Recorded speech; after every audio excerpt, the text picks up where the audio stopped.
Welcome to the Gulag. If you survive, you earn your freedom.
Air support is en route.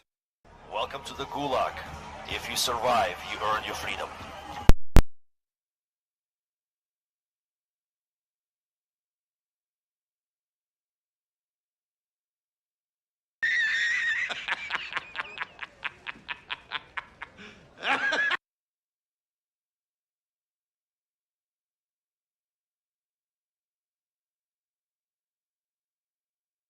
Fool this man!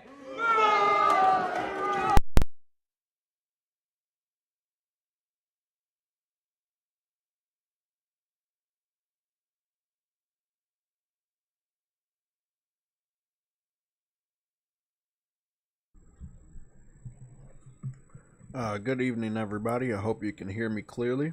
Let me just do a mic check, make sure audio looks to be good. Voice sounds good. Just eating a little bit of Honey Nut Cheerios, and no, it's not the morning time, but I'm eating them anyway. I'm gonna get on camera. You know, today is the Sunday show. It is a big show. There's a lot to cover. Where is the cam cover? The cam cover is right there. Oh, and the camera is covered. Okay. So what's going on, everybody? This is the Sunday show. I am your host, JayTechTV, and we are going to break into some of the news. My goodness, the fucking milk. So today is August 6th. It's a pretty big pattern today. The pattern would be August 6th that would mean that Starfield is a month away, and a month ago Helldivers co-op and combat gameplay trailer was posted on PlayStation. By the end of the day, the video may be sitting at a solid 600,000 views. It is currently at 598,000 views. So by the end of the day, it may be sitting at 6,000 views. So that means it would have gotten 600,000 views in 1 month, which is pretty big. The very first announcement trailer was only able to get 355,000 views as of right now. And I believe the very first Helldivers announcement trailer it wasn't that good. The first announcement trailer 9 years ago is sitting at 190,000 views. Now the video was posted 8 years ago, but it is now a 9-year-old video because the game was announced almost 9 years ago today, almost. So on August 20th, Helldivers 1 announcement trailer would, be 9 years old, or 10, whatever, 10 years old. And then let's see.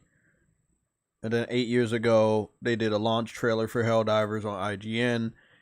Both of those trailers, the one from 9 years ago and the one from 8 years ago, are only sitting at 190,000 views. IGN's video from 8 years ago is 195,000 views.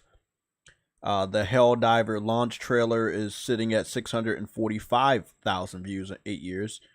So for the Helldiver 2 co-op and combat trailer to be hitting 600,000 views in the first month of its posting is a pretty big deal, because again, we know that Helldivers is a very small game. Not a lot of people knew of it. Not a lot of people played it. Not a lot of people went out to buy it, but this part 2 is going to set the record straight about how amazing that game was. There is also a Helldivers gameplay trailer that was posted 8 years ago by PlayStation, and it's sitting at 968,000 views, almost 1 million views. Pretty impressive. But again, 600,000 views in 1 month for anything related to Helldivers 2 is pretty impressive. I believe that the Helldivers 2 IGN video is like 700 something thousand views. I gotta go take a look at that one. Yeah, it says 704,000 views. So the same co-op. No, that's not the co-op one. No, the co-op one is only 127,000 views 4 weeks ago. The Helldivers reveal trailer is 700,000 views in 2 months.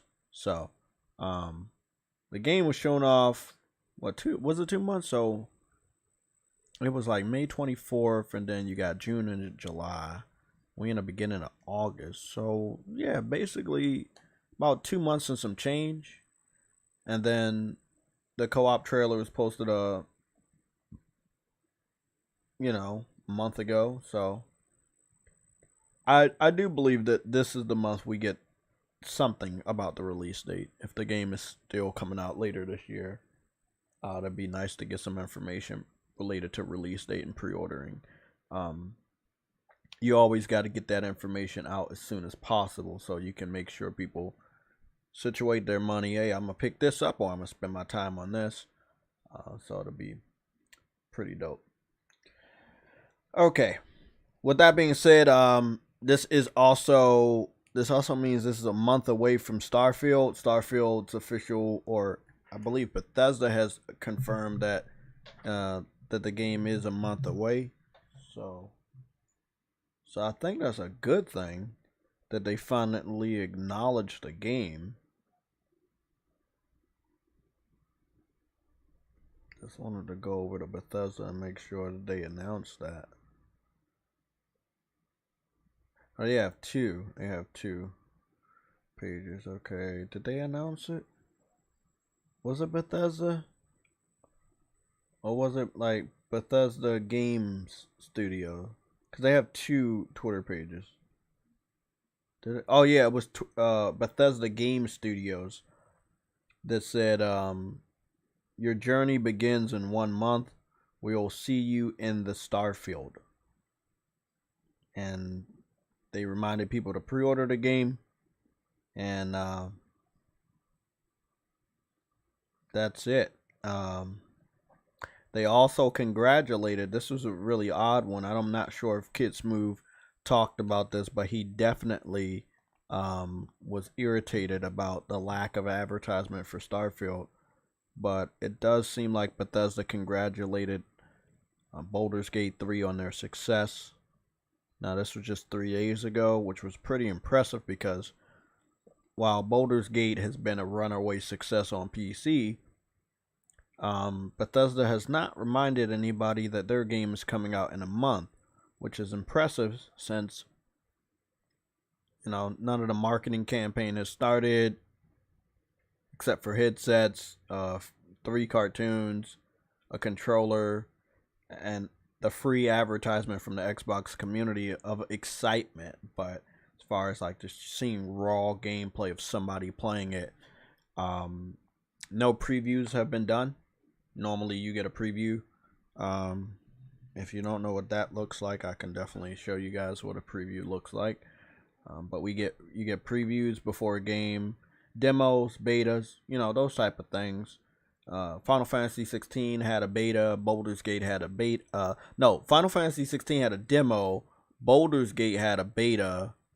You know, like Redfall had a preview event for content creators in the media. So like these are just the ways that what you do leading up to a game. And even if it's not big, you do this. And even if it is big, you do this. Like Final Fantasy 16 was very big. It's a big deal. It was hyped up. They still dropped a demo.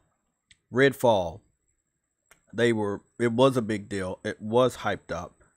They allowed people to go into the Bethesda studio, content creators and media, play the game, and release a certain amount of gameplay or impressions. We have not gotten that with the game being a month away. You know, obviously reviews come a little closer to when the games come out, but it's just something a little spooky here. That's all I'm saying. It's just a little spooky.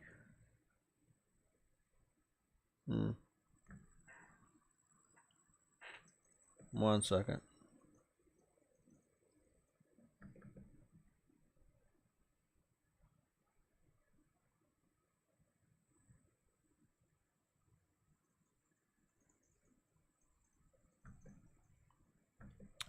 I'd love to see what my Elgato is because it was here before.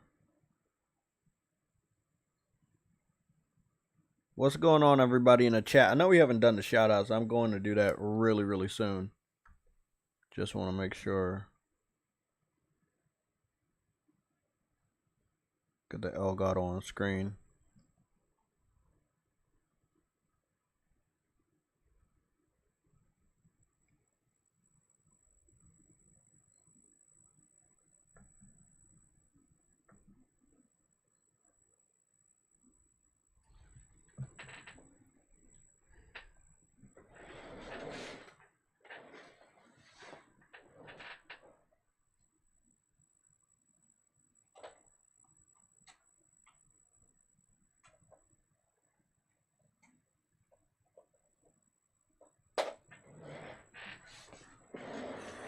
Oh boy.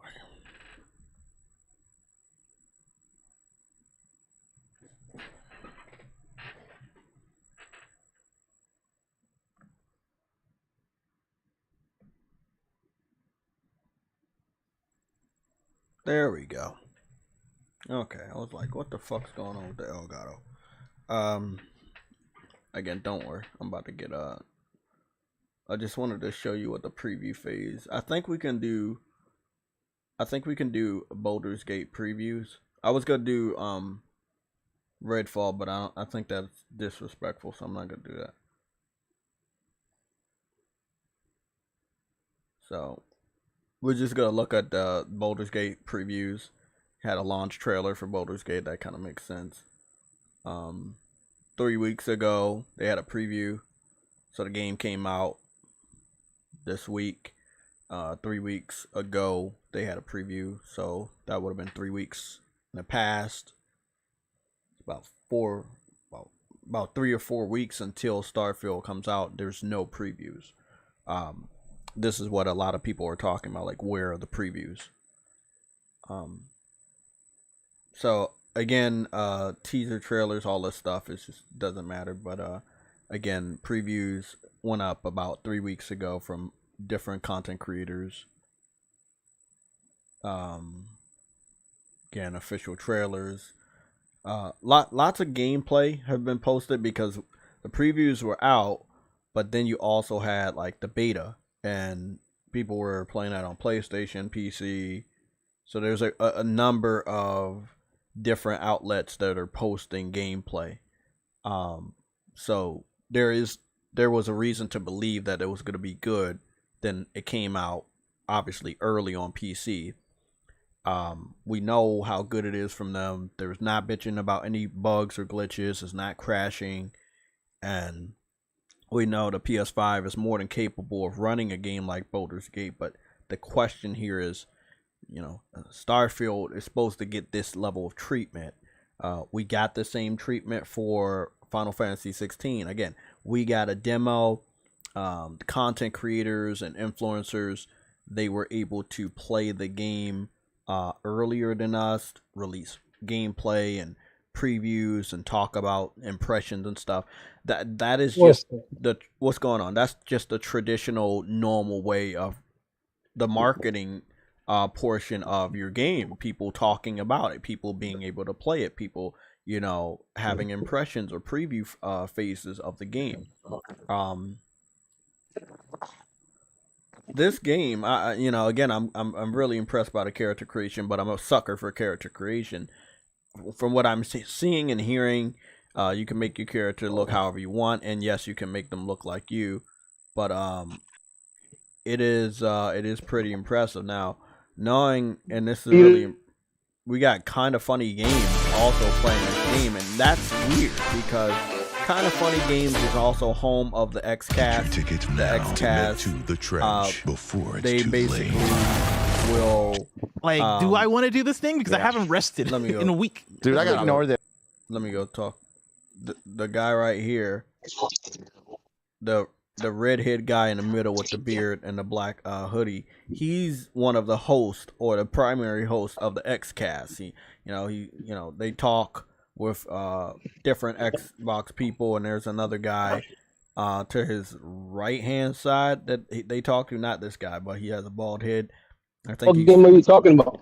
I'm talking about Baldur's Gate, and I'm talking about the phases of previews and impressions, demos, betas, and how that plays a role and when you market your game. It's all a part of marketing. I'm saying that you're not getting that right now from Starfield, which is supposed to be, again, a self-proclaimed game of a generation. And nigga, it's a new IP. You're supposed to market it even more. Yes, you're supposed to market even more, and it's not supposed to be feeling like a stealth drop. It feels like a stealth drop, and I don't think it should feel like that. We should hear it. We should see it. We should feel this game every fucking day. From the month away now, we should know this game is coming, right? We're not seeing it, feeling it, or hearing it at all. Where's the marketing? You got the female soccer thing going on. Could have marketed there. That would have been an easy pickup. You got American football has started. Haven't seen anything. You know, you decline to have it playable on show floor for Gamescom. You're going to go to a more scripted gameplay direct style from what I'm hearing. Again, I'm kind of not the biggest fan of that. I love seeing gameplay, don't get me wrong. It doesn't matter if it's PC, Xbox, Nintendo Switch, or PlayStation.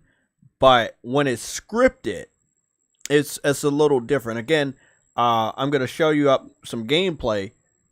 PlayStation had let us know that Helldivers, the first one, was scripted. Remember, at the bottom, they were like, hey, camera angles, you know, that we're using here may not appear in the game. We know, like, all of this is all scripted on how the camera angle looks so that they can really kind of draw out the cinematic value of the game. But after the first trailer was posted, they posted the co-op and combat, and that's when you saw the UI. That's when you didn't see these glamorous camera angles. But it did not take away from the fact that all of this was gameplay, and this is just how it's going to look. Now, again, minus the fancy camera angles. I'm worried for Starfield. I will dive into why I'm worried for Starfield, because we've all been here before when it came to games like what was it? Redfall. So everybody in the chat, I didn't think you would be worried because I'm worried because I know what this game means to the Xbox community, and it will be weird for them to have two major Bethesda L's in a single year, if you're thinking of it that way, right? Like Redfall, it was going to be on PlayStation. They took it away. They made it exclusive. Didn't do good. Starfield, again, was going to be on PlayStation. Took it away. We don't know what it's going to do. We need it to do good because you would want to break that pattern, because if you don't, what do you get, Truity? You get, you know, some some stuff around the internet about, hey, when Microsoft takes over a company, they're not going to be the same. And it's not like over time, rapidly. Like, rapidly, they will not be the same. You know, especially when Phil Spencer comes out and says, hey, we're not going to mess with this company's day-to-day. We just own them. We're not going to mess with them. But you are messing with them, because if they're changing their style, like you said, never had a delay, you know, they never not advertise their shit this close. Like, well, they have one which is way back. They don't make habits. I got a notification here from last year. Remember when they delayed Redfall and Starfield at the same exact time, and they was like, it's getting delayed until this year? Like, that was unheard of, to delay 2 of your games at the same exact time and say, oh, they're getting pushed back to the next year. So like, this would not look good on Xbox's resume for the confidence of PlayStation gamers or Xbox gamers. Again, there's a lot to unpack. It's not all going to be about Starfield. There's a lot of other stuff to talk about. But let me get the shout outs out the way. We have 67 members. If you wanted to take time to become a member, you can do so right now. Our membership starts all the way at 99 cents, and that class is called Warrior. So here we go with the 67 members. We have DJ D, we have Shane, we have Donald Milton is back as a member again. We have Mike Johnson, Dez, Nick Victory Fire 007, Games for Eternity, Jeff B Gaming, Seattle Chef, P Silent Knight, I-Man Rich the Swag Lord. We have Lost, Christian Gomez, B Mo Kelful, Emmett, Verge Brizzle, Caution, Dadley Pierre, The Wreck, DJ Clark, No Name, J Row 49, Arnold's second account, Kevin 2533, Pigeon Salad, Kaiju Project, Renald Blakely, Mustang Gamer, All Day is Good, Chief DeBenny, GD plus Ultra, Future Element 9, Sub, Dan S, D Truth, Andrew Wilkins, Kelvin Smith, Tweaking for Days, Shadowmaster, Dark Prince 6606, Sick Nick Mondo 16, Rebel Rick Gaming, Zen, Lorenzo Carlson, The Claymores, OC Reed Gaming, No Cap Podcast, Briarios, Lorenzo. Whoa. No, that's not Lorenzo. That's Nelson Gaming, Viper Reaps Corner, James Williams, Always Mad Gaming, Ice Queen Gaming, Cedric, Henry Heck, Arnold's first account, VR God V, MG Warrior, Stardust, Cyber Dragon, Gamer Goon, True Witty, Enzo, Caleb Kaiser, Frostbite Slash, and Arcane Head 97. I was about to say Lorenzo. Oh, I already said Lorenzo. Okay, I was about to say him again. Okay, those are our 67 members. I'm going to get to the shout outs for the super chats, and then I'm going to get to the chat. So if you have not said hello or anything in the chat, you can go say that now. So when I go over there, I can give you a shout out. Let me just go in so I can get the full effect of all fuck your chat. Yeah, I know. Again, this is our special guest, which, as you know, he does not represent me or how I feel about the chat. I represent you, nigga. It's your channel, but I know. Still. We got Frostbite Slash for the super chats. We got True Witty, Viper Reaps Corner. Who else we got? Lorenzo Carlson and DJ D. So from the bottom to the top, we got DJ D, Viper Reaps Corner, Lorenzo Carlson, and Frostbite Slash. So those are our 4 super chats, or the 4 people that have given to the super chats. Gonna get started in the chat. I got Somatic in the chat, Lorenzo Carlson, Arnold. We have Harlem PS Gamer, Predman, Lorenzo again. Goodness, Cedric, I'm scrolling up. I'm seeing a lot of you guys again. Okay, D Boyd 05 is back with us. Welcome to the Sunday show. Cedric, I'm gonna say a lot of your names multiple times. Viper Reaps Corner, let us see. I remember you. Welcome back. Xbox has no games. Alexander Clifton, Autumn 316, welcome back. Uncompetitive, welcome back. JRO 49, and I'm pretty sure True Witty is in the chat. I'm in the chat. And also welcome to our special guest. OnlyFans Man 95, aka Spartan God. What's going on, man? Around this motherfucker. We gonna have a lot of fun, man. Shaolin Man is back with us. Welcome back. Jeff B Gaming is also here, and Frantic Animator is also here. Wait, Killer Instinct is back? Huh? Killer Instinct is back? Who? Killer? Oh, Killer Instinct. Yeah, let's talk about that. Killer Instinct is coming back with a 10-year update. From what I'm hearing, they're going to be adding 4K support and doing some stuff with making the servers better. And then that's pretty much it. They said that it also is going to come back to Evo, but next year. So, you know. So in other words, they have to pay Sony.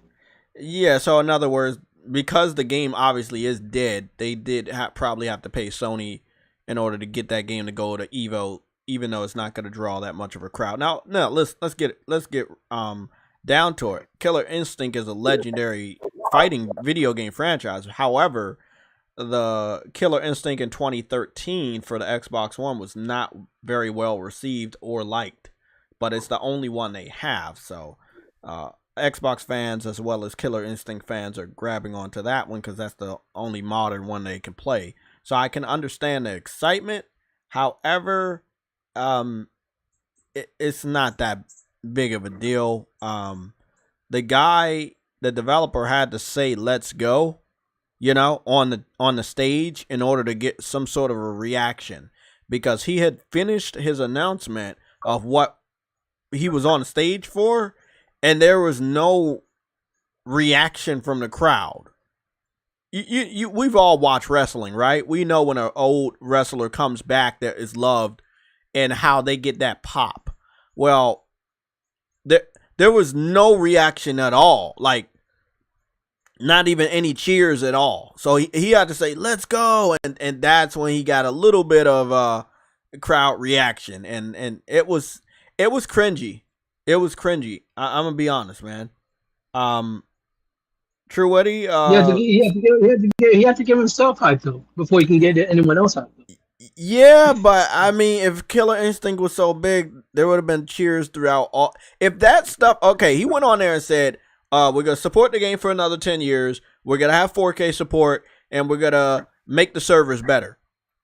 If that's not a big deal for the crowd, my question here is, why is Xbox fans trying to make it a big deal? Because the crowd obviously did not think it was a big deal because they did not cheer. They did not clap. He had to say, "Let's go." And then that's when they reacted to his "let's go," which is kind of like a new thing now. If somebody says, "Let's go," you're going to get some people hype, right? Mm-hmm. Pretty sad. I've seen some sad stuff, but that's pretty sad. Arnold, you say Xbox also killed Killer Instinct. They destroyed everything. Yep, they did. Need PlayStation to bring it back to life.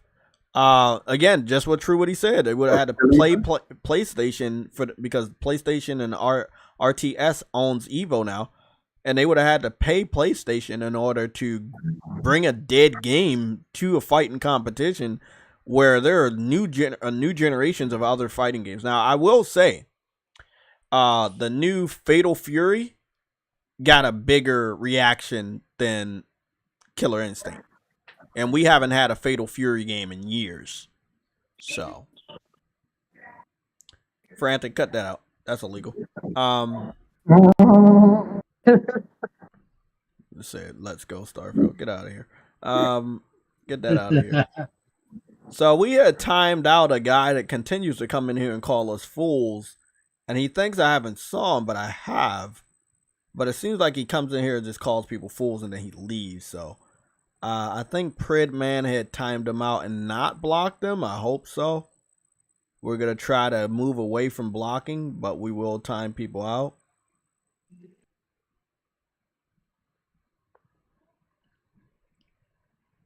So I'm gonna just go see if he's blocked or is he timed out. It seemed like he was only timed out. Hey, what are you talking about? General that ape General that with a THADE ape. Oh, you think he's still here? Well, I don't know. Yeah, he's still here. But like I said, if you call anybody a fool again, he'll just get timed out. So please don't block him, but just continue to time him up if that's what you want to do. Because I don't think he's here for the right reasons anyway. So I could care less what he fucking says. You show respect, you get respect. As simple as that. Hey man, it is what it is. You show respect, you get respect. You keep coming back, and we might just be like, hey, feel like timing somebody out. There you go. I'm gonna time you out. So hey, it is what it is. Wait, what the fuck? All I said was go to the channel. If you survive, you earn your freedom. Jay, Welcome to the Gulag. If you survive, you earn your freedom. You said what happened? I went to go to his channel and then tell him out. What the fuck? Well, it's cool. I mean, he'll be back. He seems like he likes us. Yeah, that's cool. Ice Queen Gaming, what's going on? James Williams, what's going on? How you guys doing? So we was talking about marketing for Starfield. You know, you're our special guest. The marketing should be pretty easy, right? They get in contact with NASA and also the United States military, and just do some marketing as far as like space travel. I mean, you're making a game about traveling through space. Like, how? Like, you see what I'm saying? Microsoft already has government contracts. Let's be real. Like, they've had them forever. So why not? Flex your muscles, man. Get an astronaut to talk about, how cool space travel. Like, is it not easy, Spartan, to market this game? I feel like it's very easy. You have Microsoft. That's the easier part. You have Microsoft. Bro, if this was Sony game and they did that shit, I would have been like, wow. Like, bro, you're government employees with the U.S. Army, the military. Everything, you have the coding and everything. Oh, you would have seen this all over the internet if it was Sony. You would have saw this, bro. This is Starfield. Sony would have put the fucking shit in the moon by now. I know. Wait a minute. Check this Starfield on the moon so everybody can see it. Yeah, like they would have fucking made Insomniac Games. We're gonna cover something. We're gonna come back to this title. You know what happened in your city, right? New York? Yeah, tell me what happened in your city this week. Don't act like you don't know, because if you say you don't know, I'm gonna be very disappointed. Wait, in regards to what? Damn, he don't know.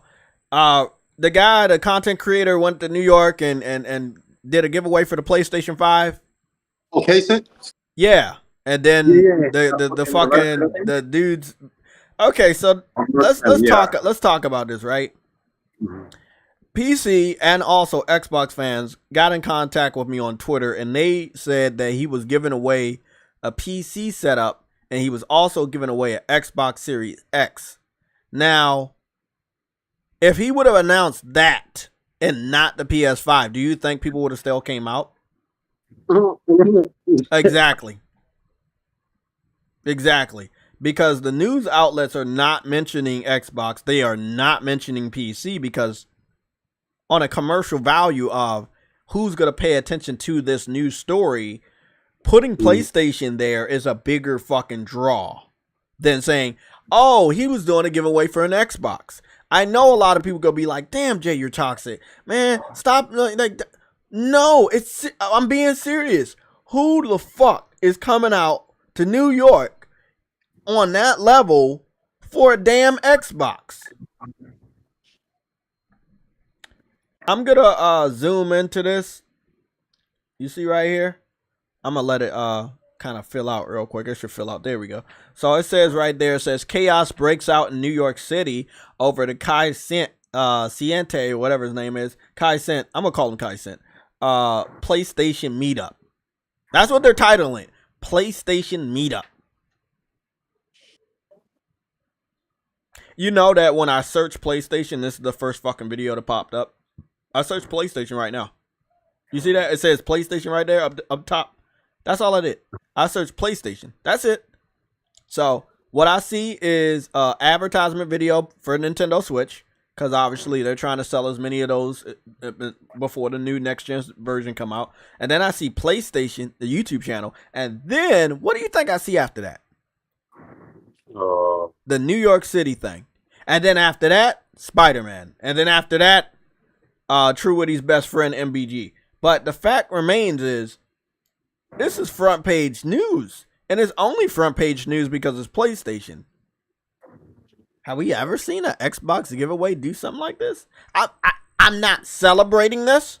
So people that want to like we're not talking about that. We're talking about the popularity of the system and what it can achieve and what it can do. This system is now available in stores everywhere. I'm pretty sure a good amount of these motherfuckers already have one. But everybody loves something free. They'll come out and show their ass for something free, right? Like Game Pass. But I'm just saying, you know, I think that if he would have said, hey, I'm giving away an Xbox Series S, I don't think he would have had this reaction and that he would have had a proper public giveaway. Or if he said, I'm giving away an Xbox Series X, he would have probably had a more, you know, respectable public gathering, you know? It's just the wildness of the hype of a PlayStation. 3 years after the system came out and people are still acting like this over a PlayStation. You remember what happened with the PS3? People, you know, it was hard to get, but people in my city they was robbing each other for that shit, bro. It was not safe to take your ass in a GameStop. They was robbing people in line, bro. Bro, people got if you were waiting for a PlayStation 5, PlayStation 3 in my area, you might not want to have waited for a PS3 because they're just gonna go through the line and rob you because they already know you got your money. So I mean, it's just you don't really hear Xbox getting this type of reaction anymore, and you want to know why? You probably don't because you can't read my mind. But I'm gonna tell you why. Because when Phil Spencer and the president of Microsoft come out and repeatedly say they're in third place, repeatedly say they can't compete with Sony, you think these casuals, you think these young dudes don't see that? You think they don't hear that? You don't think the older gamers don't see that? You think the older gamers don't hear that? You got Microsoft saying, hey, I'm in third place. We suck. We can't beat them. We need like they're saying it on record, bro. They're saying it in court cases. They're saying it in NBC interviews. They're saying it on Greg Miller's Kind of Funny podcast. Thousands among millions of people have seen them say, I'm in third place. We suck. This is not no sarcasm. This is something real. Like, this is real. They are literally saying they suck. Who wants to be a part of a losing team that acknowledges that they're losing? True Witty? Maybe you? I don't know. Hey, stop it. I'm just saying, no one wants to be a part of a losing team. And I'm hearing this. I used to hear this all the time. It's like, well, they're casuals. They're not gonna know like about the PC ports. They're not gonna know about that. Don't worry about it. They're not gonna know. They're not gonna know. You don't think they know that Xbox sucks? You don't think young people and casuals, you don't think they know that Xbox sucks? They know that's what when their friends, when their neighbors, when their cousins, when their classmates, they all have PlayStations. I'm pretty sure. I mean, and this is all the way back to the PS4. Like, everybody knows Xbox sucks. Like, Phil Spencer even said they suck. You know what, man? Y'all probably don't believe me, right? That's cool. That's why I have this folder called the Console War for individuals that are lurking in the chat right now and probably just don't believe me. So we're gonna play some really interesting stuff. I'm gonna let you guys take a look at Helldivers while I played this audio from True Witty's best friend. Oh yeah, I'm on you. You don't hold on. What is this soundbite for? Does that mean that you thought the game was going to be better received, or was it in line with expectations? How surprised were you by the reaction, or how, like, internally, how much do you know? I feel like this one, people we know the game it has problems. Like, to what extent was this different from what you expected? And also, and sorry, I know I've been talking a long time. And the second part of that is, when a game is released now, it's not like the old days when a cartridge was shipped in a box and the release. So that's not the one. That's a different audio. I just want to play this one. We're not in the business of out-consoling Sony or out-consoling Nintendo. There isn't really a great solution or win for us. And I know that will upset a ton of people, but it's just the truth of the matter is that when you're third place in the console marketplace and the top two players are as strong as they are and have in certain cases very discrete focus on doing deals and other things that will that kind of make being Xbox hard for us as a team. That's on us, not on anybody else. Our vision is that everybody who's on console has to feel like they have a great experience and they're a first-class citizen. They've invested a ton in our platform. But we are not in a position, and I see it out there. I see commentary that if you just build great games, everything would turn around. It's just not true that if we go off and build great games, all of a sudden you're going to see console share shift in some dramatic way. We lost the worst generation to lose in the Xbox One generation, where everybody built their digital library of games. So when you go and you're building on Xbox, we want our Xbox community to feel awesome. But this idea that if we just focused more on great games on our console, that somehow we're going to win the console race, I think doesn't really lay into the reality of most people. Like 90% of the people every year who walk into a retailer to buy a console are already a member of one of the three ecosystems, and their digital library is there. This is the first generation where the big games that they're playing were games that were available last gen. When you think about Fortnite and Roblox and Minecraft, like the continuity from generation to generation is so strong. I see a lot of pundits out there that kind of want to go back to the time where we all had cartridges and discs and every new generation was a clean slate and you could switch the whole console share. That's just not the world that we are in today. There is no world where Starfield's an 11 out of 10 and people start selling their PS5s. That's not going to happen. So I know you had disagreed with something he just said, but he was talking about the time, like, remember, like when a new console came out? I know. Yeah. Yeah, it was like when a new console come out, you're probably gonna switch. But now because all your data, like my PlayStation 3 trophies got carried over to the PS4. My PS4 trophies got carried over to the PS5. I'm locked in. You see what I'm saying? My library of PS4 500 PS4 games are available to me. I carried them from a 8 terabyte external hard drive to my PS5. I can play them. I carried that over. You see what I'm saying? When the PS5 games are gonna be, I can carry that over. You're gonna be locked in, and he knows that you're gonna be locked in. Spider-Man 2 is coming out. Well, you're playing Spider-Man 1. Well, you're gonna be locked in. You want to stay where these games are. But again, that last dagger, like, bro, I gotta play that last part right there. Pundits out there that kind of want to go back to the time where we all had cartridges and discs, and every new generation was a clean slate, and you could switch the whole console share. That's just not the world that we are in today. There is no world where Starfield's an 11 out of 10 and people start selling their PS5s. That's not going to happen. That right there. That he said that.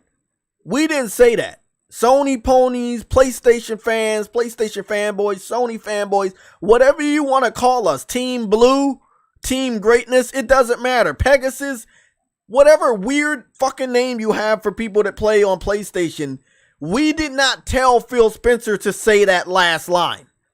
That is why it's so fucked up. He said it by himself, unscripted. Again, I'm gonna play it in game because it's powerful. It's powerful as fuck, bro.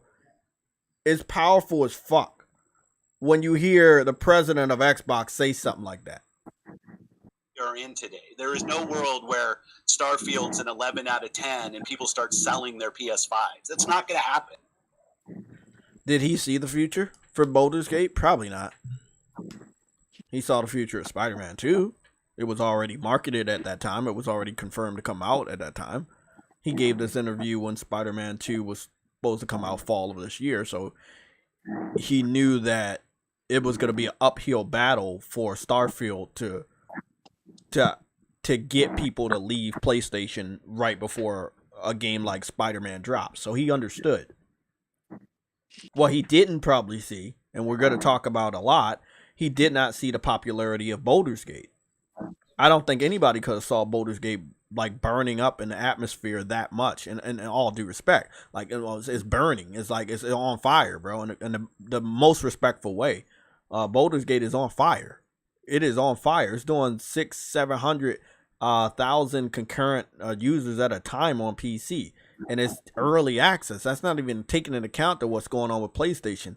The Baldur's Gate 3 hysteria has spread over to the PlayStation community, where Baldur's Gate 3 is now the second most pre-ordered game right now on the PlayStation Store. We're gonna go take a look at this. There's not much to talk about what happened in New York. I don't like it.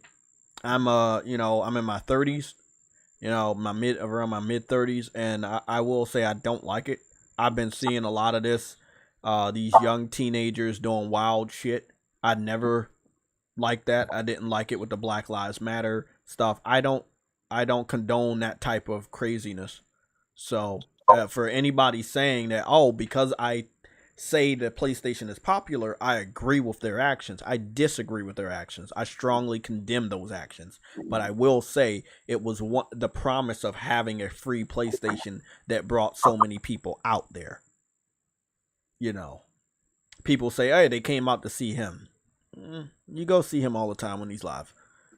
But, it was that free PS5 that got people to actually get the fuck out of their house. So, I mean, it is what it is. People can say what they want to say, but, yeah. By the way, that High on Life, I'm going to get that High on Life when it's $3.50.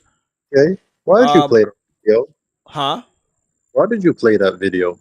To hurt people's feelings. Specifically.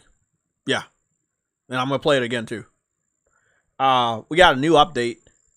Baldur's Gate is no longer the number 2 most pre-ordered game. It is now the number 1 most pre-ordered game on the PlayStation Store. Do you see what that says right there, everybody? You see what that says? I'm going to zoom in. It says the best selling, right? That's how I'm sorting it. It's the best selling. And the first game right here is Baldur's Gate. It's the deluxe edition. That's a pity. It's the deluxe edition. The deluxe edition not bad. It's only $10 more than the standard game. That's pretty good. Yeah, that's pretty good. I like that. So they're not trying to break pockets. Obviously, Baldur's Gate is not. It doesn't have multiplayer It has no microtransactions. The developer went out their way to make sure they stressed that completely. It's like the good version of what Diablo was supposed to be. You know, it's kind of weird. Yeah, man. Wow. Look at that though. It's on top of Madden. It's on top of Mortal Kombat. It's on top of Spider-Man. Like, hype, gameplay. That's what it does for your game. People keep seeing it. People see other gamers playing it. People see other gamers enjoying it. It will make people go out and get it, bro. I cannot tell you how many times I've played a game in front of you guys and someone sees it and they want to go buy the game that I'm playing. They're like, what are you playing, Jay? Damn, I want to get that. And they go out and get it. That's what's... Exactly. Truity went out and got Cat Quest. I wasn't marketing it. I'm just enjoying gaming. And that's, people pick it up. They were like, man, damn, Jay playing the shit out of that. Let me get on that. No, Nelson Gaming was on Ascent. I was like, damn, that shit look fucking good, man. Let me go play that shit. You know, me and him was, getting on there. I was like, bro, it happens to even me. Like, I see other people playing games and enjoying games. I'm like, wow, I need to get back on there. I need to get back on that. You know? Again, Truity, Spartan, our resident Xbox expert. Truity has an Xbox Series X. Spartan is I would self-proclaimed Xbox 360 historian. Yeah, so he called me that. I am. So going forward with now again a month, the game comes out September 6th. But if you get the early access version, it's September 1st, so it is less than a month away. I think about 26 days away from September 1st. What kind of marking do they get down? Mm-hmm. Spider-Man come on 75 days, right? Yeah, and Sony going hard with that marketing, and then Marvel gonna help them. So you don't only got Sony marketing Spider-Man. And that's where Xbox fans, they forget that shit. Bro, you know what's crazy? What? And I said this last gen a lot of times on this podcast, Sick Humor podcast, the Round Table. Been saying this. When you try to leak a game, like haters, PC, Xbox, or even the people that's eager on PlayStation, when you hate on a game on PlayStation, it's already big. But the more you cover it, the more you hate on it, and give controversy about it, the more you market it. So technically, everybody's marketing, because just now I just seen Dirt Riggedy say that Killer Instinct is back and PlayStation fanboys want it, and I'm like, bro, I'm pretty sure I didn't want it, but I understand what you're saying. Like, we got Tekken 8, we got Street Fighter 6, like Mortal Kombat 1. I'm pretty sure if you're a fighting fan, you just got Fatal Fury announced. The only people that need Killer Instinct, honestly, is the Xbox. So then listen to this. What's funny is we got an exclusive fighter, and that's the Grand Blue Fantasy Versus. We got the Versus as well as the RPG that's a console exclusive. So I don't think we want it. If we didn't want it over the last 10 years, why would we want it 10 years? Like, in the future, like, the fuck? They killed their own game, bro. So I just wanted to go here to market Spartan. Continue what you're saying. Technically, it wasn't their game. They just bought it and killed it. Yeah, but y'all remember what was it? It was called PlayStation the Champions League with soccer, and they did a partnership with soccer, and they had every one of their biggest PlayStation exclusive characters in this advertisement. You saw Kratos and Atreus, you saw Nathan Drake, you saw Ratchet and Clank, you saw Aloy. That right there, there wasn't an individual game to market, but they decided to partner up and market every last one of their big games at the time. And again, like, this is the marketing we're talking about. I know what Spartan's talking about. Everybody in some way, shape, or form is marketing something. Everybody that continues to talk and buy iPhones every year, they're marketing Apple iPhones because you think the device is good enough for you to continuously buy it, and you're marketing that company, you're marketing that device. Me playing on PlayStation for so long, inadvertently I'm marketing it. I don't want to. I'm just enjoying gaming. I'm letting people know, hey, this is where I enjoy game. I really like this game. I really like this system. But I'm not trying to market. The last thing I'm trying to do is tell you what to buy. You buy what the fuck you want to buy. If you miss out on something, you miss out on it. That's why I'm so outspoken against the PC port begging trolls. It's like, you've made your decision to primarily play on PC. Don't be upset when you have to wait for certain games to come over. Like, that is your primary platform. You now have to just, deal with the consequences of that being your primary platform.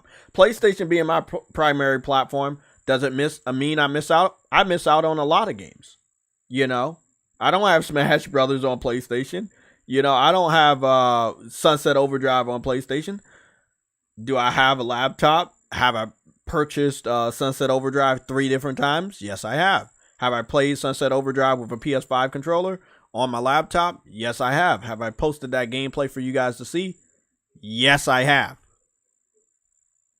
But, this is the real marketing. When is Starfield gonna do something on this level? Don't get me fucking started, Spartan, on PlayStation's advertisement after that Michael commercial. They went fucking bananas. After that Michael commercial, whoever's been in charge of the marketing division, they were on a fucking Hollywood tier level with their marketing. Yes, it's Sony, right? Like, they have Sony Pictures and they're on a movie level and they have a movie division. So yeah, I understand, but this is what you do. Microsoft, you don't have a movie division. You got money though. A lot of money. Go buy a movie studio and have them only do marketing for you.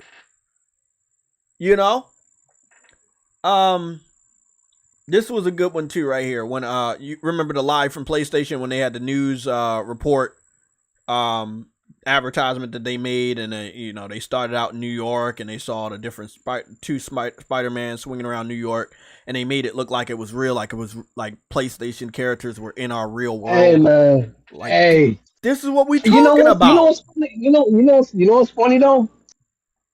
Wasn't that before what you call it? Spider-Man 2 was announced? Yes, it was. Yes. Yeah.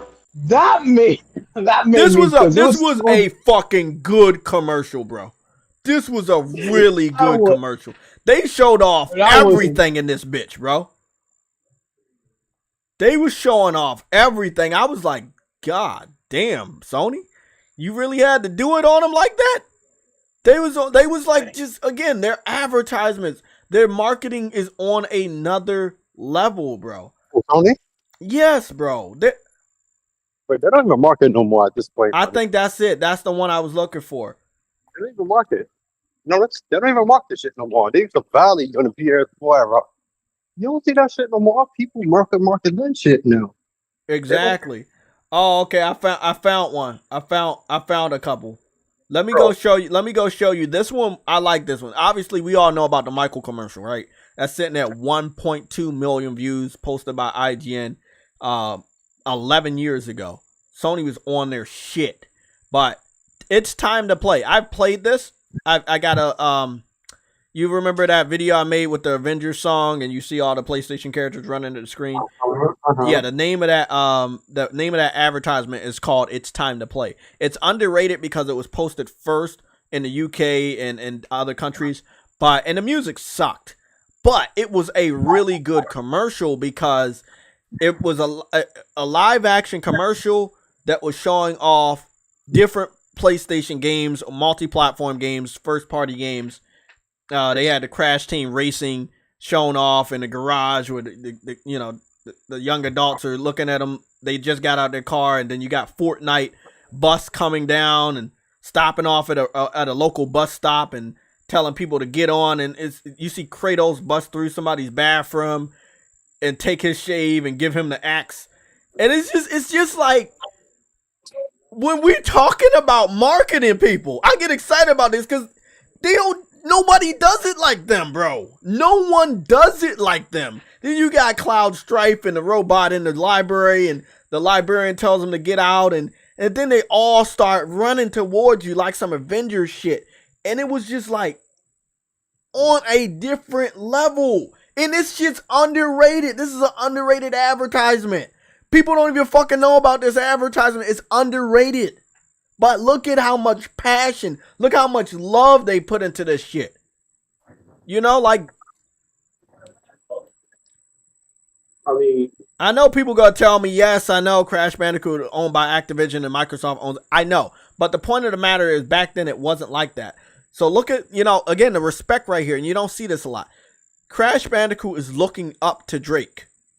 He's looking up to Drake with a smile on his face. Drake is the next generation of where Crash Bandicoot started. If anybody knows this, right? Crash Bandicoot was Naughty Dog's first major game, and then you got Uncharted, and he's looking up to Drake with a smile. That right there, it's just the little things, bro. It's the little fucking things. You see Aloy running behind him. You see Kratos right there. You see some banana creature from Fortnite. You see Ellie right there running beside Atreus behind the It's Time. You have a hunter from Monster Hunter. You have a troll back there from God of War. You have the Rathos from Monster Hunter also. You have a lot of military men from obviously Call of Duty. You got the Fortnite fucking bus right there. You're never gonna get something like this from Xbox. They don't respect their own fucking characters. Fight me. Somebody in the chat, fight me. Well, Jay, no need to fight you, all right? Fight me on that shit. But yo, you say you will never see this from Xbox, but to be fair, who were they really going to show? Like a car? From like Splinter Cell, we got of course Call of Duty and and Dom and them from Gears. Okay, I got you. I got you. Cause you know I'm good with this. Off the top of my head, you got Dom from Gears. You got Master Chief from Halo. Okay, so you got two. A sports car from Forza. I'm not trolling. Somebody from Fable. You know, a role playing RPG person, Sword and Shield maybe. Banjo Kazooie. Yes, Conquer. You have Conquer. You Banjo Kazooie Conquer. You have two of them for kid colorful characters. Look how you keep saying Yeah, because it's hard to fucking think. Who else? No, we got people. They got people, man. Yeah, they definitely got people. Like Truity, you an Xbox dude. Come on, chime in. Who else can they like in a commercial like this? How like I want to say one kid on Xbox. Truity, I believe in you. Okay, bro. I just want you to know that. J-Star. Game Pass. Got it on my PC and my Xbox. I just want to let you know this nigga gonna troll forever, bro. Every day, right? Every day of the fucking week. No, but I'm serious. Okay, we came up with like about 6 or 7 characters. Any characters? I mean, you can have an astronaut from Starfield.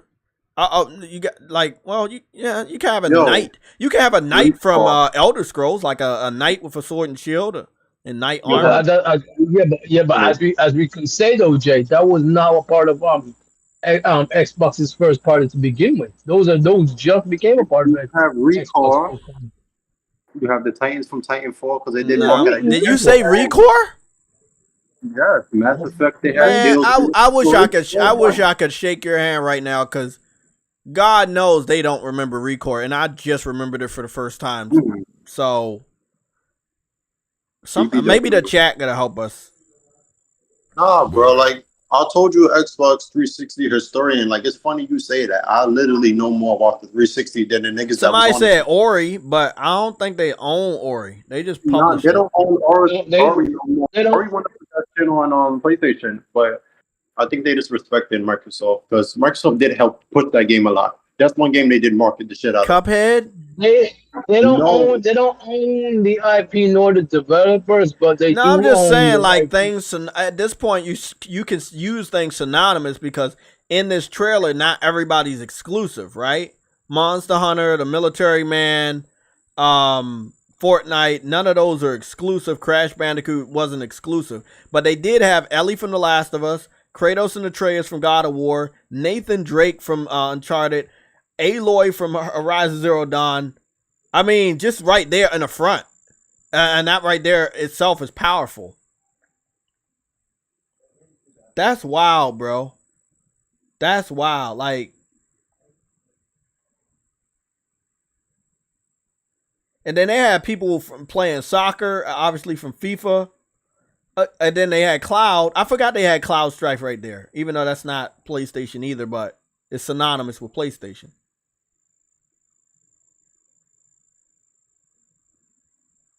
Oh shit, they had Deacon in this. Oh, sorry. Well, I guess that pretty much kind of wraps it up. Then there's no way that they will be able to outdo a trailer like this because they actually put everybody in this shit. They had Deacon on the bike too. But somebody said put the Pip Boy in there. Nick said put the Pip Boy in there. No, Ghostface said put Terry Crews in there. Ross on their own. No, they're good. Now they're just going on. Yeah, Ross on their own. Well, that would have been another person with a suit of armor if you add him and somebody from Fable and somebody from Elder Scrolls. But I guess Rise on their own. They own that. Rise on their own. No. Right. But the next one being developed is on all platforms. Crytek still owns that. Personally, you said Blinks the Time Cat. Yo, yes, Blinks, bro. I forgot all about that. Yo, see a whole channel more about freaking Xbox than I do. I mean, because you want to know why? You want to know why? Because we are gamers. Yeah, true. Yes. And that's what people forget about PlayStation dudes. We know about Xbox because we're gamers. We respect them. Their management sucks. Oh, of course, that's what I always complain about. Like, I'm looking at this image right here, right? I'm looking at this image. You got Drake, you got Ellie back there, you got Kratos, you got Aloy over there, and then you got Cloud Strife vaulting over top of a car. I mean, you're not gonna get an advertisement like this because, like we said, we're struggling to find out characters that are good. Like, struggling. Yo, you know what's crazy? Okay, so you see how we talk about marketing, right? Yeah. You see how I told you I went to see the Barbie movie? There's 3 things that was advertised. Wait up, what? Movie. Yeah, I saw it, bro. You never told me you saw the Barbie. Hey, kick this guy out. Where's the button? Where's the button? Bro. That was funny as hell. Air support is en route. Ghostface from it. Kick him out. Ghostface said the only thing exclusive to Xbox is lock 30 frames per second. God damn it. Okay. Hey, cut that out, man. Fucking up. I was going to tell you something. There were 3 things marketed in that movie, right? Barbie, of course. Yeah. Warner Brothers Discovery, right? The fact that they're called that, and Mattel, that they still exist. That's what they need to do. Microsoft themselves, the company with the, the squares, the yellow, orange, like that. Their logo is not bad at all. It's kind of cute for them, okay? Damn. Nobody knows that advertisement Sony did, I think it was last year or the year before, with the black guy. Remember, it was like this advertisement with this black guy. He was going to his house, and then he kind of like looked at all the memorabilia. Yeah. What was it was okay. I think I know what it is. I think it's the PlayStation Store. What I mean, that they did it with a white dude before that, huh? Maybe they'll sell 60 frames as out on DLC. Okay, kick him out. Yeah, kick that guy out. You know it's crazy. Microsoft has so many deals within the Xbox 360 generation that they had advertisements for that in 2008 at the E3. Personally, which they did really good with like a montage of Xbox at the end. They legit ripped that E3 with GTA. I mean, before that, 2008, Sony's E3 was better than theirs, and going forward, it has been since. Okay, I found it. It's called PlayStation Store. You won't believe what's in store. 6 years ago, you remember that? Which was, basically was a continuation off of the Michael commercials, where it had that. Like, I love this commercial because you had saw a crate over here with Wampa fruits on it, and I mean it was just it was serious, but it was like it had everybody's shit. You got a mask back there, a Hellgas mask with the eyes glowing. It was just like PlayStation really gives a fuck about their history. People be saying they don't care about their history. And remember, Crash Bandicoot never was acquired by PlayStation. But they should have. But they still respected him enough to say, hey, we're gonna put a crate here and we're gonna put those Wampa fruits on that crate. And remember, I had won something from that, right? I still got the. Can y'all hold it down? Let me go get that package that I got. Oh, you got a Phil Spencer package? Jordy. Yeah. Let me ask you something. You see how last gen, right? The Xbox, we always say the first 3 years they killed the PlayStation with games. I got it. I don't know if y'all. Oh, you got Phil Spencer's package. Shut up. Yo, Jay, yeah, this is if y'all can see right here on camera. This is the package that I got from PlayStation. I won. It was called PlayStation King, and I won the sweepstakes. A lot of other people want better stuff, but I got a oil painting of Crash Bandicoot. So I won this sweepstakes. Here's the seal of approval right here. That's the PlayStation King seal of approval. So, like, the thing is, the way they did their marketing for this was like, that's what it's all about, bro. Like, you see that this shit is real, bro. Like, this shit is fucking real. Like, this is real. But it said greatness awaits. But when are they ever gonna do something like this? Oh, Xbox? Yeah, when are they ever really gonna do something like this? Bro, they have like the thing I like about Xbox, the E3 could be trash, but they montage at the end. The way they put it together be fantastic. So they're able to do that. Honestly, they just need to do that. Honestly, because they montage at the end with Forza and when they had the car on the stage, like that shit was trash. But they end. You would think, oh damn, they showed a lot of shit. They did. And they actually did. Remember one time they showed fucking 79 games. There was a lot of indies, but they showed a lot of stuff.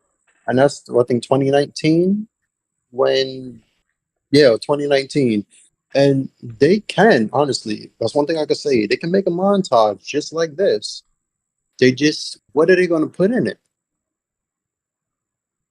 I mean, really pretty much told you when he said hit games won't change the field.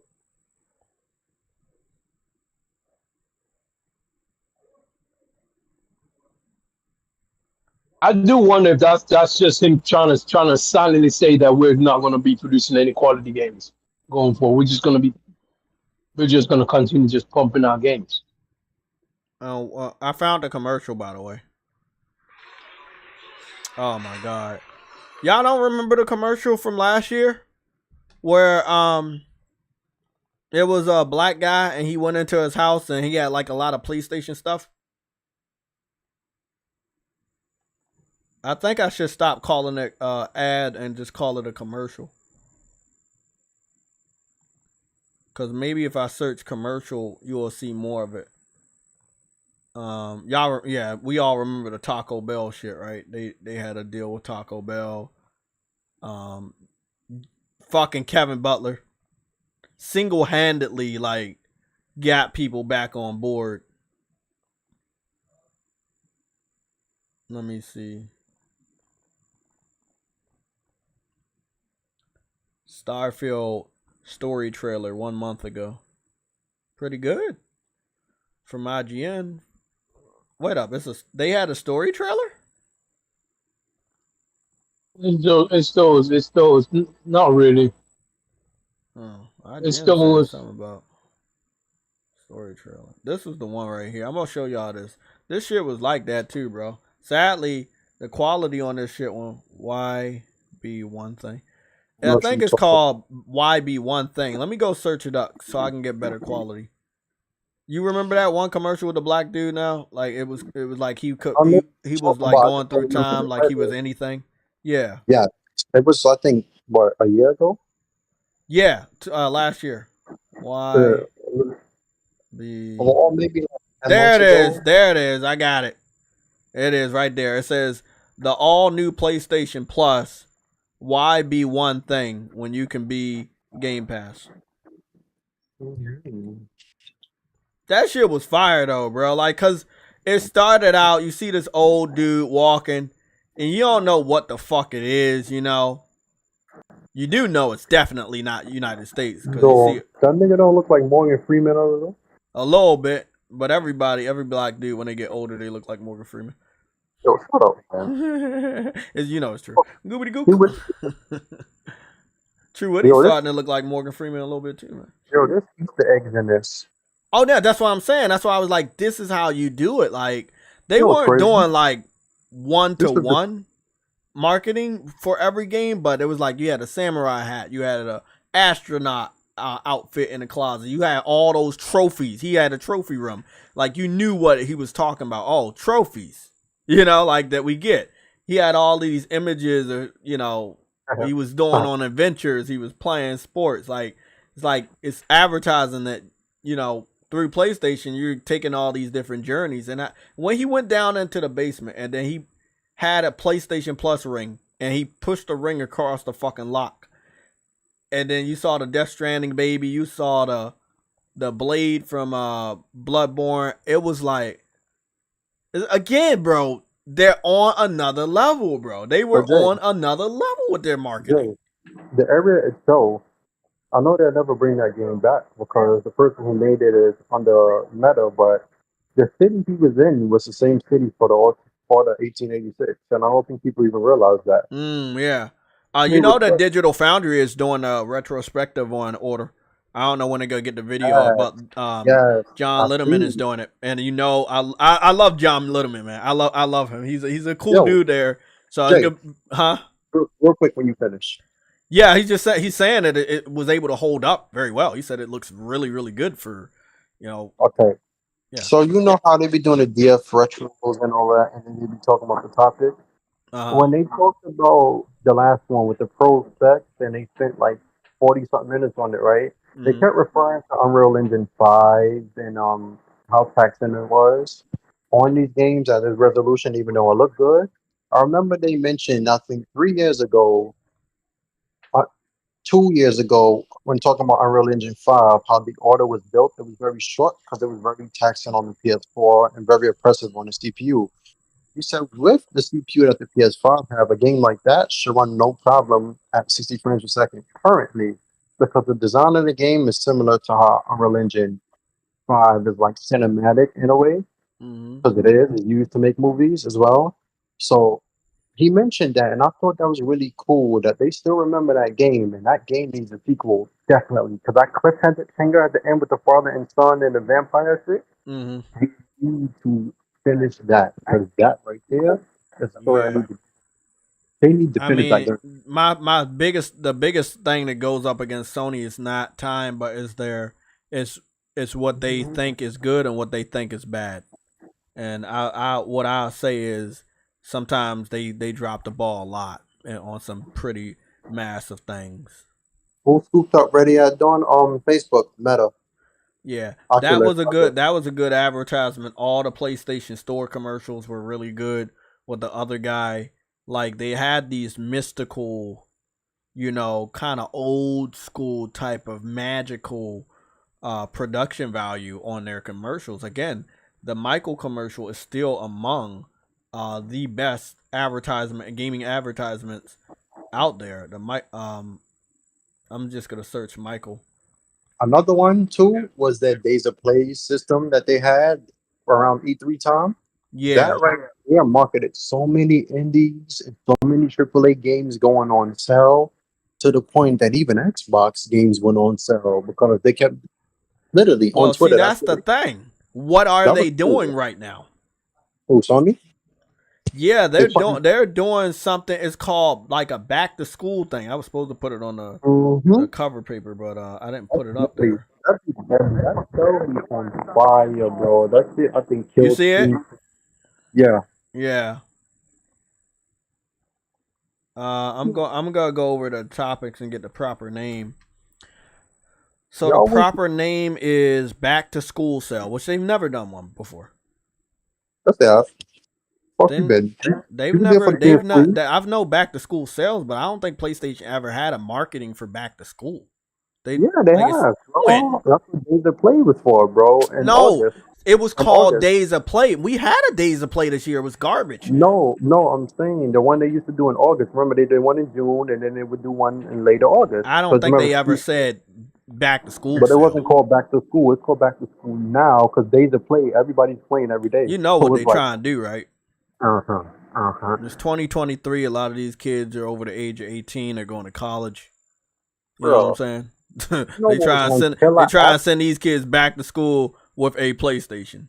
2014 was that year, and I think a lot of the killer app that really did it for people in college was Destiny, because that shit took off in college, and a lot of people play Destiny still to this day because of that. Like, they used to have squads and all of that. Communities, when they launched communities, Destiny has the largest community on PlayStation still.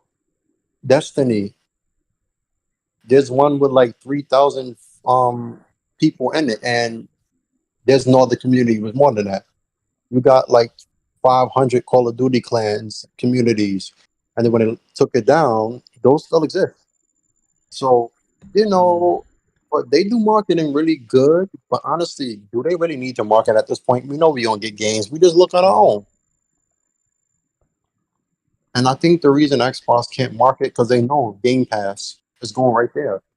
So the name of that trailer is called Long Live Play. I see.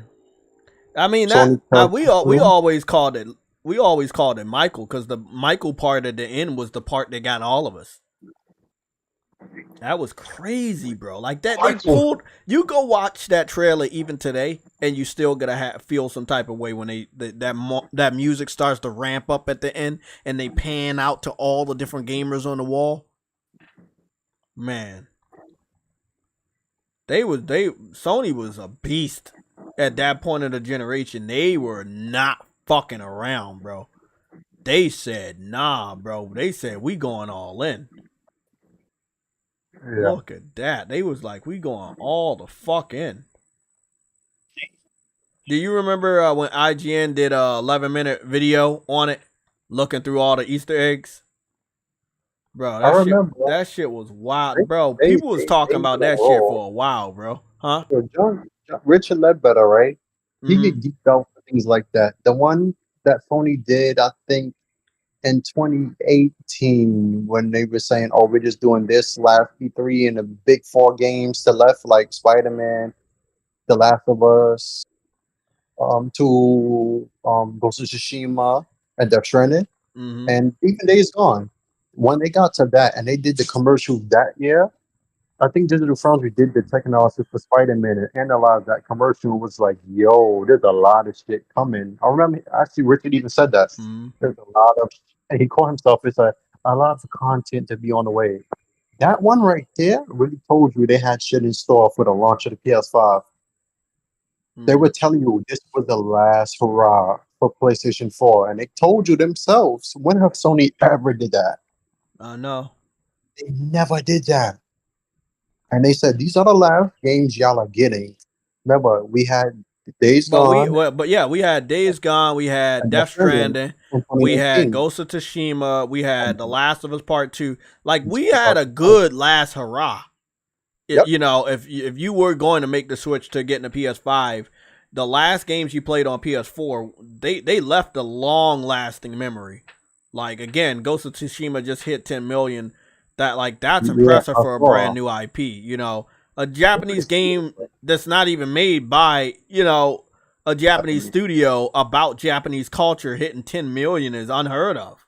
You know, there are Japanese games by Japanese devs that don't hit 10 million in the first 3-4 years. So, again, PlayStation was on their shit. Obviously, in this trailer, you saw Dead Space, you saw BioShock, Call of Duty, Sweet Tooth from Twisted Metal, Drake, you saw Athena, and you see Paul fucking Phoenix. Bro, like they were in their bag when they were doing these, bro. They were in their bag, bro. Wait, when was this? This is a PS3 commercial? Yeah, this is the PS3 commercial. This is for this is the Michael commercial. But this was, bro, and you see, this was the one that people didn't see automatically. I saw it. Ratchet and Clank, because he was short.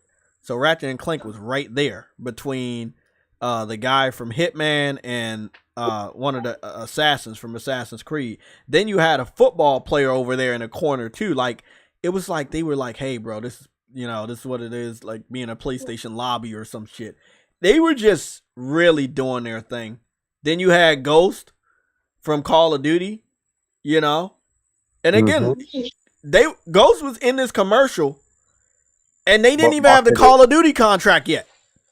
See, Kratos was in this commercial too, and this is what I'm talking about. When they put Michael's shit on the, when they put his picture on the wall and panned out, and you hear that music, and you see all these different gamers, bro, that was the most magical thing as a gamer, even to this very day. There are very few commercials that pull at your heartstring like this. This was homicide, honestly. When and then they had announced at the end they showed off the PS3 Slim, and then talked about it was only $249.99 at that point. I was like, yeah, it was murder. I'm like, it was murder, because you watched the trailer and you looked at the price. You was like, I owe it to myself as a gamer to buy this fucking system. No, bro. The reason that shit was critical because the Xbox 360 was still not that price yet. So it was like, wait, well, you know what's funny? If we're just gonna use this as a nice pattern, a lot of people were saying that they never dropped their system by $50, but that was a lie. They've done that quite a bit through history. All the time. Bro. So like people are like, oh, this price cut might not last. Well, after August 18th, they may just go into putting this in a full effect. I can give you proof, my nigga. You see how the PS one was $299 when it launched in the US in 1995? Legit. In October of 1996, that shit was $249, legit, for like 3 years. And then when the PS2 was coming, that shit was legit like $149. And we've seen it happen. Remember when the Xbox Spartan, somebody in the chat is trying to get your attention. What, Dark City? Hold on, I'm gonna address them too. But remember when Nintendo was coming out with like Astral Chain and they hits in 2018? Oh yeah. When Astro Chain came out, didn't they have Xenoblade Chronicles around that time too? Yes. Like they were in their bag at that time too. But they were doing some really good shit. But Jay, on that topic, remember they had a Spider-Man bundle for the regular PS4 and the Pro. The Pro shit, we already know was red, just like the base. Yeah. That PS4 was what, $299 or $249, and they won the MPD. They beat the Switch because of it. So they, this the funny thing. They about to do some damage from the 6th, which is today, all the way to the 18th. And this is a worldwide price cut. This is not just for the United States. It's a worldwide price cut. They definitely they might get somewhere now in there almost 45 million. Again, I know people like, it's only 2 weeks. You know what this is amping up for, right? So yeah. Can I address Dark City real quick? Yeah. Take your time. Okay. So I get what he's saying. Like, the purchase of Activision Blizzard will allow Xbox to gain knowledge of Sony's future console releases, right? Let's take Dark City back to history. Since we mentioned the PS3, Microsoft has always known their release specs of the PlayStation itself. Every console they've had from the 360 era, remember, they stole Sony's CPU at one point, and it's documented, and Sony had to start over because their fucking Xenon processor was pretty weak, and then they stole Sony's, and then Sony had to build upon that with the cell. That's how we got the cell in the first place. That wasn't the plan. If they never did that, they would have had the same CPU, same performance, and all of that. When the PS1, Xbox One came out, they went with TV, but they had the same architecture, the same shit. When the new consoles came out, the PS5 and Xbox Series consoles, they knew the specs of it. Why you think they kept laughing and being quiet, talking about clock speeds and not variable? That's why they knew already. So you're saying this like it's a bad thing. Throughout history, they've known Sony's consoles, the PS3, the PS4. Yeah, that's why they made the X more powerful. They Right, knew like what PlayStation was gonna do. Minecraft exists, so they know always. But question, them knowing it, how has it worked out in their favor? Since you're saying ignore what they're doing, okay, they know the specs, but they're just gonna make more powerful hardware, and then what? So, and they're trying to get out the console space. Them knowing Sony specs means what? Because if you could get the best, if they're buying IPs to put on PlayStation still, and you have a powerful console, and people are going to buy it, and you get the best version, they're going to spend more money, which Microsoft gets more money. It's a win for them. It's not a loss for Sony. So it's win for both of them. So what are you trying to get at? Like, what's the problem there? Is that like, are we supposed to panic or? I'm missing like what's the problem with that? They know in the specs, those that do nothing. They know in Sony specs for 3 generations now, and they still lost. And they still got outdone by the PlayStation 5. Hey, bro, So, I have a pattern. what's up? It's the Slim. The pattern here is the Slim. The PS3 Slim was revealed at Gamescom, right? In 2009, 13 years ago. Do you know when Gamescom was? August. Yes. I think we're getting a new Slim, and I think that they're lowering the price of the base model PS5 to get as many people to get those Slims off, get those PS4 5s off the market, so they can make room. So they can make room for the Slims. Yeah, ain't the first time. That's what I think they're doing. They're like, hey, go pick up this PS5. All these ones on the market, get that out the way. We're gonna release the Slim. I'm not saying they're gonna go to Gamescom and release it because we know they don't go to Gamescom anymore.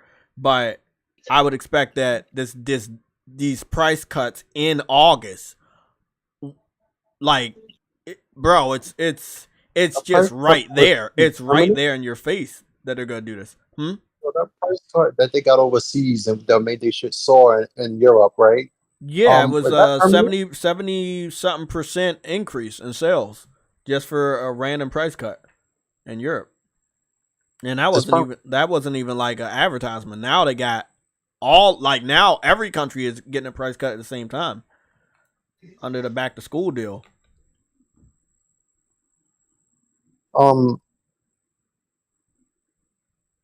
Personally, if that Slim is there, I just want to know how it's gonna look.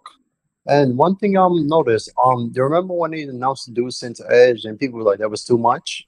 That's one of the best selling controllers ever. Yeah, exactly. And so honestly, I don't think no controller has outsold the DualShock 4 yet, because that's the most sold controller in the history of gaming, including accessories like the mouse on PCs and everything, like the custom mouses, the razors.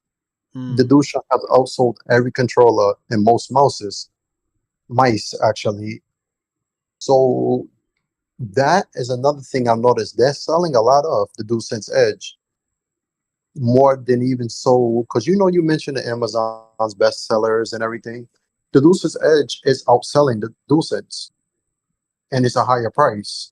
So I'm like, it's an offset. You get a lower price console, the higher price controller, it offsets, other than the more expensive console and the regular controller.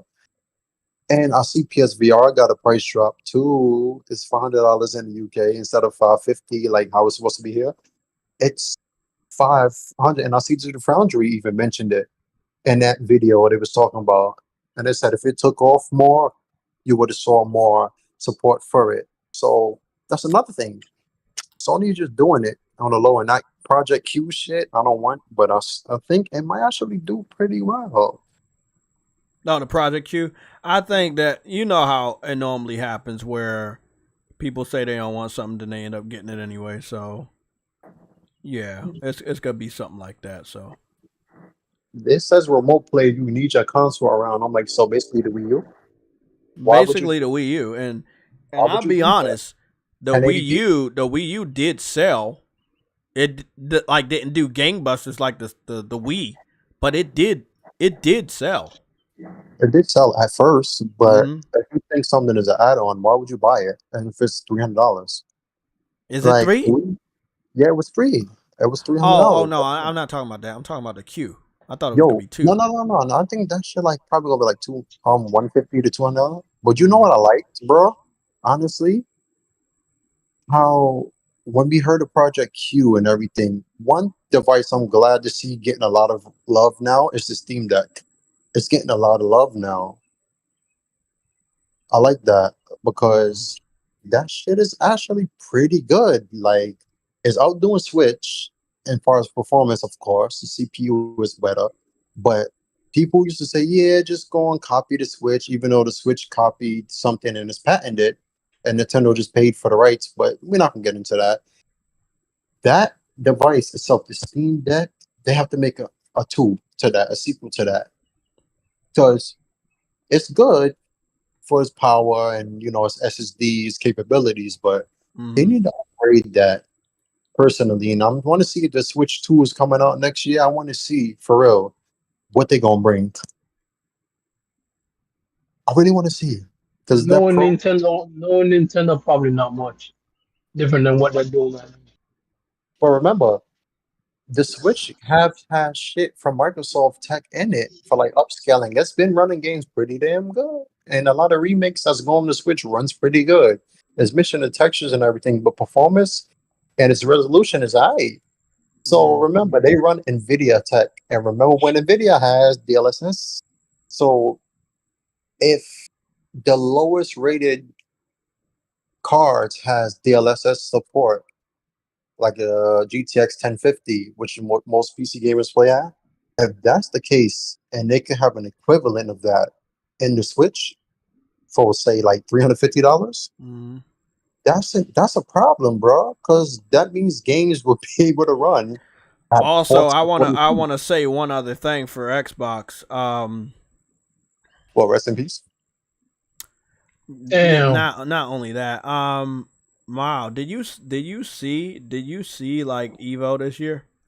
And that they had, those new monitors PlayStation had brought out and new headsets. That's what everybody was using, and a PS5, of course.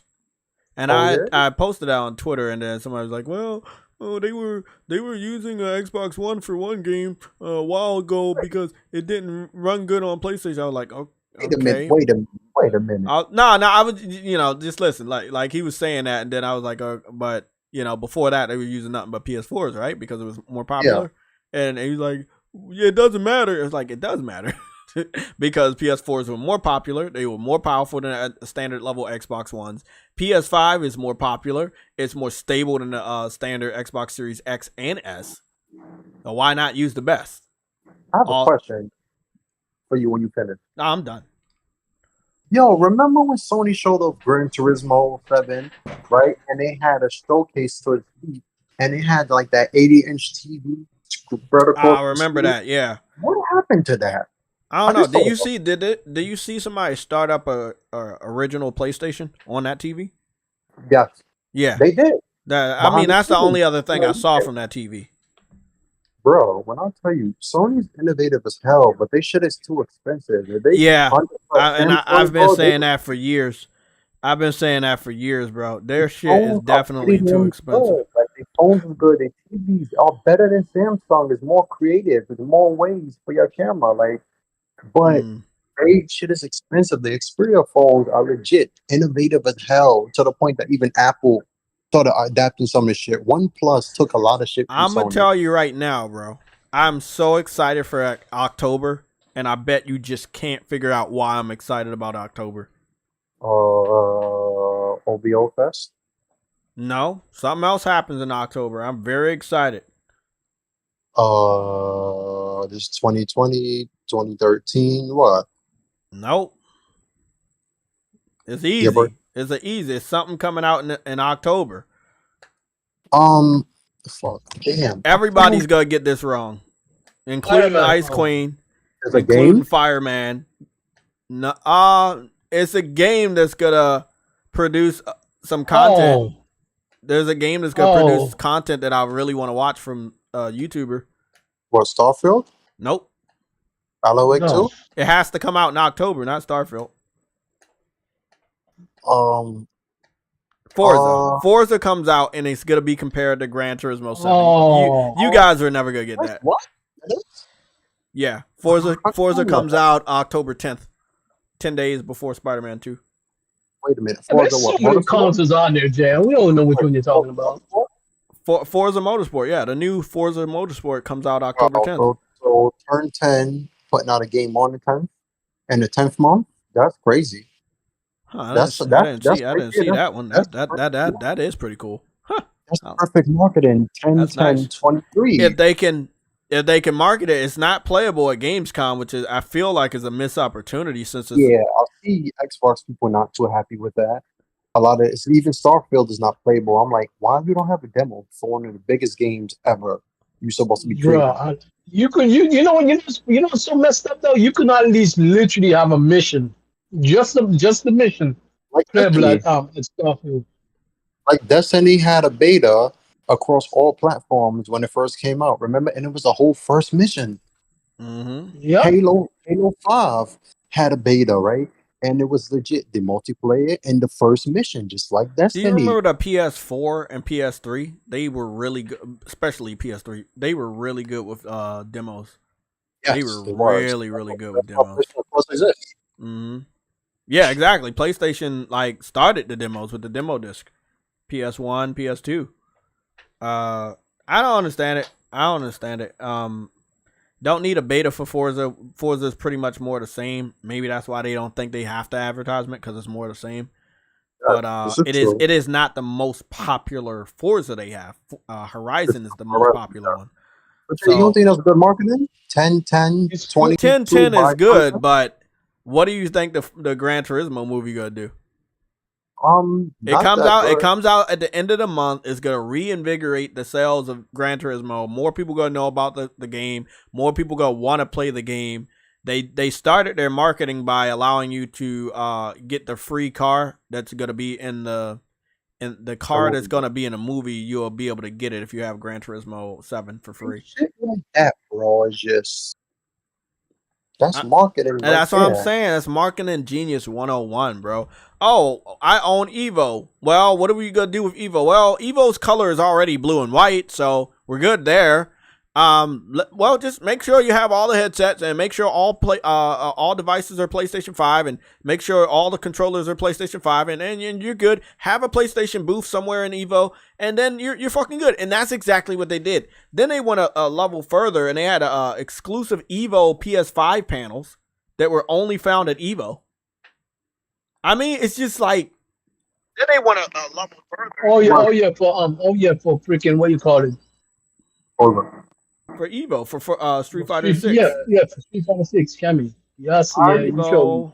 Actually, a personal question. Panel. Do y'all think Forza Motorsport is a pretty and fun game? No. You don't think it's a good-looking game? No, I don't. I mean, I think it's a good-looking game, but I don't think they have fun with it. I don't know how I would have fun with it, but I don't think they have fun with it. As somebody who played almost every Forza in existence, I think besides the one before Fast and Furious that they put out, that was pretty cool too, but it was corny.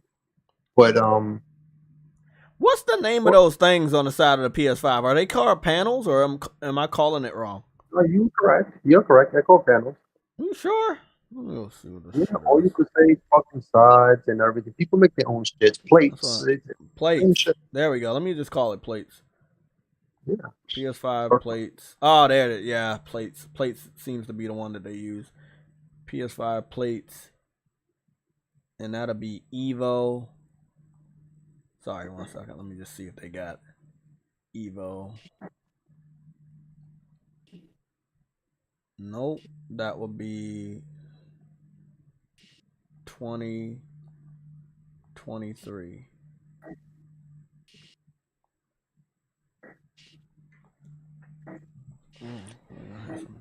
I'm be right back. Y'all can talk. Chowitty. Yeah, what's up? You know what I like most about Xbox? What? That the fact that they didn't really too fully give up, but they did, and they admitted it. That thing that Jay played was the most honest I've ever heard Phil Spencer. He's frustrated.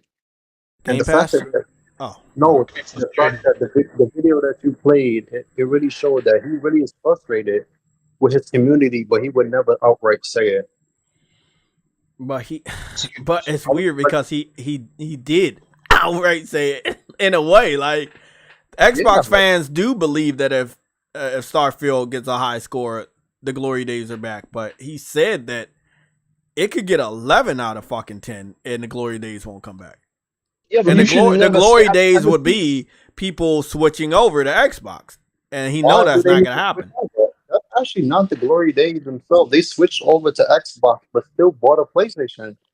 That's the glory days when all three are bought. That's the glory days, which people fail to realize. Like how you said you would go to your friend's house, you had different systems. You don't have to go to their house, but bro, you have crossplay now.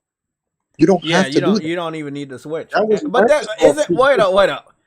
Let's be real fucking serious with this. Who wanted crossplay? PlayStation. This gen. We had it the gen before. PS4, PS3 had crossplay. Yes, but they were the ones that wanted at the end of this gen, 2018, summer 2018.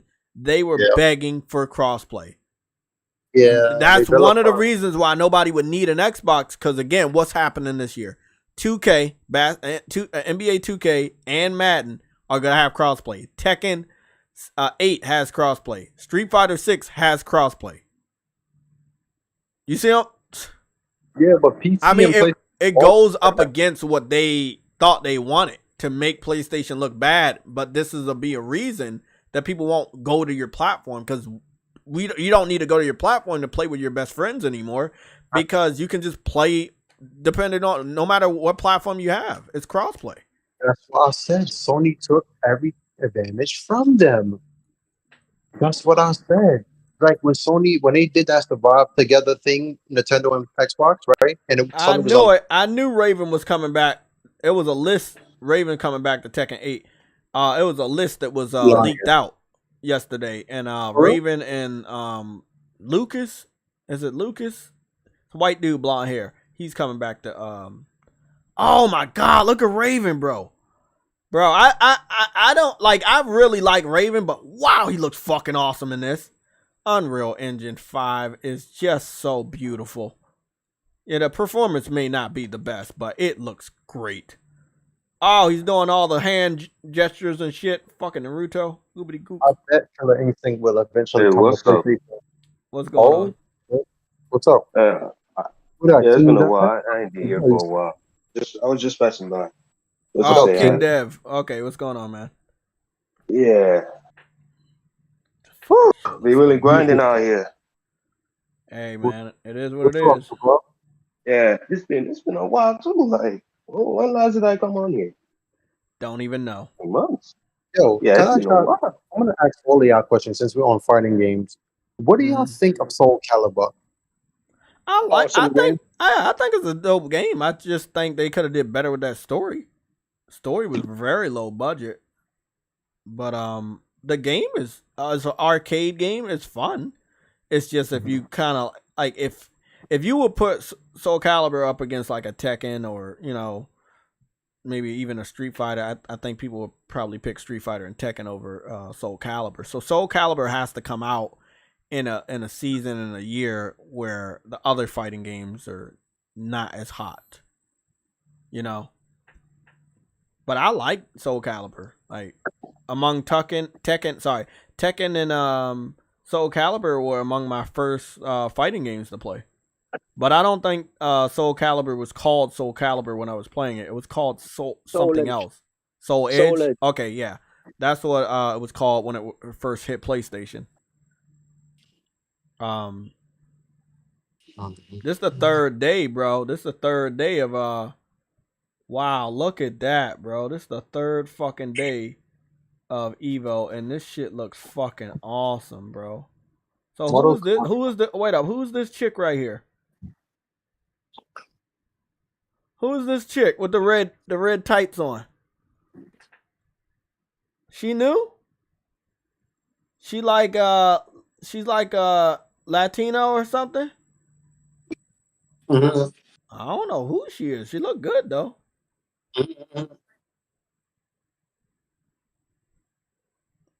I like that Tekken. Again, they give females true shape. You don't skip all. That shit's funny. She flicked her head. Said got coffee. She drinking coffee at the end. What the? She gotta be from. She gotta be from over there. Brazil, Mexico. So who is she? Oh man, they definitely gonna bring this game out next year. But they showing a lot of characters.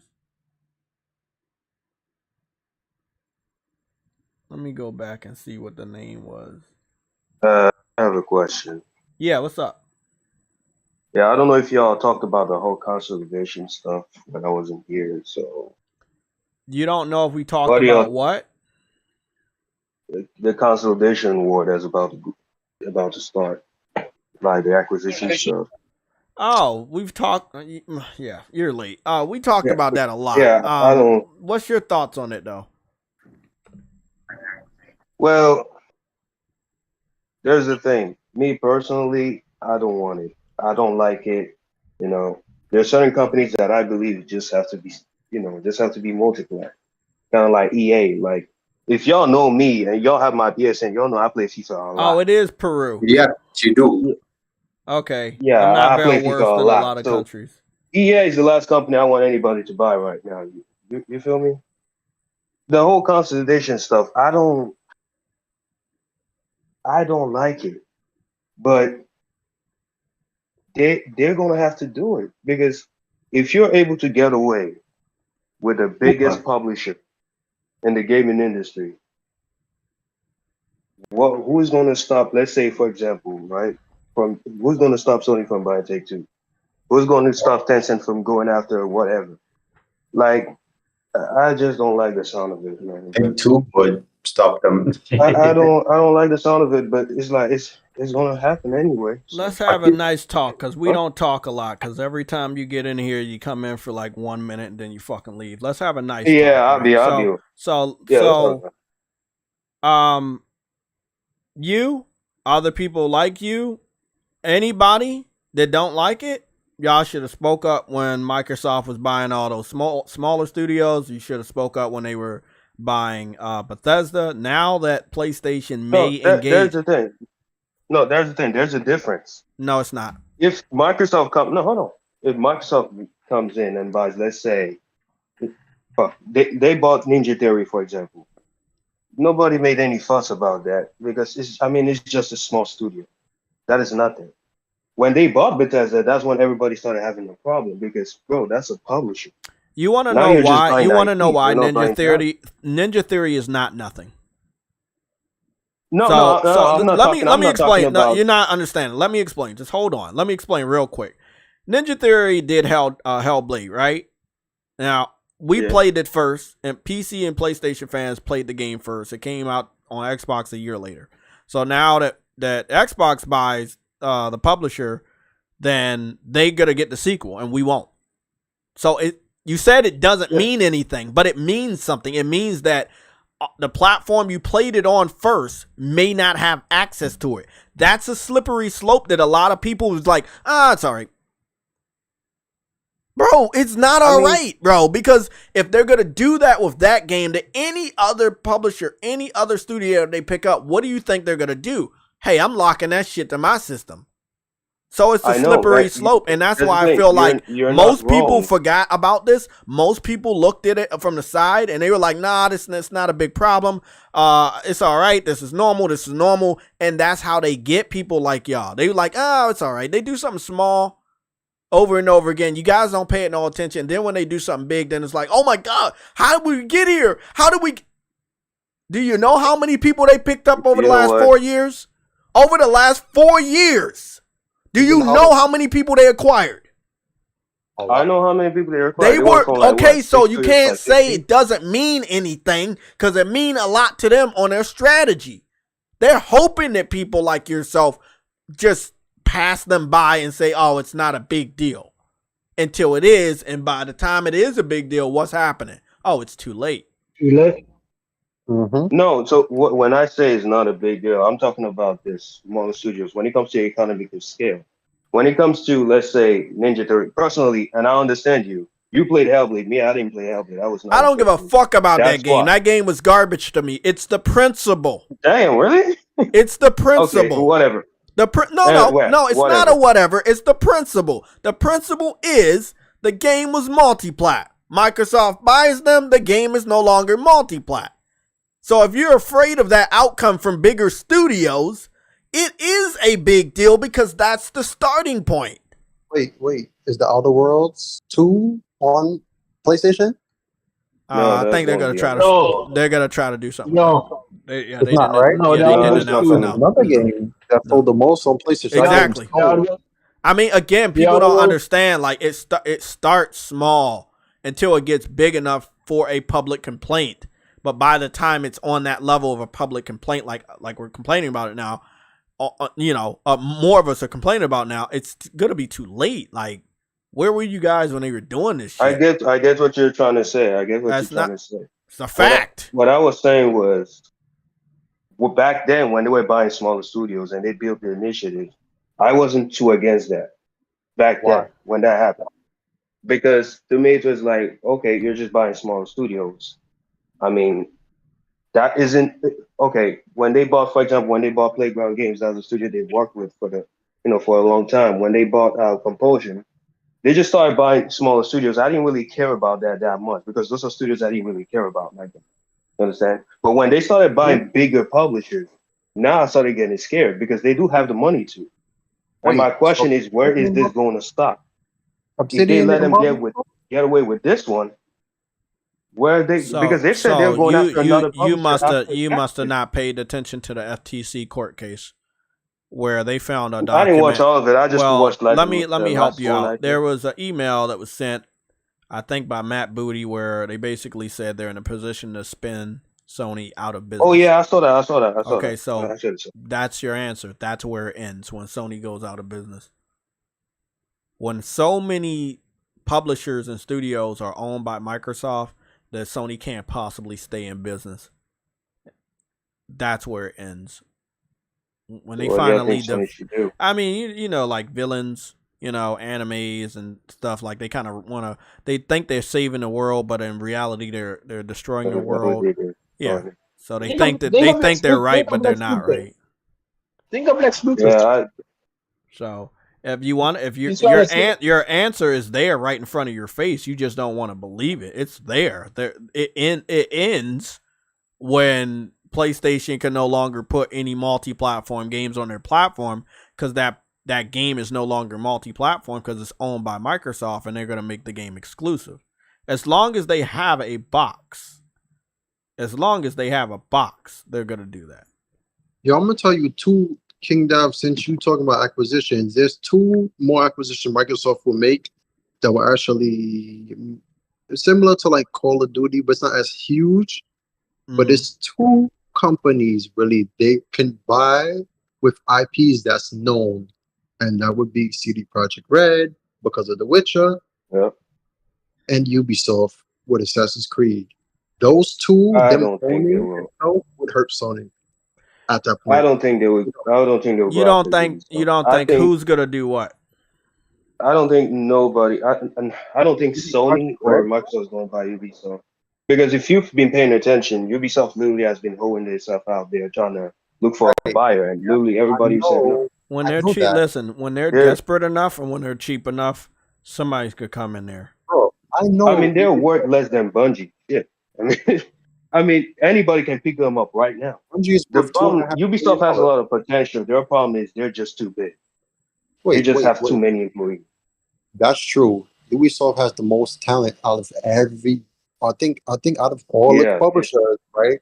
That's like what 40,000 or some shit like that across the world. So I was there for when Ubisoft fought for Vivendi for years, the French government, to not be sold off and everything when they wasn't doing good. When The Division came out, when fucking Watch Dogs 2 came out, and all of their games like EA was selling 10 million and they were still in financial strain. I was there to see all of that. But remember, you just said Ubisoft is worth less than Bungie. Bungie is worth $2.5 billion. Ubisoft is worth +6+. They're not. No. Look it up. Look it up right now. I They did. actually dropped. I know what you're saying, but remember, your total assets is how much your company is worth, not your net worth for now, but all of your assets. Oh, okay. That's what you're talking. $6 billion. Square Enix people say, "Oh, it's only worth 4." No, they're not, bro. Square Enix is worth a lot in asset wise, but since their shit is shared and they sold their division, they're worth less now because they don't have to, maintain staff and all that. So CD Projekt Red, I could see Microsoft getting, because they the ones who helped CD Projekt Red personally outside of gaming get into console gaming and expanding. So that I could see. But Ubisoft, they've been doing rather well with their financials, not really too much losses. But I could see Microsoft going after Ubisoft for around the same amount they did for ZeniMax. And if so, yeah, but CD Projekt Red would be overkill because they'll monopolize the Western. They will monopolize the Western, but they already did, bro. You have Bethesda, you have you have Obsidian, so it's like you have the two right there. You have the two biggest ones right there. You have a lot also. But remember, you have PC gaming IPs, Quake, Doom, all of that shit you own. But CD Projekt Red has the store actually on PC. Right? Funny enough, they already have more studios than Sony right now, and they're looking to get even more. Technically, right now.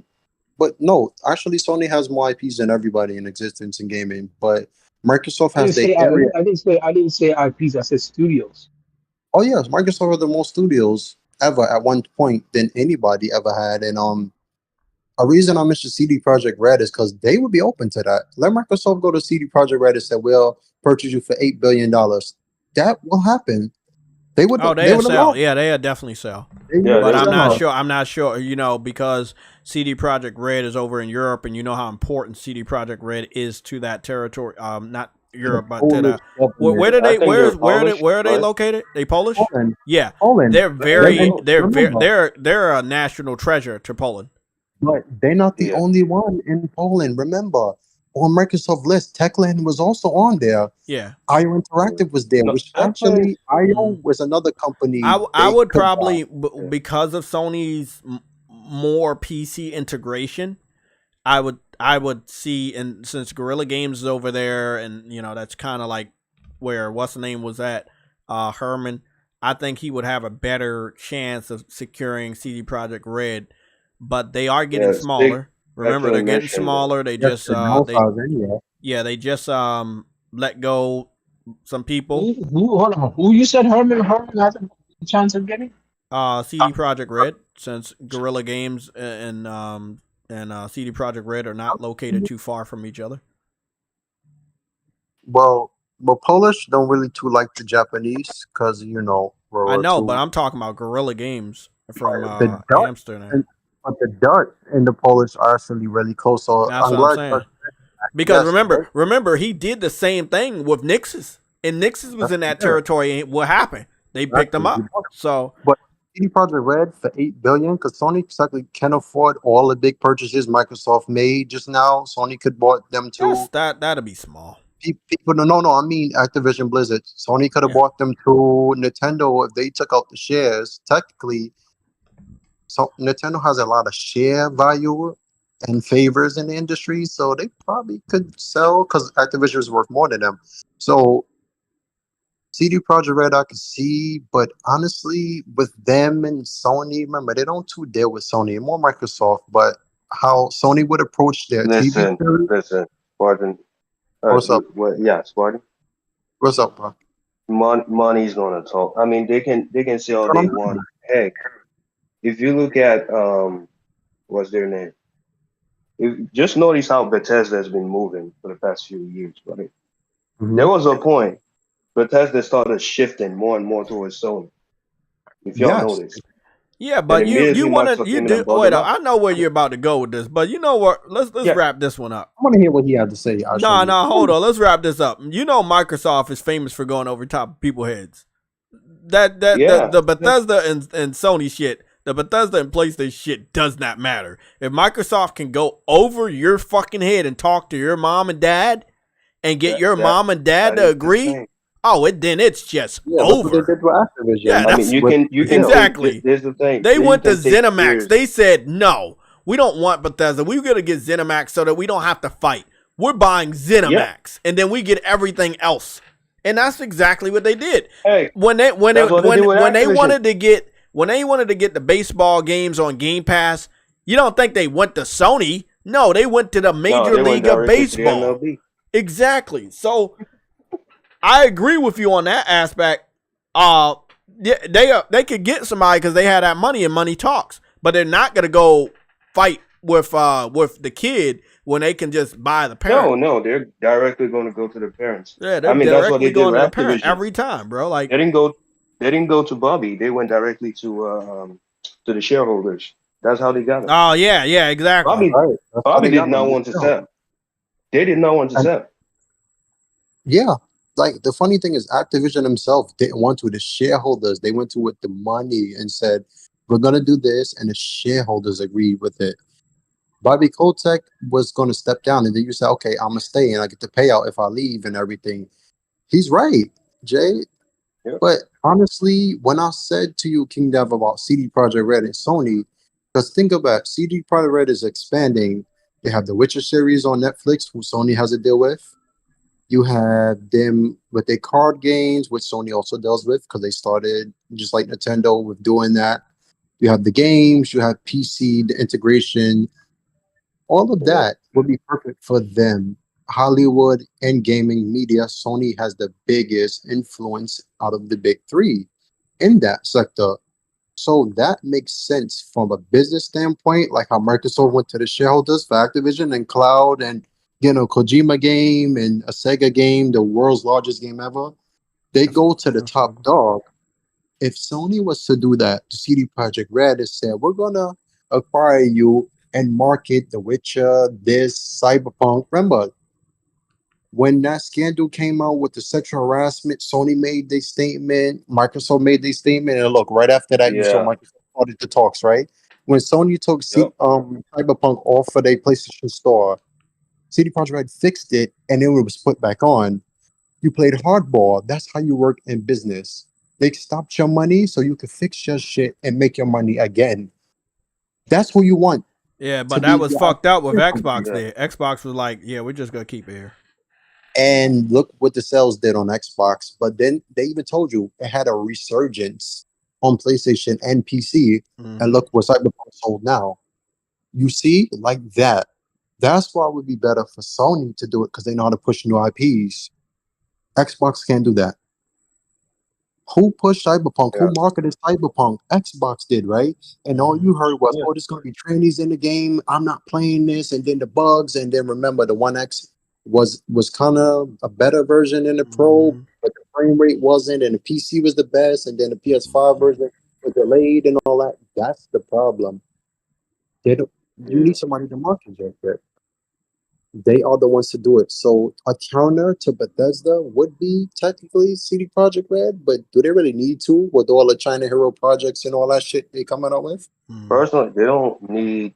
If they were to get CD Projekt Red, it would just be for the GOG stuff. No, that would just the only reason for me because they look like we got a confirmation. PC. We got a confirmation. Jay, this is a red alert. Sorry, man.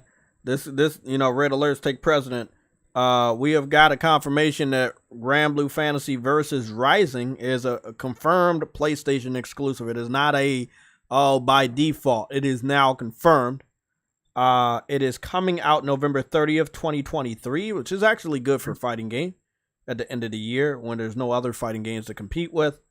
They said a new online beta is coming. Pre-order available on August 7th, which it would be tomorrow. And there is a free to play edition. You can play with every other edition. Oh my God, that's big. So there's a free to play edition that allows you to play with any of the other editions that didn't want to get the free to play edition. That's a big deal. There's not a lot of games that do that.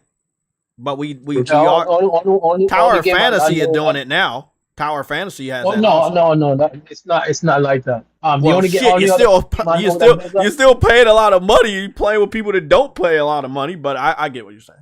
No, that's not what I mean. I'm saying the only other fighting game I know that does that is Dead Dead or Alive. Yeah. Free edition. Try the game for free. You get four characters, part one of the story, online play and lobby access. Some features limited. Okay. But that'll get people in there. Maybe, hey, they're not really comfortable. They don't really know a lot about Grand Blue. But if they get into that free to play, they may be like, this is enough. Let me go on and buy it. It's pretty smart marketing right there. Again, a confirmed November 30th. Again, only PS5, PS4, and PC. That's, again, another default exclusive.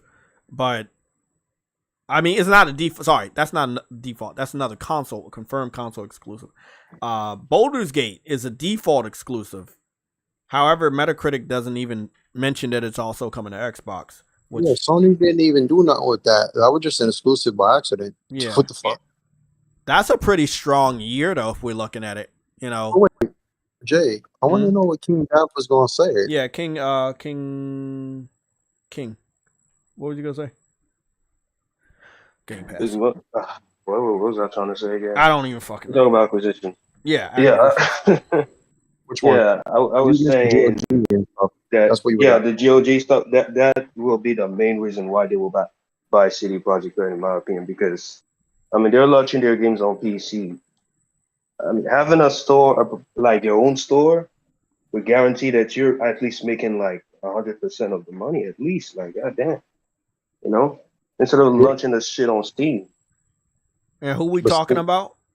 We're talking about CD Projekt Red. Sony and CD. Oh, Sony and CD Projekt Red. Yeah. I mean, but I'm just saying, Microsoft could do the same exact thing. Nobody bought Valve. They can do the same exact thing. Yeah. Why nobody bought Valve? Honestly.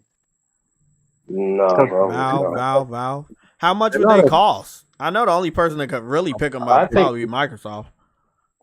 I mean, are they not a private company? I feel like if if the guy that's in charge, if he he's old now, but if he gets even older and you think he can't do it anymore, if he's ready to just sell it off, I think there's nobody else that can accept the price of it would be Microsoft.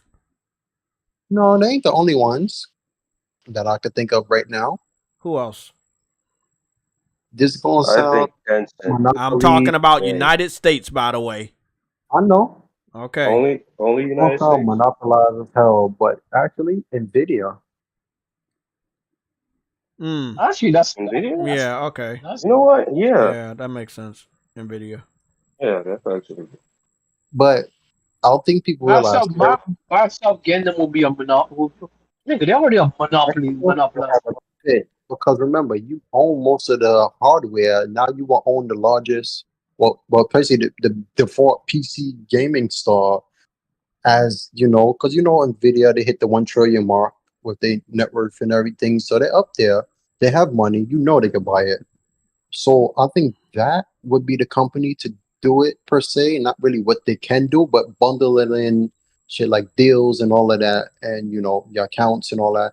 I can see Nvidia doing that shit with Valve, but Microsoft owning Valve itself, I think because they own the Windows Store, it's kind of like a conflict of interest. That's why they put the games on Steam instead of just the Windows Store, because nobody buying that shit.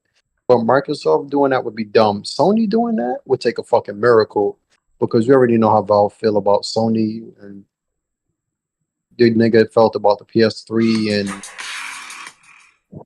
so I personally think when you came here and said acquisition war, they need to do something. When you mentioned Take-Two, we've talked about that. Take-Two would be the one to stop that. They're approaching $30 billion in net worth. Epic Games is ahead of them. Fucking Saudis then invested in Take-Two, Ubisoft, all of that. It's better to invest in these companies than outright buy them, because when they lose money, you technically don't. Your shares stay the same. If you buy them and they go under, you lose money. So yeah, I would say we take have to be the counter to Activision because Call of Duty versus GTA. But think about the hype. You would buy, say that takes about 2 years. If Sony was to acquire Take Two and it came through and it was like GTA would be exclusive, ain't the next exclusive coming out? Ain't the next GTA coming out? That's overkill right there. That's marketing. Yeah, I wanted to talk about overkill. So this is still news, so we're gonna cover it. There's a new Xbox chair out by Harworth. And the chair is gonna cost you $1,600. So Microsoft or Xbox partnered up with this chair maker, and this was just shown off. Let me see. This week, but it went under the radar. I just saw it this morning, and it's an Xbox chair that costs $1,600, obviously plus tax. Again, I feel like marketing either your games or anything else would be better than a fucking expensive office chair. It's not even a gaming chair; it's an office chair. It's a fancy one too. All right, Amazon by involved. That would be killer too. On Amazon, I could definitely see Amazon picking up Valve. Yeah, that would be thrilling because you know how much sales they would have. Yeah. What about Google? No. You don't think Google would pick up Valve? Google would, honestly. But they got enough money to do it. Oh, yeah, remember, Google is bigger than even Amazon. The problem with big tech companies buying up something this big is the amount of control they're going to have. So I don't know. I don't know about Amazon or Google. Well, I mean, I know that you're not comfortable with it. I'm not comfortable. A lot of people are not comfortable. But we weren't comfortable with the Activision shit, and it's happening. So just because you're not comfortable or it's the wrong thing to do does not mean it will not go through. It will probably go through. I mean, we like the way Sony does their stuff, where they like work with a company for a while. Then they learn them. Yeah, they help them grow. But that doesn't mean they have to stop with that. They can keep doing that, but they will have to change up their strategy. But King, because this is something else. But Sony outright hired the M&A, the merger and acquisition person, right? They're legit. Put specifically in the description, non-organic. Non-organic growth. So meaning they're going to buy publishers just because. Money, of course, but the problem with big tech companies buying this, like people say they're not comfortable with the Microsoft Activision thing, right? You have two juggernauts coming together to make more money. Okay, like I said, I think Tuesday on the same type of stream, the quality still has to be there. They have to make money and not just that's another thing. They bought all this stuff. They have to. I was telling True Woody that maybe there's a 2-year wait time because again, Microsoft. I don't think they're gonna keep their promise. You was here last time, Spartan. It's a 2-year wait time for, and I think within the 2 years, it's not. Don't wait to buy another person. For Microsoft, I would buy another person within the next 2 years because. If you know you're not going to be able to commit to the Call of Duty promise and you're going to end up fucking up in the next 2 years by having another one of them fucking round tables where you confirm shit's going to be exclusive, then within the next 2 years, maybe within the next year, you might want to announce that you pick up EA.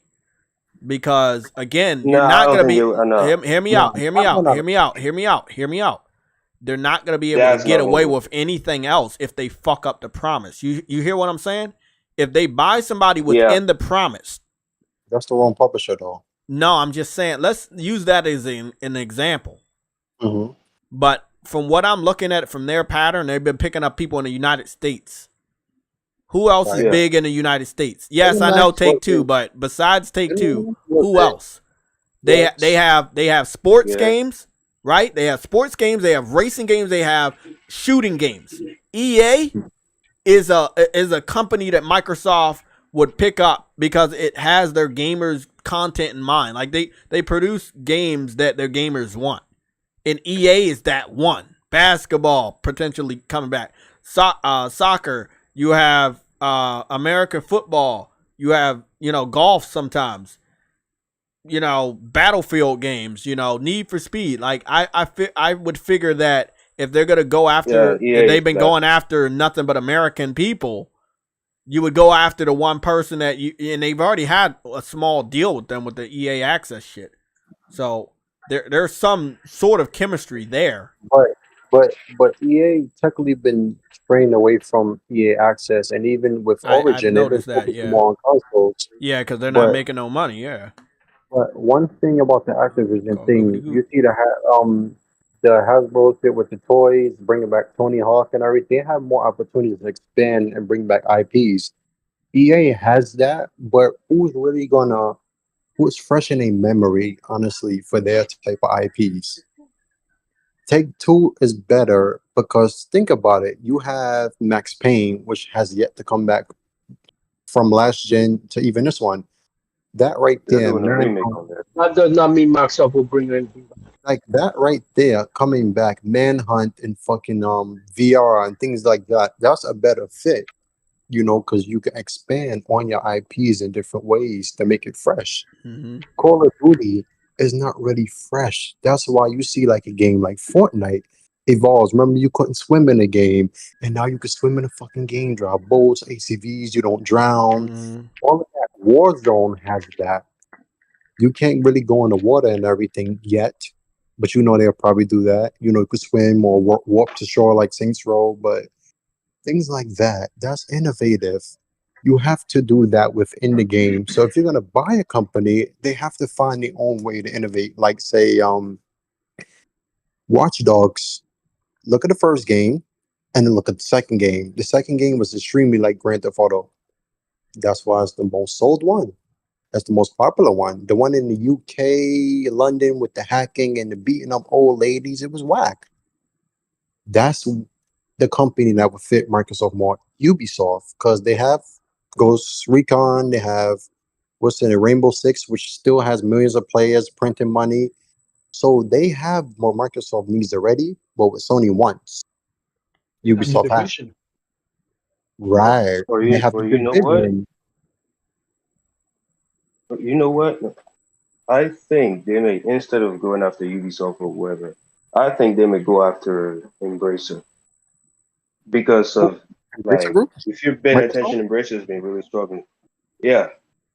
And I remember Colin Moriarty, he has mentioned it multiple times that he thinks Embracer will actually fit Microsoft better. Oh, yeah. They have a ton of IPs, a ton of studios. Like they got tongue splitters, which I want. Yeah, I mean, Embracer could fit Microsoft, but in all honesty, most of the stuff coming from Embracer these days isn't the best. Yeah, Tencent. I mean, what coming from Microsoft that is the best? Hey.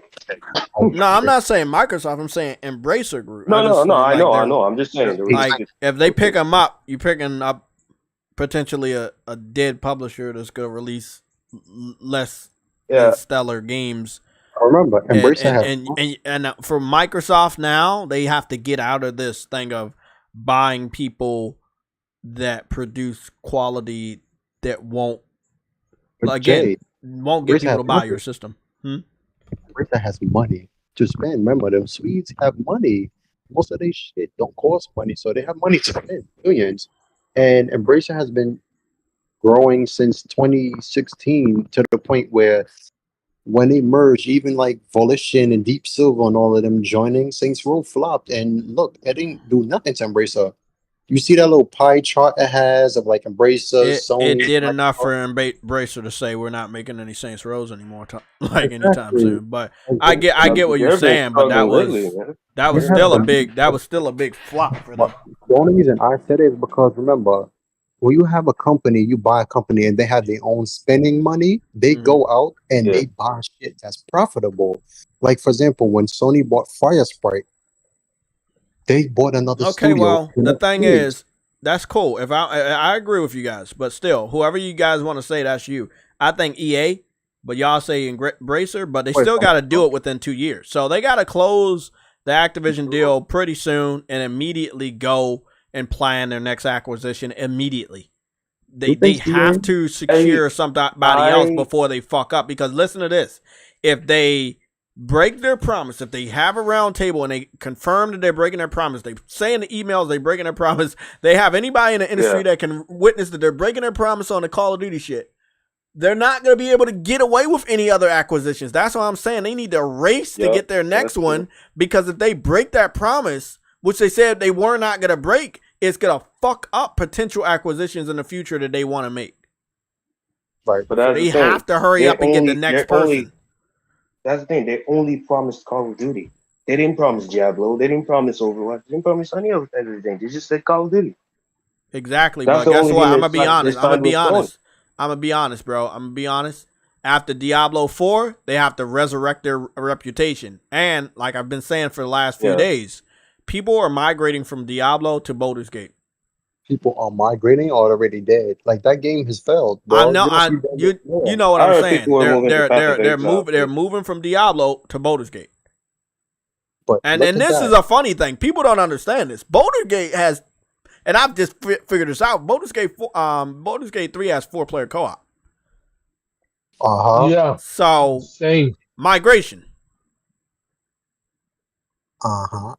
And it's and you know I love my character creation. I participated in 2 different Diablo betas, and I know the character models look great, right? We all knew that the character models look great and the graphics look great, but when I started creating my character, it was very limited. That's one thing that the Baldur's Gate 3 does not have. It is a very vast character creation, and it seems like you can make your character naked or some shit going on. But yeah, it's I don't know if y'all saw the crazy stuff that have been popping up on Twitter about that game. What, like animals? There was this guy who was playing. Then he got into like a cutscene, and they showed like how was that a troll or something? And they were like smashing or something. Like yeah, and you have like a big master troll. It's a very very open game. It's a very free game. Yo. Y'all forgetting about apparently those are random like events. Those are things that you may not even see. Did y'all forget about that? The Divinity series was also big on PC and consoles. Yeah, I took a look at all of the scores. Yeah, me and Jay looked at that. We looked at all the scores last night, and they were like fucking 93, 98, 96, 97, 92. Look at that. And it's made by the same Larian Studios. How about this? Maybe somebody need to pick them up. That's why I mentioned it. I'm like, bro, the thing is, bro, we can all agree there are definitely a lot of people to pick up.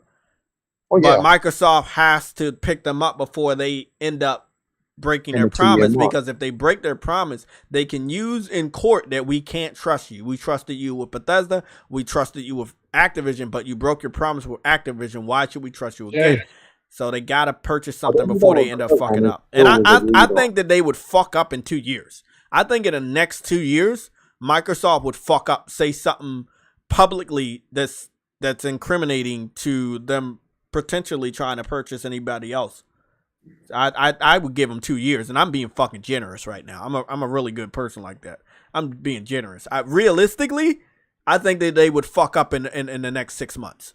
They would say something publicly about exclusivity of Call of Duty in the next 6 months, or on an email or something. Yeah. What do y'all think about Sony then? Yo, that all spends. I think that I've been saying it. Sony pick up Square, Ember Labs, Arrowhead, build on that, and maybe get another publisher that we don't know. But those 3, at least lock those 3 down. You're good. Go get whoever you want later on. I don't give a fuck. But just get those 3 out the way. Ember Labs, Arrowhead, Square Enix. Me, I was saying Arrowhead. You pick up Arrowhead. You pick up what's their name? Ember Labs. Ember Labs? Yeah, maybe. A lot of people. That's if they want to get bought. By the way, I want to put them to pick up Moon Studio for the year. Nah. Moon Studios. What does Moon Studio do? I've heard that name before. Ori, nigga. Ori in the Blind Forest. Why is the floor? Wait up. Why is the forest blind? Oh my god! I don't know. I need to know. No, the only reason I mentioned Moon Studios because remember when they made Ori, they wanted Ori to come to PlayStation, but they said they were respecting, Microsoft and shit like that. Remember, Moon Studios was started by niggas that used to be at Blizzard. So who's to stop from making PC games and all that? You got to remember, when you leave and you start a company, you could buy all the companies you want. But I said it again and again.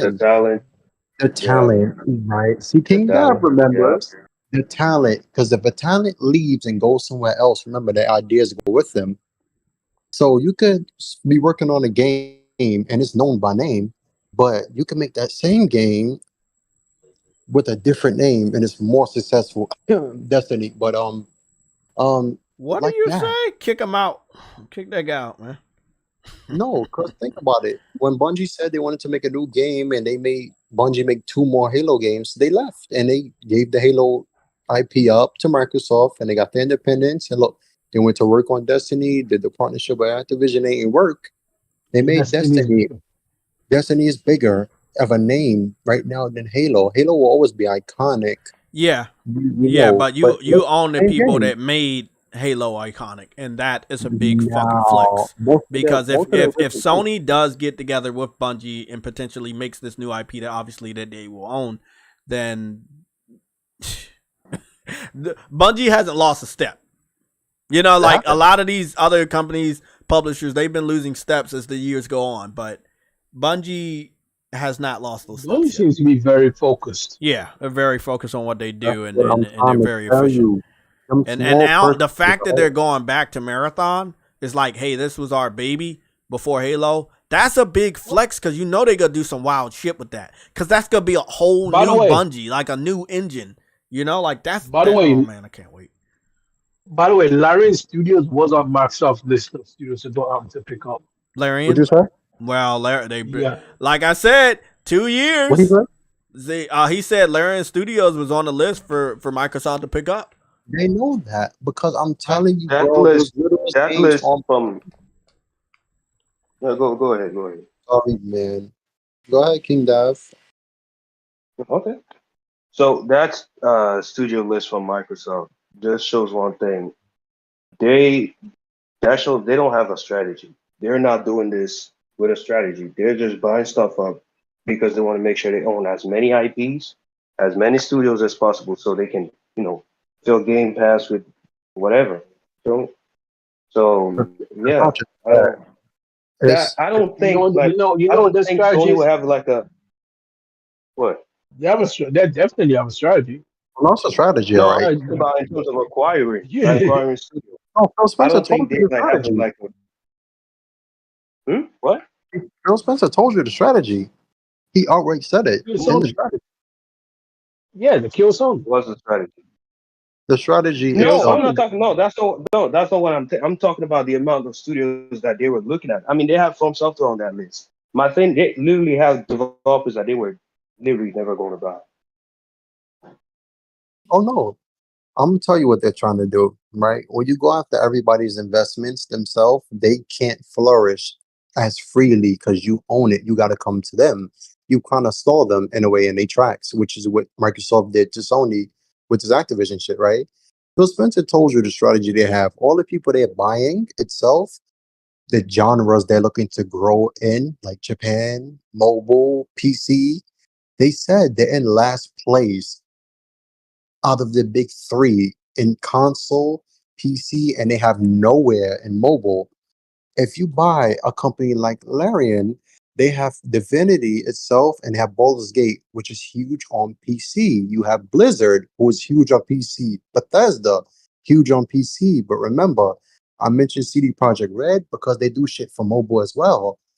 That's why, that's their strategy, to make as much money and go into the genres that's money makers, RPGs, live service, mobile, Japan. That's what they're trying to do. That's their strategy.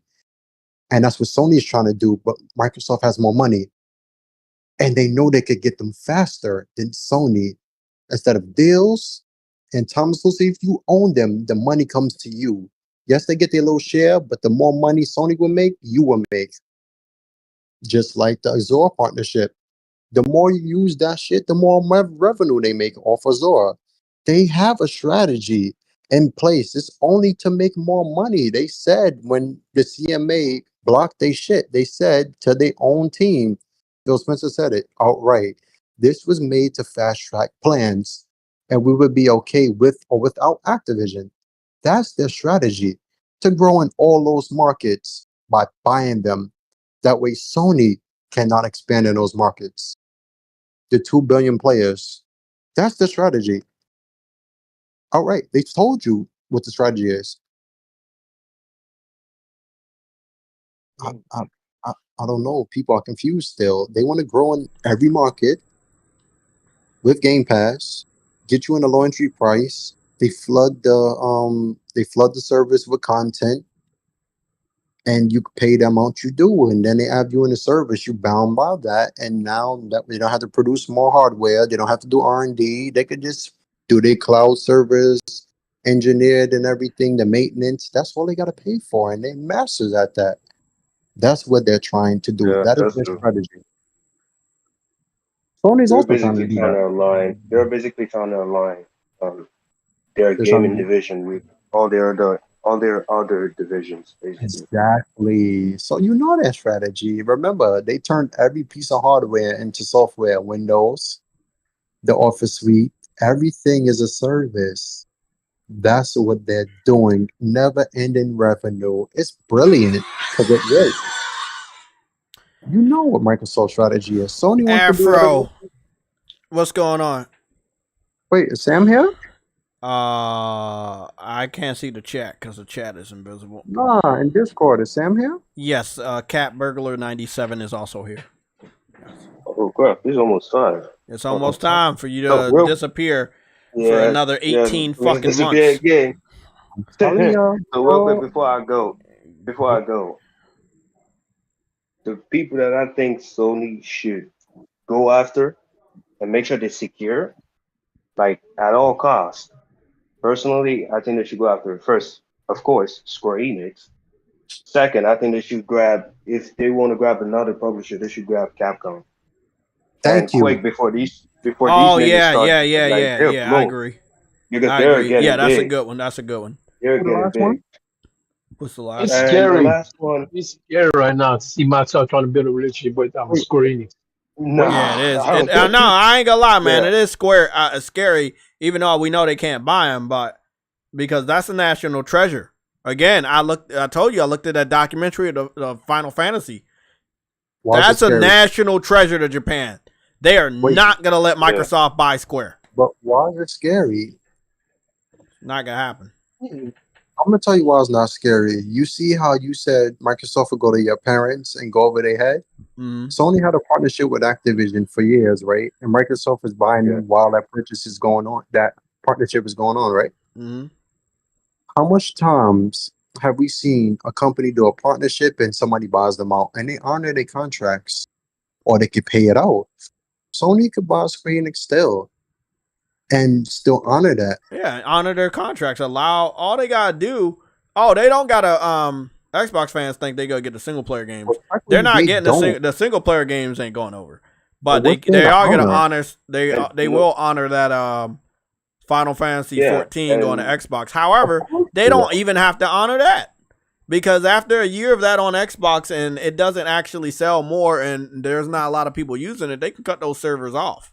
They will cut the servers off. So I mean, I think Xbox fans about to understand they're doing another little olive branch test with Square. You already didn't do good with the first test. Kingdom Hearts, all of them went over there. A good amount of the Final Fantasies went over there. Like the Dragon Quest games went over there. You know, like there's so many Square Enix games that went over there in the last 5 years. They failed every test. Roz and Shadow of the Tomb Raider was marketed by you, and you did nothing for them. They sold. Oh yeah. That's right. That's right. Outriders was the Square was the publisher. Xbox was the platform, the lead promoter of that. It did nothing. So this constantly, like, I'm glad you mentioned Capcom, because Capcom deals with Xbox haven't really been doing good. Nope. Like, remember they put Monster Hunter. They put Monster Hunter on Game Pass really early, and that's only because it was flopping over there. They were not buying that game. It was flopping. I don't know if there. y'all guys have been noticing. A lot of Capcom big games, when they want to showcase their big games, it's always been on the PlayStation, like PlayStation's YouTube channel. When they did the Street Fighter 6 showcase and the Resident Evil 8 showcase or Resident Evil 4 showcase, they did all of that on PlayStation channel. Like PlayStation's YouTube channel, they did all of that over there. Why wouldn't so, what? Why wouldn't they? Because to be honest with you, the only hurt person. No, I'm saying that if you guys notice, they have a very, very, very close relationship already. Capcom always had that relationship with all three. These niggas are growing very fast, and if you take too much time, they're gonna be so expensive that it's not going. They already expensive, bro. They worth more than Square Enix. I know they're like 10 billion. I'm gonna tell you something. The only company Sony buying Capcom will hurt is Nintendo, because they do deals here and there as well, mostly with Capcom. So if that I think Sony will honor. But say like Resident Evil coming to Xbox. And hold on, though, Spartan. Even if Sony honors a deal, that does not mean Nintendo will accept it, because Nintendo is very, very like Nintendo pulled out of evil just because Sony bought them. Right. That's what I'm saying. Things like that would actually hurt Nintendo more of anything than Nintendo hurt themselves. No, Nintendo hurt themselves at the end of the day because they hate Sony. You're correct. Actually, let me take the L on that. You're correct, Shreddy.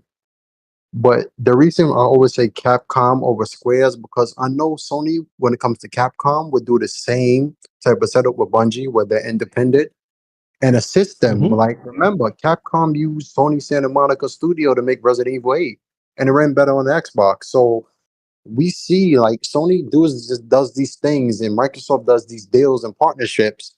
That will never stop. Sony will honor all of their shit. They Japanese. They tend to do that. However, like Jay said, with Microsoft keeping a promise, we don't know. But so Microsoft buddying up to Sega, people say, "Oh, they're gonna buy Sega," but just because they got Tango under Bethesda, and that's a Japanese company, that don't mean shit at all. Tango, wasn't Tango actually created, not bought? Right, they were created, so that's different, like that. But like Sony buying Capcom actually would be huge. Personally, for me, Capcom doesn't need to be bought at this fucking point, right? They don't need to be bought. They got their money. They making money. They make big billions, bro. So to me, it's nothing of a big deal to me. But Sega's also on that list too. Sammy ain't never let go. Sega. Sony will have to go to Square. Like, I mean, Sammy, like, yo, we buying Square for like $8 billion. I think they would sell that, but why would they? They make money. Nobody mentioned Konami. Like, they got the gambling business here in Vegas. They open the casinos, like shit. I mean, like that. Konami. The only problem with Konami is they don't really have that many development teams. So paying $8 billion just to get, the IDs, you still have to find developers to do that. Remember, Sony has developers for that. Yeah, they have developers. I'm just saying that. I mean, I don't think it would be worth just paying $8 or $9 billion just to get IDs. No, that's the Sega. Because Sega is a name brand that people still know. Like, no, I was talking about Konami. Of course. But like $8 billion for Konami. Like, Konami has the Metal Gear and the Silent Hill rights. Like, just for them legit announcing that shit, they made quarterly reports. They broke records just for announcing that. So if they could do that, just with them verbally saying, "Oh, we announced this, and our results, we expect a lot of shit," bro, people was buying their shit. Them as a whole company made more money just for announcing those two games. And you have that, you have Castlevania and all that shit. Like, you really don't realize how much IPs Konami has. Like the rights to put shit in games like Sega, when they have the Yakuza games, you can play in an arcade and play the traditional games. Like that shit is lit. Things like that. The littlest shit. Remember, y'all might not see Japan as big, but they mobile. So if you own all of that shit and it's mobile, you're going to make money. That's what people fail to realize. That's what Microsoft wants. That's their strategy. That's their strategy. If Sony beats them to that, they know they're not going to win. Them Sonic games, the Mario runs, and fucking Pokemon Go, all of that shit made money. Right now, we still don't talk about Fate, which is Sony game. Sony published that shit, made $2 billion a year for years. Then they just bought them. Sony Pictures, I believe, bought them in 2021 December. That game was going for 7 years. Right now, Genshin Impact made more money than fucking Call of Duty, mobile and console. Sony could buy that. I don't think y'all realize the littlest shit is making the most money. They don't need them big companies to do so. They need the markets to do so. So if you buy that, Genshin Impact and Larian and then the Divinity Sins, the Dungeons and Dragons style, that right and there. You're right, but the thing here is not necessarily just about the money making, because if it's money they are making, of course they'll make more money if they, had like you said, they had this mobile game that was making $2 billion a year for them. Yeah, it makes sense, but here I'm mainly talking about IP. By the way, IP protect, like there's certain IPs you just have to make sure you protect, so they don't just go to the competition forever. You're correct. The only reason I mention money to you is because this is the end game. Because mobile is a growing market. It's starting to outdo. Yeah. So, like Genshin Impact, you see how nobody wanted that shit. It came out, it flopped really at first on consoles, and look at it now. If that one game is able to make more than fucking Call of Duty that breaks records every year, and quarterlies and yearly, that's Call of Duty, bro. Grand Theft Auto 5, when it came out, had a record. Halo 5 had a record. Call of Duty has beaten them shits. And this game beat that. And it's a Japanese game that nobody talks about. So trust me, they can buy shit. Fate is going under the radar. Notice Sony has made more money. I don't think y'all realize this shit, bro. They don't need them big ass companies, because them big ass companies don't put out enough fucking game to do. Like Blizzard. Blizzard has World of Warcraft and all that shit on PC, right? Diablo is a very popular franchise. How's Diablo 4 doing right now?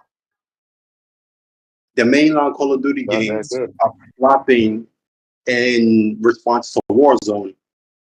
Overwatch 2, as a Blizzard game, is flopping compared to the first game. That's 3 games I just mentioned to you. 3 franchises that's going downhill before the acquisition. So if the quality doesn't keep up, like I said to Jay on Tuesday, if the quality is not good to keep up, the acquisition is meaningless. That's why I said the money makers are more important. Like Ubisoft is a smaller company, but their games produce more money over time. EA, Battlefield flop, but EA has gone down in value. They downsize and make money. Companies like Warner Brothers was losing money. Little shit they do has made them profitable to not sell anymore. Shit like that.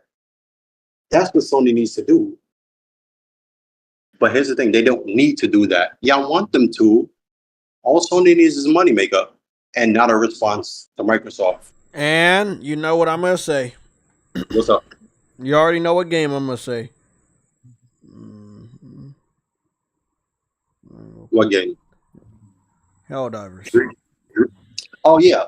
That's another thing. I think, I think Sony got so many potential sleeper hits outside of Spider-Man this holiday that it's like, yeah, they about to get the Call of Duty shit, but Call of Duty, okay.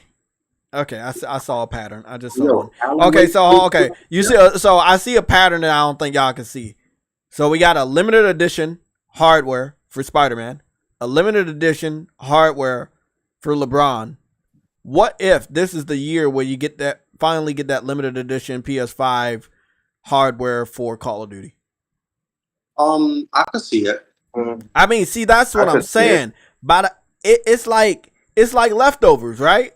By the time you own Activision and you potentially make Call of Duty exclusive, so much damage just this year alone, just this holiday season alone will be done. There's a new Call of Duty this holiday, right? It's part 3, but it's Modern Warfare 3. But the fact is, from what I'm seeing for the colors, they're my colors. That's black and red. I can definitely see a black and red PlayStation being made. Like Spider-Man? Mm-hmm. All I'm saying, man, is so much damage is going to be done. And the one game that I think increasingly needs to be looked at, can it stop the flood of what can happen? Starfield.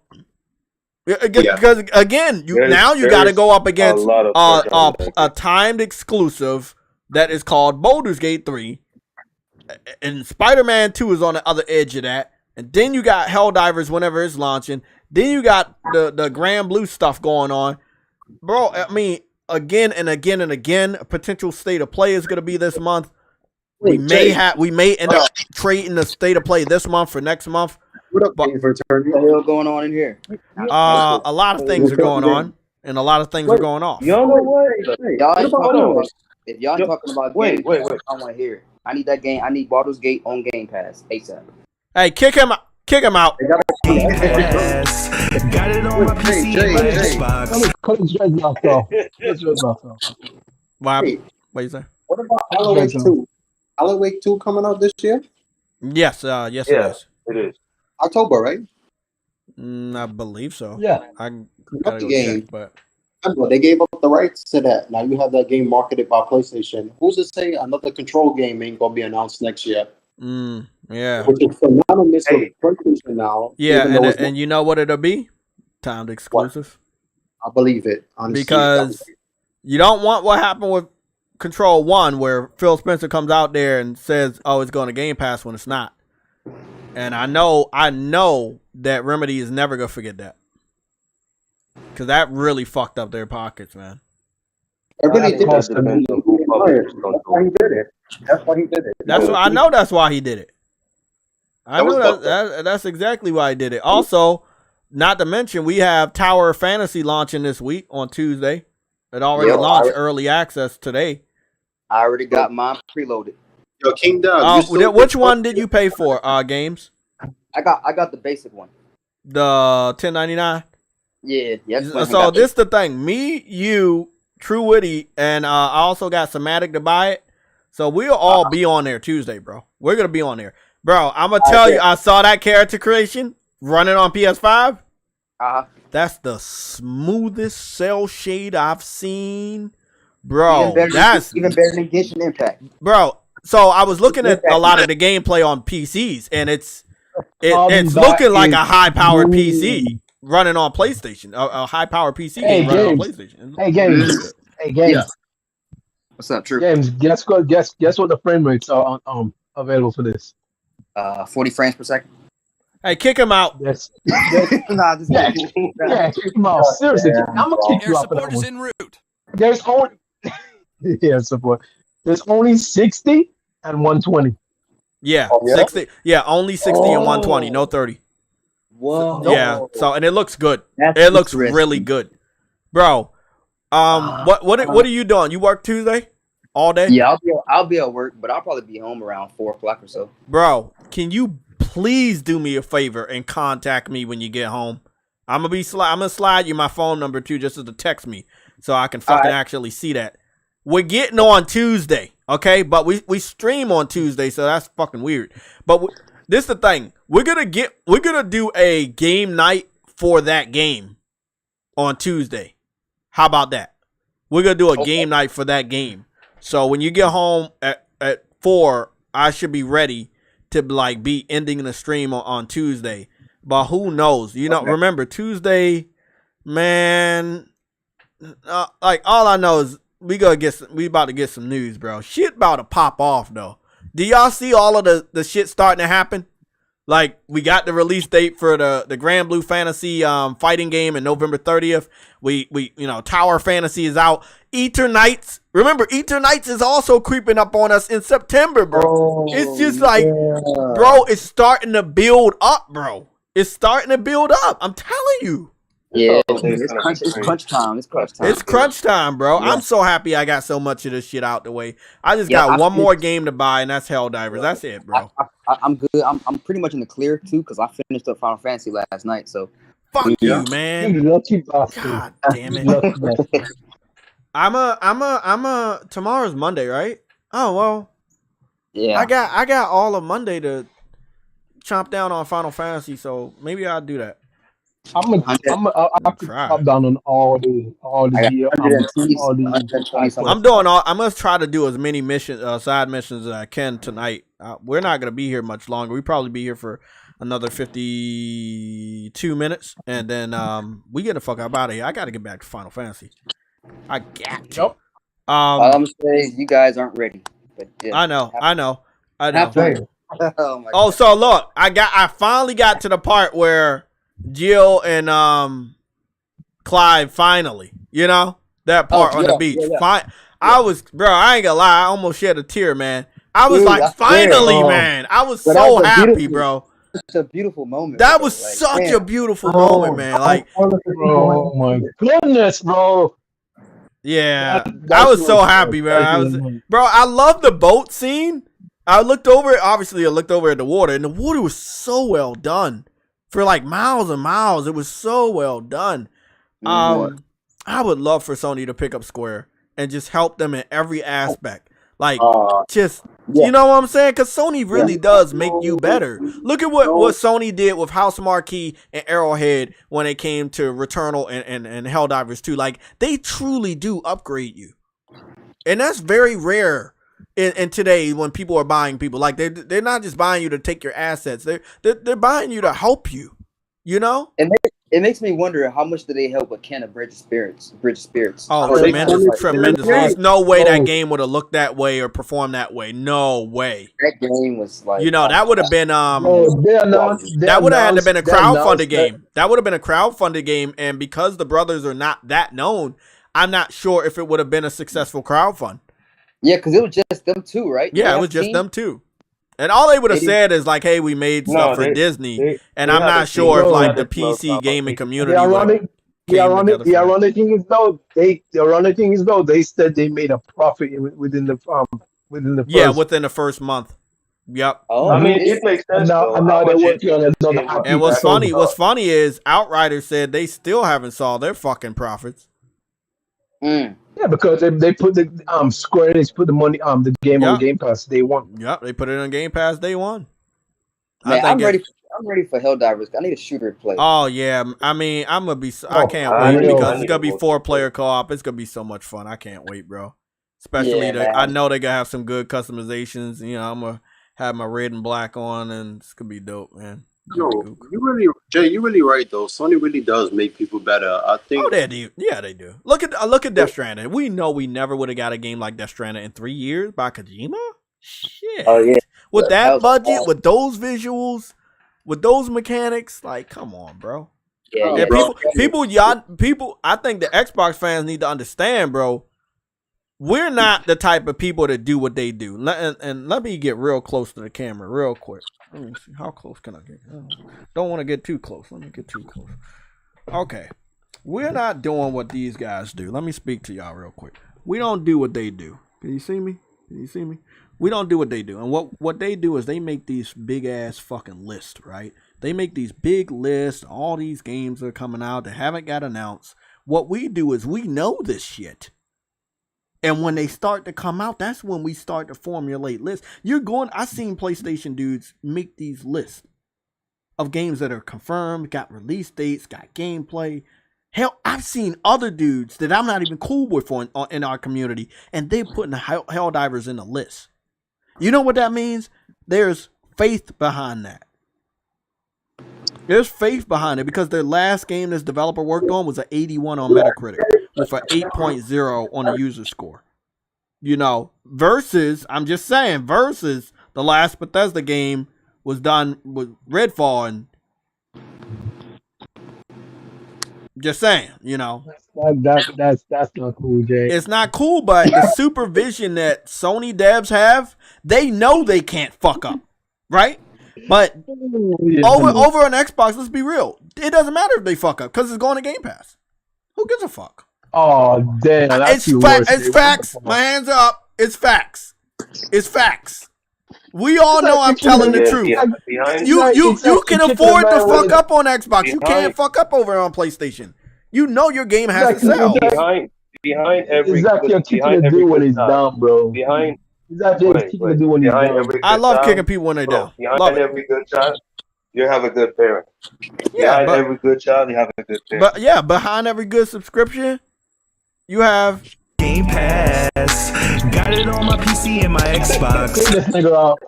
Kick this nigga out. I mean, y'all kick him out. just letting you know, man. I that song's a hit. That is a hit. That shit is heat. Don't make a controller that smells like cheese pizza and butt cheeks. You say what? Kick this nigga out. Hey, yo. Hey, yo. Well, yeah, what happened over there? Don't make a controller that smells like cheese pizza and butt cheeks. I don't know what's going on. Who pushing that? Goodness, hey. Crazy, bro. Hey, hey man, just smoke something else, bro. Y'all remember? I don't know if y'all know this. I remember King Trash played it on his podcast one time, where he had like a music, and that music was about, oh, she only 15. I gotta give me some pussy. I gotta give some beer. I'm like, what? Whoa, who? Y'all remember that? I don't remember that shit. Like, Kids Move. Like I don't remember. Wow. Okay. No, yeah, that shit was crazy to me. No, I was like, what? I will say we definitely have at least 85 more topics to talk about. So let's go try to get to those. We have 85. Hold on, I have two things I want to throw. Hey, Jay, Redman says pause, nigga. Wait, you want me to pause the stream, or the stream wants me to pause? Nah, but what you play when it came to Kids Move, bro? Like, hey, those are his words, not mine. Make this shit up. Hey. Don't make a controller that smells like cheese pizza and butt cheeks. King Dub said he had two things he wanted to say. Oh yeah, what you gotta say, man? Yeah, before I leave real quick. You said an hour ago. One was about the movie industry. How do y'all feel about that? I feel like they're in the right, but I also feel like they set themselves up. They saw that their movies were going to be in a subscription service. They knew they weren't going to get paid, and they didn't bitch. They should have been bitching 3 years ago. So I support Hollywood. I support the strike. I'm not talking about the writer's strike. I'm not talking about the writer's strike. What are you talking about? The state of Hollywood. Right. The state of Hollywood. Oh, I don't fuck. I'm gonna be honest. I don't fuck with Hollywood. Like if it's like, example, the Ninja Turtles movie, right? It's cool, but I'm probably gonna go back and watch the classic one, and then I'll probably watch that one when it comes out digital. And you know that, I mean, I don't watch any of their new shit. Did you hear that the live action Lion King is getting an animated movie? Yeah, how pointless is that? Wow. Yeah. What? The live action Lion King that was based off of the animated movie is getting an animated movie. What kind of redundancy is going on? So if you really want to know what my thoughts on Hollywood is, there you go. Yeah, there you fucking go. They've lost all creativity. Yeah, they've lost all creativity, bro. You can ask anybody in this chat, bro. I will go right now. I'll watch a movie right now. That's an older movie. Y'all heard of this movie called Demolition Man? Yes. I watched that movie right now. That movie shits on most of the movies that came out in the last 4 years. Guaranteed. What's funny is movies that are good that Hollywood don't want to promote. Example, a lot of the 3D Disney movies have been garbage. But there was a Scooby-Doo movie during the pandemic in 2020. That was a really good movie. But during the pandemic, they didn't know how to make money off of that, and they couldn't get anybody to go to the theaters. I went to the theater to see it. That was day one for me. And it was a really good Scooby-Doo movie. And the graphics were good, and the story was really good.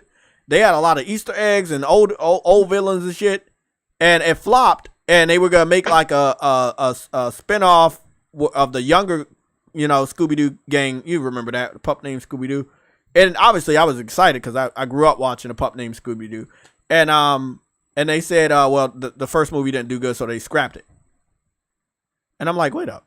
But look at all these other just garbage. And it's about like the money. They can make an indie film, right? That's something that we don't give a fuck about, and they can make enough money to get a fucking award. But we never go watch it. But a good movie can fall through the cracks, and then they don't make a sequel. So Hollywood is really fucked up in that aspect. Like, what's good to us, they won't keep making. What's bad to us, they'll reward them. They'll give them awards. They should just go back to focusing on good writing, good characters. They not, That's man. all it takes. Sadly, they're not. I want That's them all to, it but takes. Because again, when you look at the last few movies that have come out, except let's say Guardians of the Galaxy was good. That's one. Spider-Man Across the Spider-Verse, that was good. Hey, what's that sound? There's an echo. Someone's in the chat. Their mic's fucking up.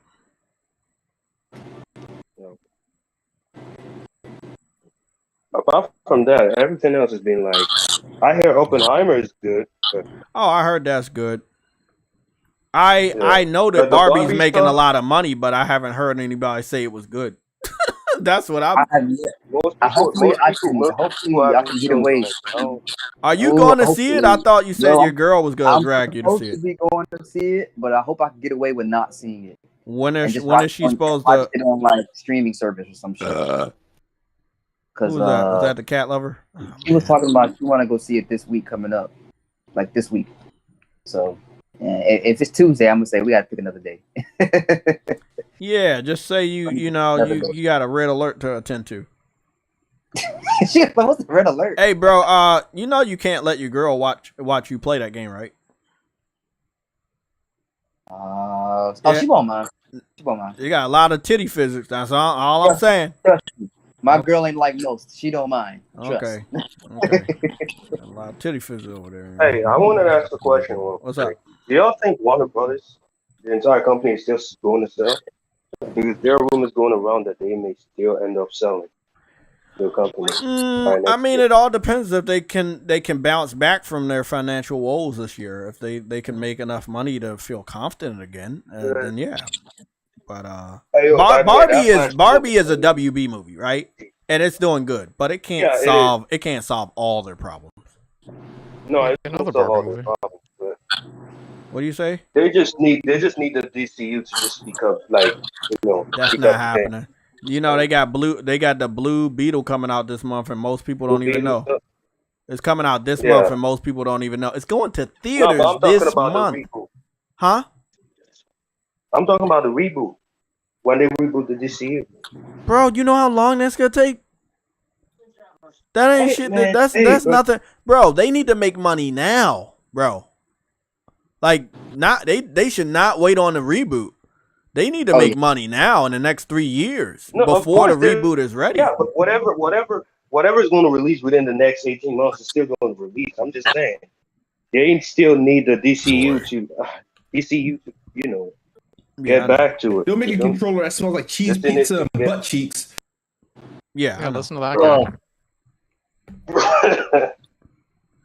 Okay, I got you, man. It's time for you to go, man. It's time for you to hit up Phil Spencer and so we can get Cat Lover 97 in here and hear what he thinks about the state of baseball. I think we need a pre-boot. All right, man. All right.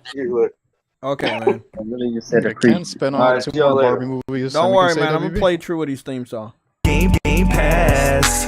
Got it on my PC and my Xbox. Oh, damn it. He's not so happy in that song.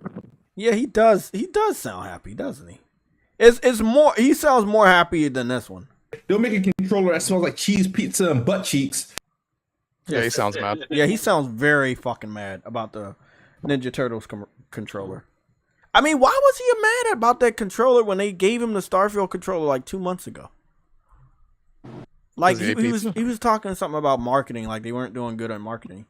But like they did market it with the headset and controller. I mean, it's going to Game Pass. They know they're gonna take a loss, so they're not gonna try to waste a lot of money on marketing. Xbox fans are doing a great job though. They like talking about it a lot and shit like that. So we also got Fate Samurai Remnant in September, late September. Isn't that going to Xbox also?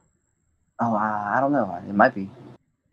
I really hope games like that stop going to Xbox because the developers they're expecting some sort of results that they're not going to get.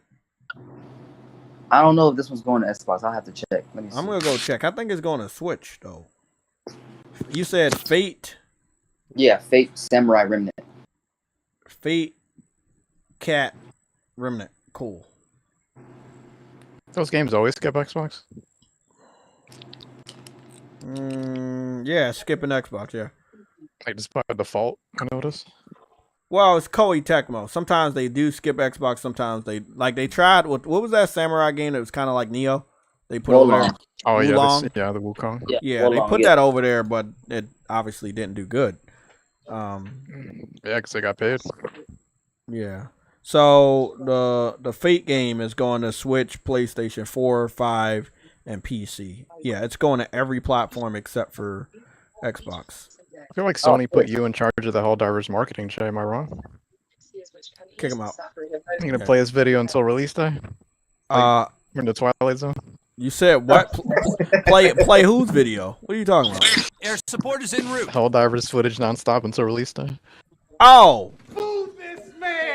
Bro, I'm telling you, this is the first time I've looked at. I don't know, man. Like I'm excited about it, and that's why I keep showing it. Like I'm like when I get hooked on something, I get hooked on it, bro. And I'm just, I'm a superhero fan too. So the fucking cape and the fact that they doing good with the weather and shit, and it just looks good. And plus, I'm hearing that it's either between Unreal Engine 4 or 5. I'm fucking just ready for this. I'm just ready. I can't wait, man. I've done all my homework on this shit. I played the game. I need to get back on part 1. I think Afro, after maybe one more week, his arm will feel more like a robotic arm and he can get on the game. Turn him into the cyborg known as the Terminator. Predman, you say, Jay, new Barbie spinoff coming, Ken in Space Hood. To watch that. You just saying random shit, aren't you? You must just be saying random shit. What in the fuck? Ryan Gosling in an urban space area? That's not bad. In an urban space area. That's very interesting. Damn. So I'm just like, I'm browsing the games. PS5 games coming soon or whatever. There's so many damn games coming out in the next couple months. Holy shit. Oh, I did get this new soundbite. I haven't looked at this shit in a while. I got a new soundbite for y'all. I wanted to play it for y'all. Oh my god, we got Dragon Quest coming out in September 2. Oh yeah, that's right. God, bro. Hey, bro. Hey, you getting Ether Knights, right? Oh yeah. Oh yeah. I know that's up your alley. Truity don't like it, but I know you getting it. I think Truity like it. Oh man. Yeah, the Dragon Quest gonna be fire. I can't wait for that. So, if you really think of it this holiday, PlayStation go win. Oh, I think the Dragon Quest game is the one going to Xbox. Yeah. Okay. Yeah, that's going to Xbox, yeah. There's one Square Enix game they're getting this year. Okay. I really can't wait to see that sales split. Because if I see it, they're going to see it. I saw like cheese pizza and butt cheeks. Oh, that shit finna be like... You love that. I didn't even play that one that time, fucker. I had my hand on my controller. Both hands on the controller, you fuck. Jay, I'm calling. Yeah, the cheese pizza and butt cheeks. It probably was you, bro. You probably played that shit. Making the chat request soundbite? I'm calling it, guys. 8% on sales split for Xbox. 8% on Dragon Quest. Wow, I was thinking like 1%. What was the sell split? I'm gonna say 8%. I'm calling it. Huh? For that Dragon Quest? Yeah. And it comes out September. Mm-hmm. It hasn't really got that much advertisement. Yeah. And then doesn't it feel like they bringing that game out to fail? Like Yeah, that game like needs that. massive amount of advertisement. Other than that, you should have just brought it out on PlayStation. It's gonna be another flop, bro. Like it's gonna be another Square Enix flop. And that's what I'm saying, bro. But we know it's gonna be a flop. Sam, stop singing the song. Bro, this game comes out like everybody's gonna be playing Starfield. I don't know about Starfield per se, but bro, I think they're gonna be looking at it. I do not have confidence that Xbox fans are actually gonna take a chance and play and learn that game. And Starfield, no, yeah, they probably won't, man. I wish they were on our level of accepting games and enjoying games, but I just no, I don't see that. I don't see that. But there's a lot of games coming out. September is a packed month. So nothing can come out. Nothing else can come out in September. But September can cause delays. We should probably start to expect major delays sometime in the middle to the end of this month. Just me personally, I'm just shooting a blank, but it's not really a blank because we know delay season is coming in. If Call of Duty gets announced on the 18th of August, which is what the rumor is saying, you're going to be looking at games in the beginning of September start to get delayed out of September. And if the game is in the beginning of September, then at the latest, they're going to use the last week of August to start announcing, okay, we're not bringing this game out this year. It's moving to 2024. I think the gaming industry is speaking up and saying fuck Call of Duty right now with how many games are coming out. However, it's all subject to change. And the big question here is, will they do what they normally do? Will they delay a game because of Call of Duty? Because they normally always do delay games if they find out a Call of Duty is next to theirs. So the question is, are they going to delay it? Also, another question, does Call of Duty come out in October or November? If it comes out October and let's say they want to bring it out the same day as Spider-Man or same week as Spider-Man, does Sony delay Spider-Man to kind of like push off the sales of getting a loss? So I do want to know where Call of Duty is going to be at so we can start to have real conversations about what is potentially getting delayed. You know, the announcement of Call of Duty itself could make certain gamers buy that game over another game they have not currently made their decision on. So that is also something smart. So I think it was very smart for certain developers to give out release dates in advance before a Call of Duty release date marketing starts. Because this is pretty late, but I know they do go pretty late and they still have content for the 2 Call of Duties that they have now. But they're still pretty fucking late if you ask me, right? Like it's very late. Like it's gonna be the middle of August before you know it, and it's like we still don't have a Call of Duty announcement. The game comes out in October. I think people gonna go out and buy it anyway. I don't think like them if they would announce Call of Duty this month and bring it out in September. I think it'll still sell boatloads. But it's weird that it is just a weird thing because other people can't get away with something like that. Yeah. But I do believe delay season is coming. You guys know, right? You've been here with me. We normally start to get our delays in late August, sometime in September. Yeah, the game. Yeah. A lot of October, November games get delayed to next year usually, but February. I believe if a game is in September and it doesn't look strong, and hear me out on this one, Call of Duty would not be the only game that moves games out of September to next year. Now we have a juggernaut that has just been created called Baldur's Gate. Like Juggernuggets. Baldur's Gate is now the highest best-selling game on the pre-orders list for the PlayStation Store on the PS5. Yeah. So that game could potentially hurt other games around the September 6th and make them not only buy that game but also produce content for that game and then make that game even bigger. Yeah, it's kind of a sleeping giant. Doesn't that game have like no marketing? The game. Can somebody get me a cat soundbite for when this guy shows up? Because I don't have one. That's it. That's good. That's a good one. There you go. Kick him out. Good, yeah, kick that guy out. Yeah. don't like that either. Air support is en All route. right, I'm out of here. I'm trying to figure out now. I'm gonna get a really annoying cat meow. I'm gonna go find a good one. Yeah, get one of the cookies. Like a screeching cat? Yeah, maybe Garfield. Can I get a meow from Garfield? Maybe I'll try to Don't get make a one of them. controller that smells like cheese pizza and butt cheeks. How about a meow? I don't know what that's all about. That's creepy. How many sound bites you got? As many as they're gonna let me. I think I max out at 15. I got a couple more. I think I got two more rims. They should have Don't never make a let me do controller that this. smells like cheese pizza and butt cheeks. Yeah, and Mortal Avium comes out this month. Dang, that's in 2 weeks. Survive, you earn your freedom. Alright. That might be a day one pickup depending on the performance of the game. What game? Immortals of Avium. I might got it on my PC and my Xbox. Or at least week one, right? You know what game I think is better than Immortals of Avian? If I was again just helping people out, if you guys need help and you need a recommendation, you can definitely trust this one. I think if you're gonna pick up Immortals of Avium, you should pass on it and get Atlas Fallen. Atlas Fallen. Oh, yeah. I would recommend Atlas Fallen. They confirmed that they have a co-op. You can play the entire game on 2-player co-op. You can do combo moves together. It has RPG elements, lots of skill trees, armor, different weapons. Tomorrow. No, that comes out Tuesday. Comes out this Tuesday. Yeah. The Atlas game?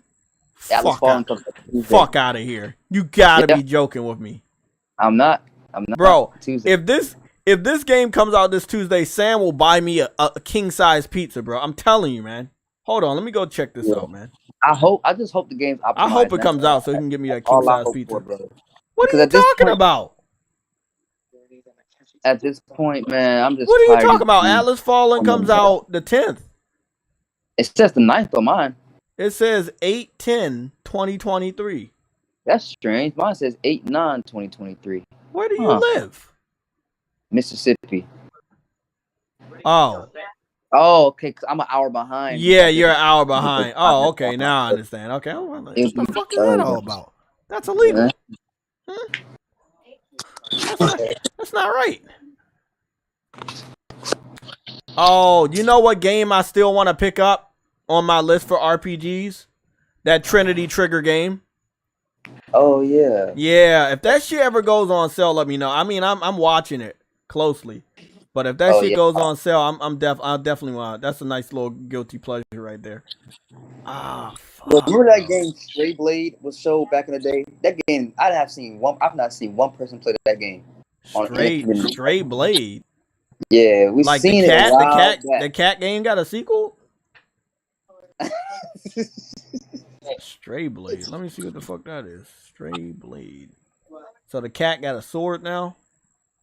It's like a Souls type of game. I know what the fuck you're talking about. Yeah, I remember Stray Blade. Yeah, it was like a Souls game that looked like it was built with a Fortnite engine. It's out. Oh God. That game came out months ago. Goodness. What the fuck was the marketing for that shit? I give you one idea. Just you get one chance. Who helped market that game? Game Pass. Got it on my PC and my Xbox. Good answer, but wrong. So no, that game I think that was a day and date on Game Pass. No, it might have been on Game Pass. I don't even know. If I'm not mistaken, that was let me go look that up. Stray Blade Game Pass. Here are some results from the web. Time passes, blah blah blah. As far as we know, Stray Blade will not be coming up. Oh, never mind. They said it will not be coming to Game Pass. Huh? Sorry, I thought it was on Game Pass. I'll look that up. I think they got the marketing rights though.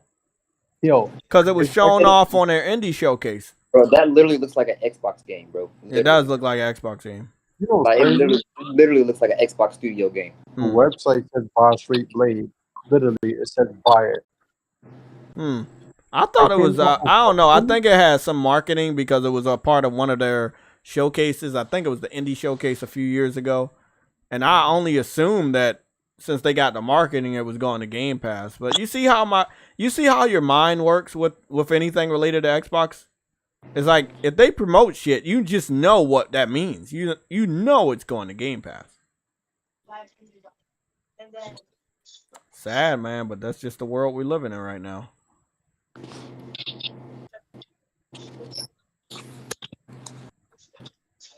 What the hell is Ghostblade HD?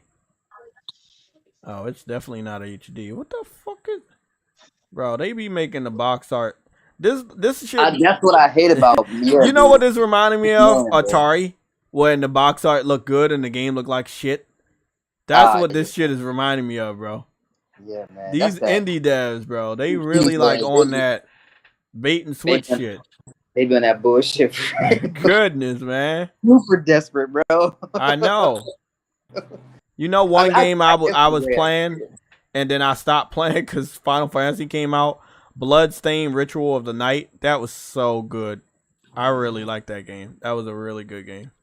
I remember from what I've seen of the gameplay looks really pretty. I remember it looking pretty slow, like it's like a slow, methodical. Well, there's two of them. There's like one that's pixelated and one that's not. The one that's not is, that's by 505 as well. 505 really be producing some good hits. It's fast. It's fast paced. It's like a Castlevania. It's like Castlevania meets it's like a new generation Castlevania.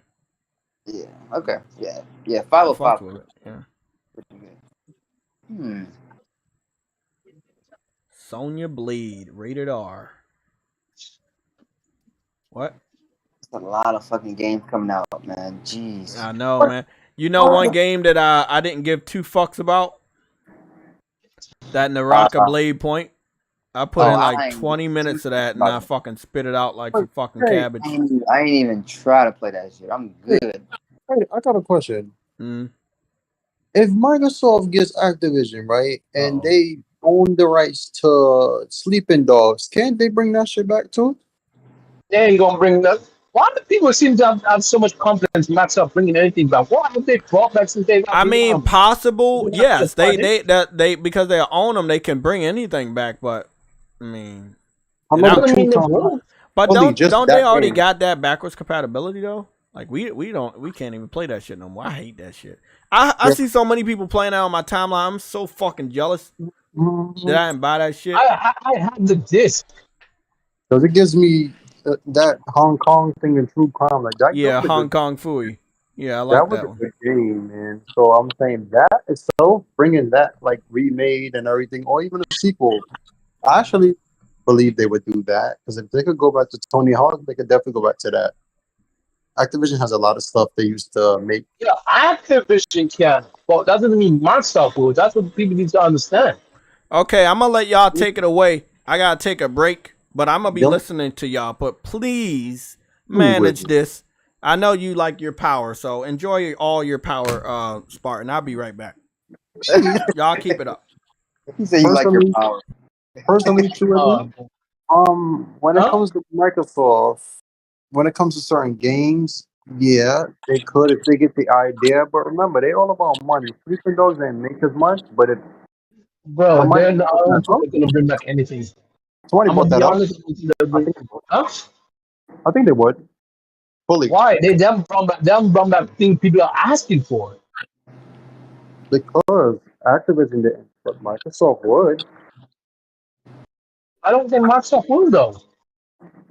Where's Banjo? People have been asking for that forever.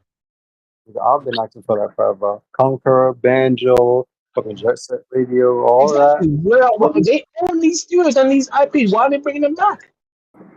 But look at that type of game compared to Sleeping Dogs. It doesn't. Okay, it doesn't matter. You have to put money into the IP back. A lot of things they could bring back to give that. I know what you're saying because me and you are in agreement with that. Think of those two, right? Think of the style and think of the era when Activision was legit at its height, the early 2000s, and EA. They don't have EA, but the Tony Hawks and the merchandise and that shit, they could bring back them to PS2 vibes if they want to. But will they? I was just floating the idea because Oh, they. they can. There's nothing. I'm not saying they can't. I'm saying they can. But what has anything proven that they will? I know we in agreement with that. That's why they The way I see it, I think they're just in it just to let let's let the property just sell itself. I don't think they care.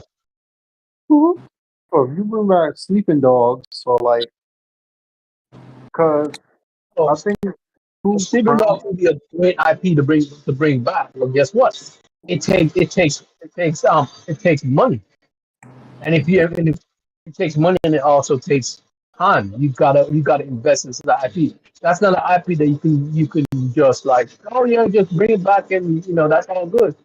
You have to want to bring it back. yeah, I'm just saying because That would be an amazing IP to bring back. I mean 100% agree with you you. have Call of Duty, which is huge, and then you got True Crime franchise, which is like What I've noticed. You know what I've noticed though, and this is just what I've gathered, right? They're getting IP from studios that they could pump out easily. It's not. You see what I'm saying? Like everything else is pretty much like we'll get it if the studios are making it. You know what I'm saying? They're not saying that we're gonna make brand new IPs. Like we're not gonna. And if it's brand new IP, that's the studio that's already doing it. Like look at that game that freaking what's it called Hi-Fi Rush. That was a Microsoft idea. That was Bethesda idea. Bethesda was making that game. You know what I'm saying? Microsoft is trying to do that right now.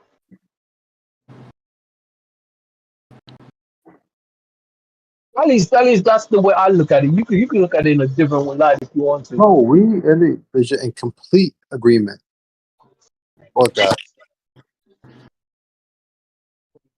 I would love them to change that mindset on that, and I can make something and bring it back because I love that game. I own it physically, and then to realize that they actually got rid of it, that annoyed me. That annoyed me. But then again, But that would be like, for example, see if this Take Two thing and Sony thing was really, they would still have GTA, but having their own game alternative like that would be pretty cool. Because True Crime is very well known. Us and us. You know what I mean by us. We tend to like those type of games. So I think that would be cool for them to do. And then that's another game they could have. Like you say, oh, you don't have this. This was known on your platform. You don't have this. The Tony Hawk games, all of that, you can bring back. So they have a floodgate of games they can bring back and literally outdo Sony at once in a year. They can. That's why I think people miss. They think Call of Duty. I'm like, bro, they have way more.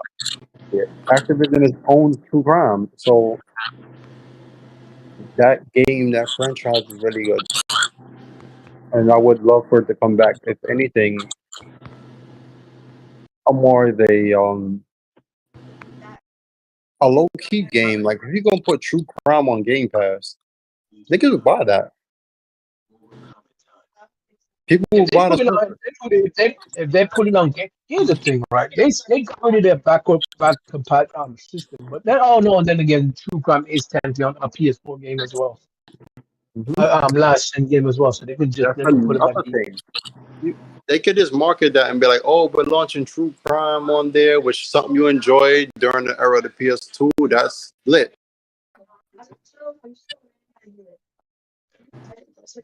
It's a shame.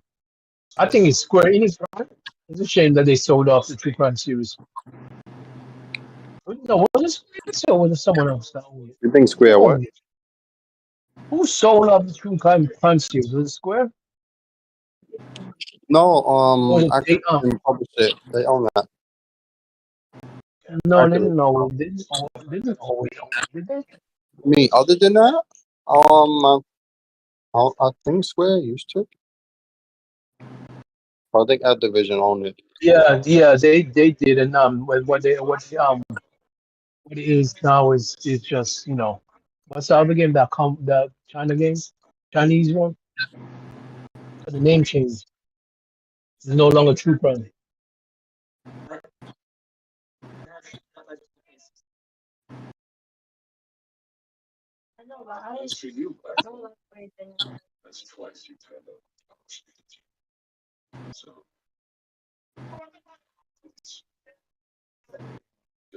Square Enix is dumb. They should have bought the whole rights, not just publishing rights. But okay. Oh, they only bought them when they had the publishing rights. Yeah, but Activision owns the IP itself. I'm not king here.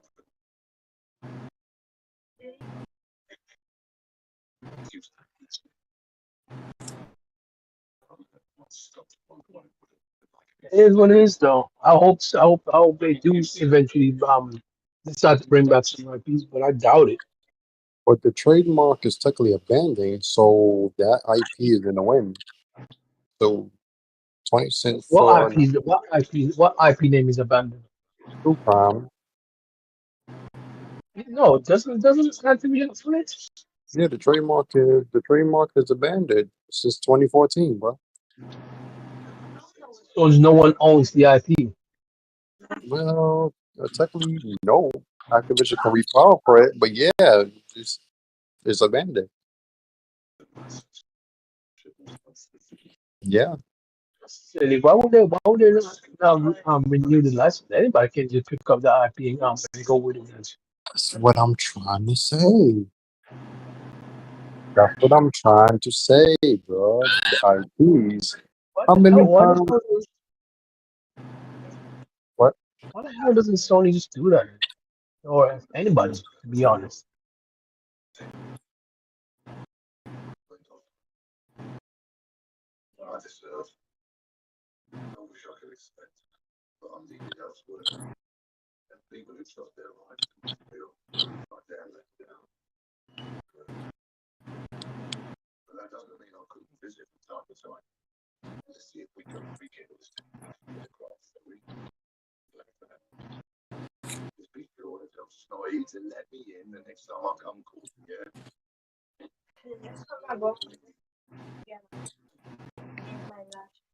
All right, Trudy, I'm gonna be real with you. Yeah. The True Crime name is synonymous with negativity, of course, because crime rates. Grand Theft Auto, that's the problem. Grand Theft Auto is the problem. So people feel Grand like Theft they Auto, maybe. Yeah, but Grand because Theft Auto. you can't size up with that IP, honestly. Because True Crime would be like for the meantime, like an intermission, like right now, if they expanded it, which is what Ubisoft was trying to do with Watch Dogs. But the problem is Grand Theft Auto was out and just got a new game the year before. And then it relaunched on the new systems in 2014. So Watch Dogs was screwed. But you see, when GTA Online, they came with the missions. When Watch Dogs 2 came out, it was pretty damn good. The hacking and everything, hiding and everything like Grand Theft Auto 5. True Crime itself, if they was to build upon that game, just like Mafia, because Mafia is also right now in limbo. There's not been a new Mafia game. So that's another game. Like there's so many IPs out there. I don't think people realize. And there's so many. And Mafia is owned by what was it, Take Two or 2K, I believe. It's Take Two. It's Take Two. Right. So that's why I'm saying to people, like, I don't think niggas realize how much IPs are out there right now that I think it's warehouse. What's the name of the studio? Oh, Warehouse something. I don't know, truly, honestly. It's something warehouse. I'm not really sure.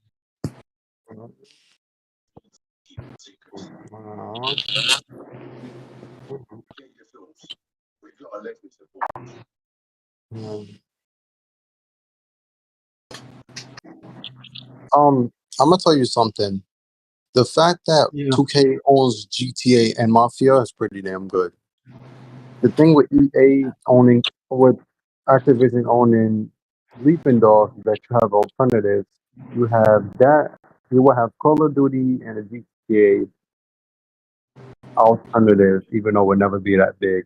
With Take Two, they have GTA and Mafia, so those are bigger. Even though both of them are in limbo. So that versus that would be critical. Yeah.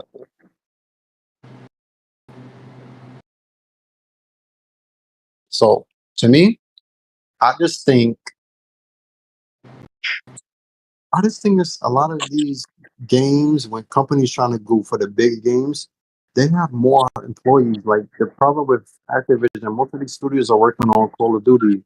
I mean, I get Warzone is getting content like crazy, but think about it, bro. You have Sleeping Dogs, you have so much things like the 20 Hawks, which kind of flop, but you have all the classics you could bring back. Just like 2K did with, the Yeah, trilogy but, of GTA. yeah, but Like it's that. a shame that you're right now. That's basically it. Like when Take Two had them redo the GTA trilogy, it flopped at first, but you see modern day what it could look like. And that's pretty okay. But shit like that, scanning your game to a new engine and updating it, you could do that. You could have Game Pass filled for the whole year. Just come out with remakes. And remember, they don't have to pay full price. It's inside Bro, of a service. see? Bro, you got. I think you're overestimating Microsoft, bro. No, I'm not overestimating them at all. I'm just saying what they could do. I Yeah, know they're we can not all gonna see do it what we can because say what they can do. Wow, that's why by I all asked means, y'all. that's Hmm? great. Oh, By all means, what they can do is great. I agree with you 100%. By the end of the day, yeah, I know. my hopes for what I want them to do, I don't know if they're ever gonna do that. Hmm. Yeah, Like but I, something we dealing with a lot as gamers is those break periods of droughts that we never used to have back then. I get games are getting more expensive, but remember the way to make games is getting less expensive with the engines they're using. So it can be done faster, like Jay said, when Sony makes you better. Kojima made a game in 3 years. In 3 years. yep, When have you ever known him to do that? not And then very often. he updated that game for PlayStation 5 along with Yeah, but the Gorilla. thing is, he upgraded the engine. That Right. wasn't the same engine. In fact, the engine is better because of him. That's the same engine, right? That's what I was saying. It's not hard to bring back games because the engine themselves are getting better. Like, why you think the coalition was able to make so much games so fast with Gears?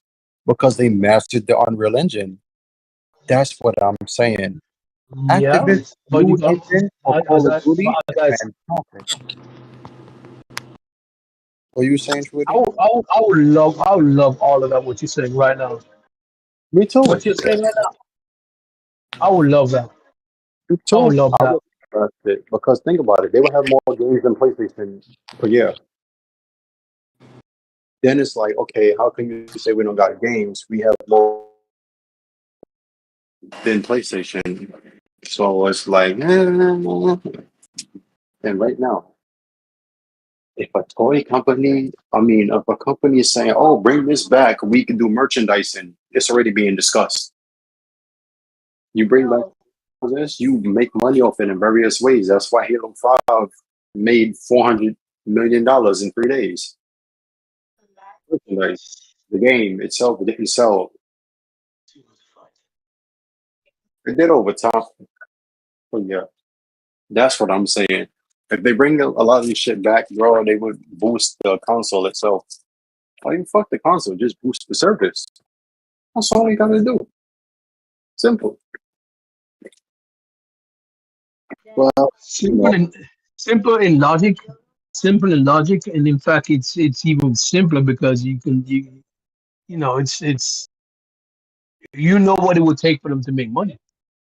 Well, at the end of the day, what does it take? What would it take Microsoft to consider doing something like that?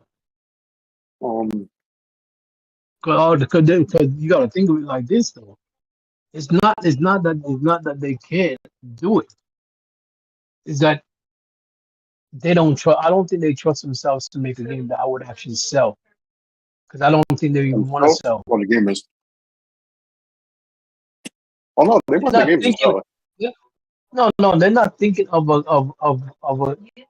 think of it as a game. They're thinking of it as a Game Pass subscription service, which isn't the way you should be thinking about a game before you make a game.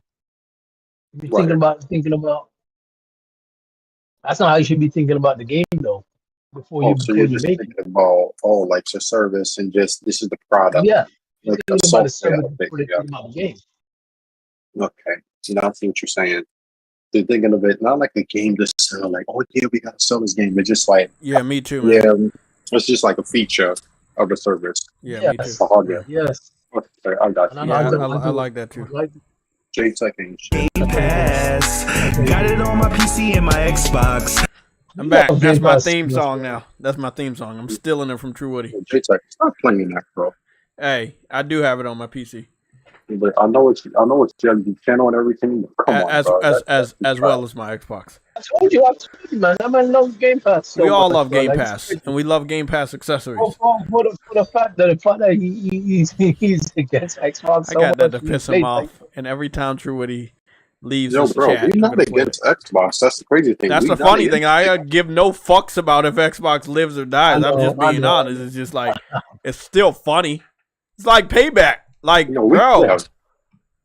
We care. We don't want gaming. But I do want them to be competitive, though. I do want them. It's weird that if the fans rally around a game that the game doesn't deliver, I mean, whose fault is it? It's not the media.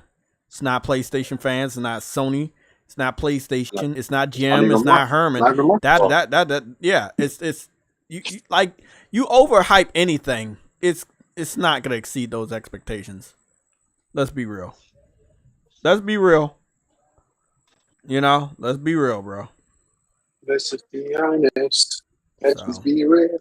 So I hope that they understand that this thing that they continuously do all the time is not smart for their health, you know, for their focus. Like, it's just not, that's not it, bro. That's not it at all. Y'all done with y'all segment? Hey, what's the 85 topics we had to cover?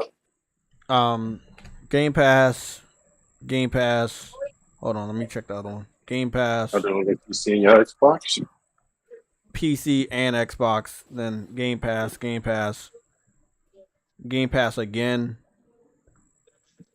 And the model setup is cool. I think we covered Game Pass. I don't think we covered Game Pass today.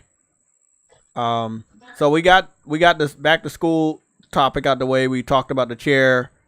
We touched on it, but we didn't talk about it a lot. Baldur's Gate.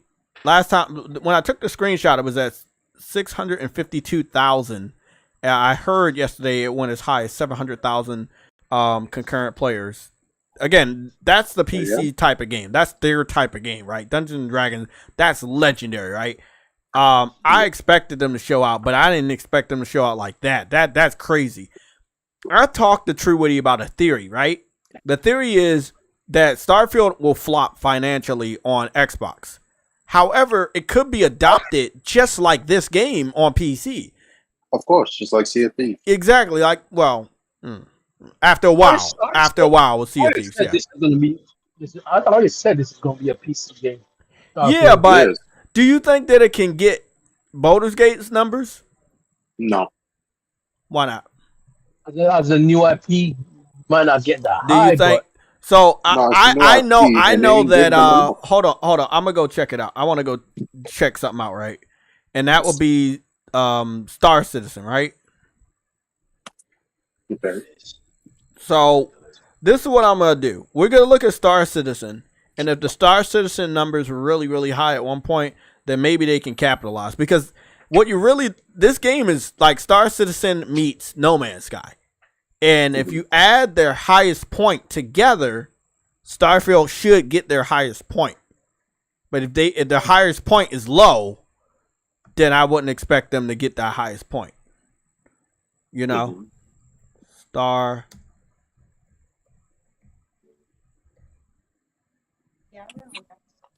Citizen. I hope I'm spelling that right. Well, Something's telling me I'm not. Fuck, I know I didn't spell that right. You said what? It really should come to PlayStation. They couldn't. Oh yeah, we talked about that. Yeah, that can be a Starfield alternative, and it's definitely more than capable of running over here. So, what is Star Citizen? Is it out on PC? I'm trying to figure out. Is it on Steam? Yes.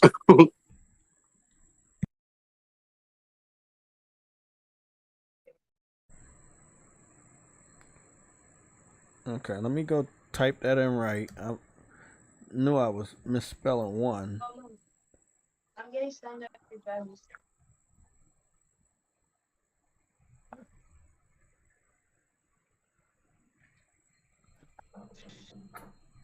Goodness. Yeah. We're about to get up out of here real soon. Let me see. So, Star Citizen. Am I not spelling it right? I don't think I'm spelling it right. I think you're not spell that shit right. Oh no, C-I-T-I-Z-E-N.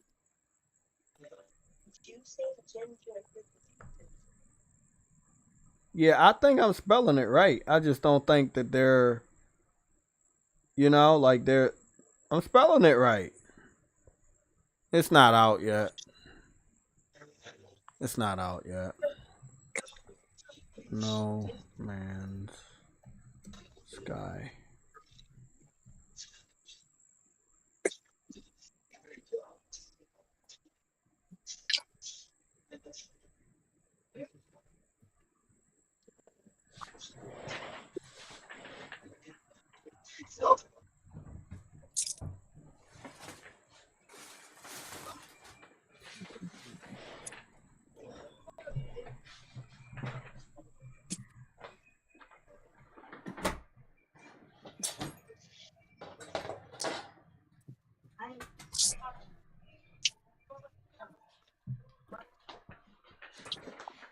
Okay. So Star Citizen is up. It's just not like it's out, but it's not available on Steam because I'm checking the Steam charts and it didn't pop up at all. I don't know what that's all about. I know I was spelling Star Citizen correctly. It's in early access. It's not.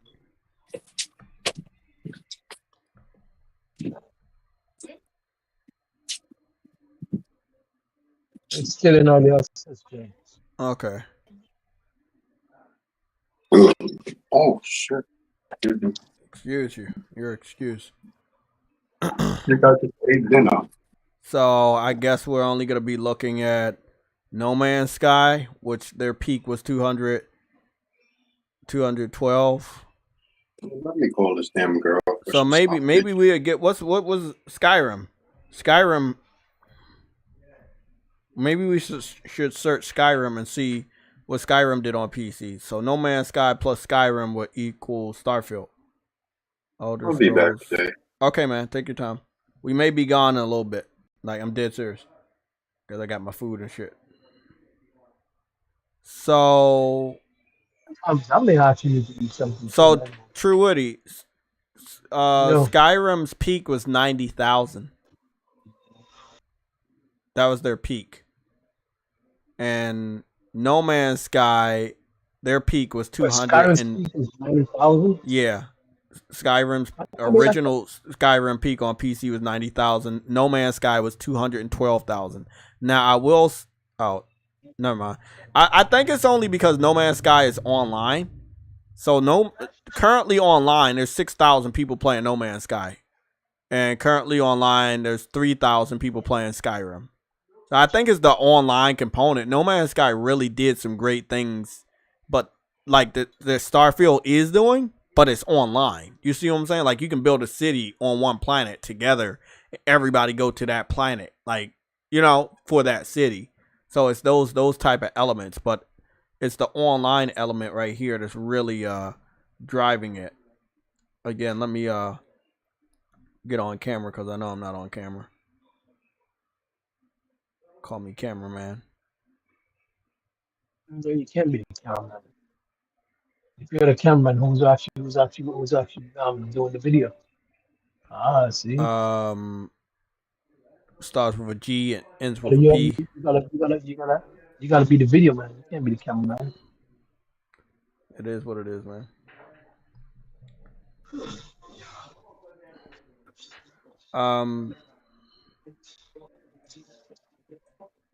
I don't know, man. I just feel like that's a really unexpected. I thought Skyrim was gonna be much higher than Elder.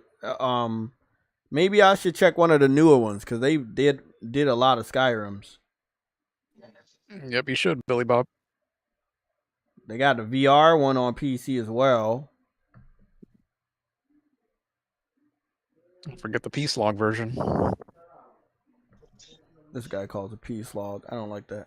Yeah, but Skyrim is old though, so. No, but the reason why we doing Skyrim is really important that you do Skyrim because you want to have a good point of when, like, what's their highest they got, and then you mix that with No Man's Sky. So if No Man's Sky did 212 and Skyrim is at 90,000 at the top, then you would be looking at almost 300,000. But that's still less. You see what I'm saying? That's still less than what Baldur's Gate is doing, which is almost 700,000.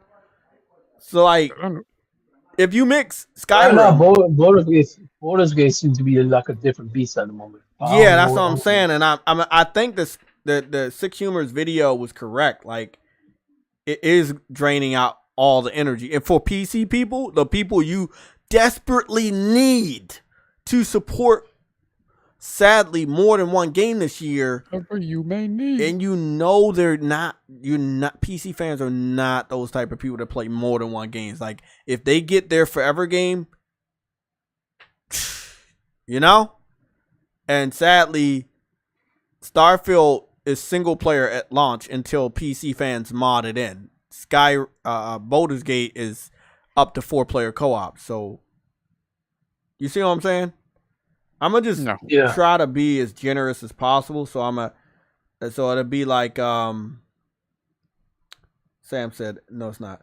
So it'll be 212 plus 90 plus 69,000, and that equals 371,000, right? Sounds like my taxes. So if it was like 371,000 people concurrent at launch, and like that's the highest point, it still wouldn't even be half of what Baldur's Gate is doing right now, which is fucking unheard of. That's fucking high. What's another like popular Bethesda game that like everybody was on? I was gonna say Fallout 4. I remember them posting numbers and I stuff thought that about Fallout 4 was low. I thought people really like Fallout 3. In terms of sales, Fallout 4 was bad. I mean, critical acclaim, yeah, but I think the engagement and sales are pretty good, if I remember correctly. Oh, okay. Fallout 4 is 471,000. Okay. We're getting up there. That was his peak. Right now, it's only at 23,000, but that's still pretty fucking high. I'm guessing that they have some sort of online component in that game? No. Okay. You're talking about Fallout 4, right? Uh-huh. What about Elder Scrolls Online? Elder Scrolls Online should be high, right? Because it's an online game. Let's go see what they're doing over there. Elder Scrolls Online got some pluses, got a lot of pluses. And it's bad. Boy. Elder Scrolls Online's highest peak is 49,000. That's very low. Got a Kid Smooth soundbite for that one.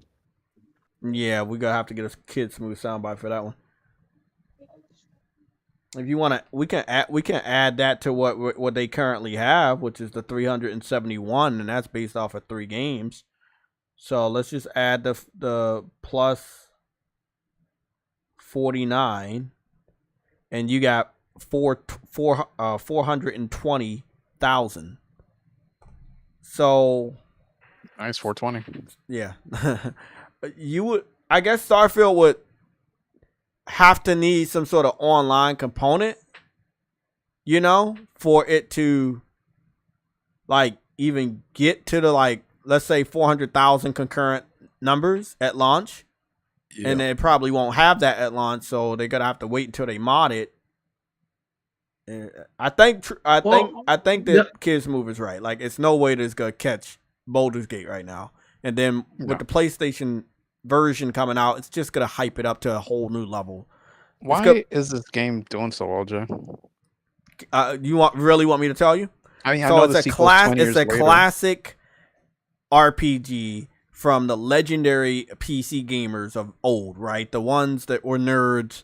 They had those big glasses. They were getting stuffed in the closet, and they would come home and make clubs after school, and they would play Dungeons and Dragons.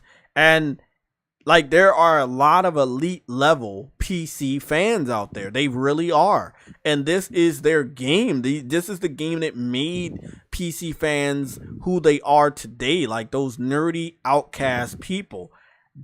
This is their pride and joy, and they're gonna show out. You make them sound so bad. No, I'm not trying to make them sound like that, but I'm just saying this is their pride and joy. When they show out for a game, they show out. PUBG, they showed out for. Vermintide, Valheim, they showed out for. There were some other games that they were really showing. This is their game. Yeah, this is their game, and that's why it's just like, you got to understand. Look at Larian Studios. They don't miss. We were looking over the reviews yesterday. There's like 90s, 98, 97, 96, 92, 95, 93. Like, most of their games were all in the 90s, bro. And on PC, they were all high 90s. They love those games. No bugs, no glitches, huh? Larian Studios don't miss when it comes to the type of games. Their last games weren't in the 90s, though, weren't they? Who? Like, when was the last game they made? It was in Baldur's Gate 2, like they said 20 years ago or something? No. Baldur's Gate 2 wasn't made by Larian. Larian was making Divinity. Yeah. They got Larian because Larian was so good at Divinity that they was like, well, we're not going to go to the other person. We're going to go to Larian. And that's why they contracted Larian to make Baldur's Gate. Larry David Studios got it. God damn it. This thing said Larian. Larian, capacity. All these fucking words. You know what I'm talking about. Yeah. You know what I'm talking about. So long story. My whole thing was, like, the other ones didn't do nearly as well as this, or did they? What, the Larian games? No, just Baldur 1 and 2. Like the previous. Hell no. No, it's not about the Baldur's Gate. It's about who made it. And who made it made Baldur's Gate look well. And that, you know, Baldur's Gate 3 looked good. And Larian, fuck you, Truity. Larian made the game look really good, and the PC community knows Larian, and fuck it, the studio, right? And they know that they are good at these games, bro. And I think that at the end of the day, Sam, it's like, sometimes you will buy a game based off a studio, and sometimes you will buy a game based off of the game. You know what I'm saying? What gamer are you gonna be? You gonna buy it based off of the studio, or you gonna buy it based off of the name? Like, you know, people buy Call of Duty every year based off of the name. They don't really care if it's exactly. They don't care. They don't care if it's like a Sledgehammer or Infinity Ward. They don't care. It's Call of Duty. I'm buying it. So, at that point in time, we would go to Divinity. So I don't remember Divinity doing this well either. Well, I'm about to go search. Fuck.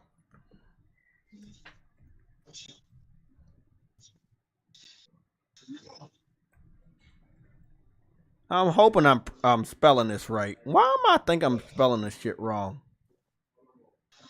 Oh, thank God. Divinity is high. I'm seeing nothing but pluses. Like when you go to the Steam charts, you see like red numbers and then they're minus and then like green. So everything related to Divinity is green. And I haven't even clicked into one of these games yet. So I would assume that the PC fans know how great they are. Yeah, Divinity Original Sin 2 was sitting at 93,000 concurrent players. Right now it's at 10,000. Yeah. And it has co-op as well, online co-op as well. They got good stats here. You know what I'm saying? They got good stats. So it's a mix of the developer is good at what they're doing, and we haven't had Baldur's Gate in a long time, and it's these type of top-down games are making a comeback. I can't tell you how many of I played this year alone. Yeah. Tabletop games. Yeah, really a lot of those making a games. So I just think it's an anomaly, but it's not like a brand new IP anomaly. You know what I'm saying? It's like, hey, Divinity games are good. You got the same developer to do Baldur's Gate. Baldur's Gate is good. The hype, the buzz among the PC community. I mean, they showed out. That's what's really going on. They showed out.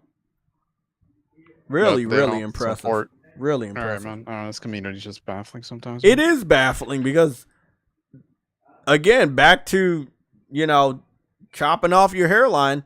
All of the PlayStation exclusives. I'm gonna tell you, if they was to bring Ghost of Tsushima out on PC, they would not buy it if a game like this came out next to it. And Sony needs to understand that PC fans are very random. They like what they like, and if it's not what they like, they ain't gonna support it. But they can support it like this. Now that you're armed with this knowledge, you have to start releasing games that they like. Because obviously they don't like the shit you put over there. Those 11 to 12 games from PlayStation first party studios, they don't care about that shit. Nope. I see a lot of interest in Helldivers though. Helldivers is something up their alley. They do seem to like that. You say what? No, you just mentioned it because I was saying that's where the service games come into play. Mm. So this is where they're trying to kind of do their last stand and trying to get these idiots to buy some of this stuff. Yeah, and I think that, I've been saying it for many years, and I'm glad that gamers are catching on and developers are catching on. I like co-op more than multiplayer. I think co-op is better than like competitive multiplayer. I just feel like you get a better... You were growing up, it was that way too, man. Yeah, you get a better experience, and I feel like with Baldur's Gate being co-op instead of competitive, you see that how people are flocking to that. Also, at the little bit of time that it stood at the top, Diablo, was very impressed that they can actually do co-op when it's actually a turn-based game. Well, they did it on Divinity Original Sin. I have that game, and it has online co-op. Oh, that's impressive. I ain't gonna. Yeah, they've been doing this for a while. Yeah. So, all I'm saying is like, if PC fans like these type of games, Sony had a turn-based strategy game like this on PS3. It was like blue. The color was blue, and I forgot what it was, but they had a IP that was a turn-based strategy game, and I had picked it up, and I actually liked it a good amount. And if they was to bring that back from the PS3 generation and re-release that on PC, I think they could do some numbers. So like they have to go back in their library and bring out the games they want. The original Fat Princess, right? The one that had the online component, I think that, again, that's up the PC fans' alley. But I just think they're so fucking confused, and rightfully so. Like Sam says, they're very confusing. We don't know what they want. They definitely don't want what we have. Yes, they're enticed by it, and they don't want us to have it exclusively to make our system look more superior than theirs, but they don't necessarily want it as far as a consumer to buy it. They just don't want us to have it. Now, what do they want that they would buy? Something like this. Things that are up their alley, maybe a shooter, But that's it. Like all the high rated blockbuster AAA Game of the Year award-winning games like God of War Ragnarok, shit like that. They don't care. You know, Spider-Man's popular, but it's not popular enough for them to buy in the way of Baldur's Gate. You know what I'm saying? Like, they have to learn that market. And they think they can just put anything over there that we like and they like it. That's no. Easy way to lose money. We got 9 minutes and then we getting up out of here because I got food. Yeah, I got food though. Got more sound bites to collect. Got it. Yeah, that too. I kind of definitely want 2 more good sound bites. Chat, what's going on? Do you guys think I'm right? Do you think I'm wrong? Do you think that, you know, Sony can penetrate the PC market with just blockbusters? Because obviously it's not working.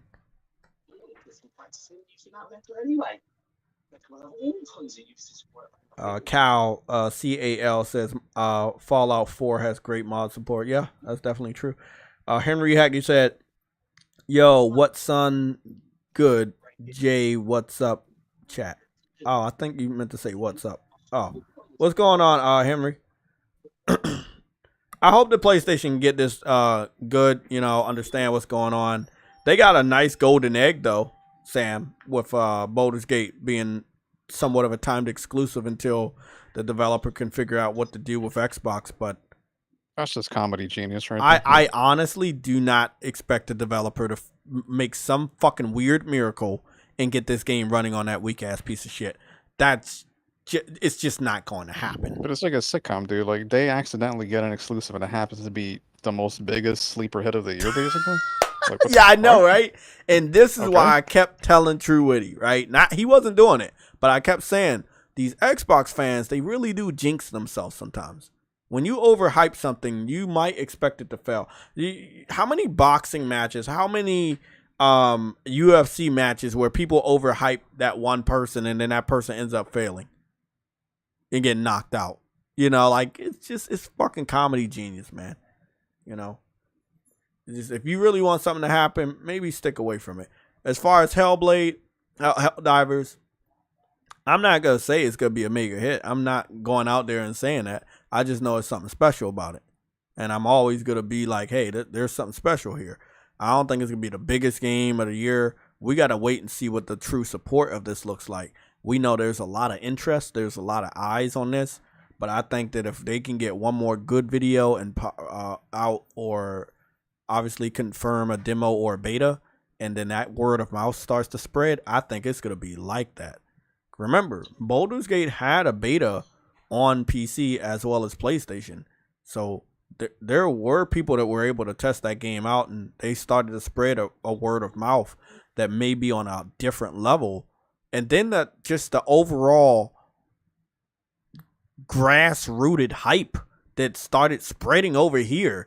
Did you see that Baldur's Gate now is the #1 pre-ordered game on the PlayStation 5 store? Like, that's impressive. What does it come out, though? September 6th, the same exact day as Starfield. Okay, that's more comedy. Okay, awesome. It is. I mean, more comedy. I call it. You call it comedy. I call it patterns. I think it's a beautiful pattern. Starfield is now a month away as of today. And what was the weirdest pattern today? Today is August 6th, which is a month. Is the 1 month anniversary of Helldivers co-op trailer, right? In the co-op trailer, I checked. By the end of the day, it may be able to get 600,000 views. So it was able to get 600,000 views in 1 month. That is going to be impressive as far as trying to figure out if people are interested. And I do believe people are interested. I got to go take a look at the views again, because I'm really hoping that this game can get those views and shit. Let me go check. Where are you, Helldivers? So that was hours ago. So Helldivers, yes, officially it is at 599,000 views. So I believe by at least about 8 o'clock tonight, maybe. Yeah, maybe about 8 o'clock tonight, it should definitely be at 600,000 views. Yeah. So it's at 599,285 views. So yeah, by the end of tonight, it'll be at 600,000 views, or by tomorrow. Like, that's impressive for, even though it's not a new IP, somewhat of a new IP to get that type of recognition. Man, that also means that since that one trailer has been out for a whole month, it does look like this will be that game. This month is like, hey, give us some more information about Helldivers. You gave us information 1 month ago, and now, you know, the first trailer was posted 2 months ago. So, you know, that's what you got to do to start getting that information out. Release date information, pre-orders, demos, betas, anything you really want to start to do. I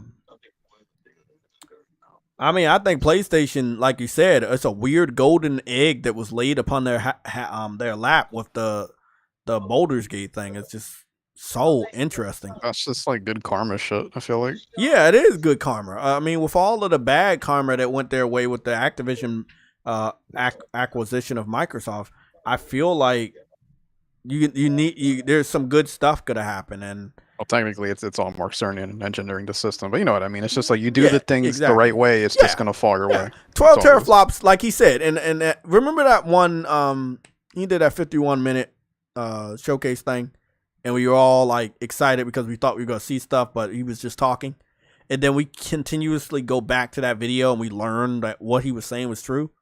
And when he said that the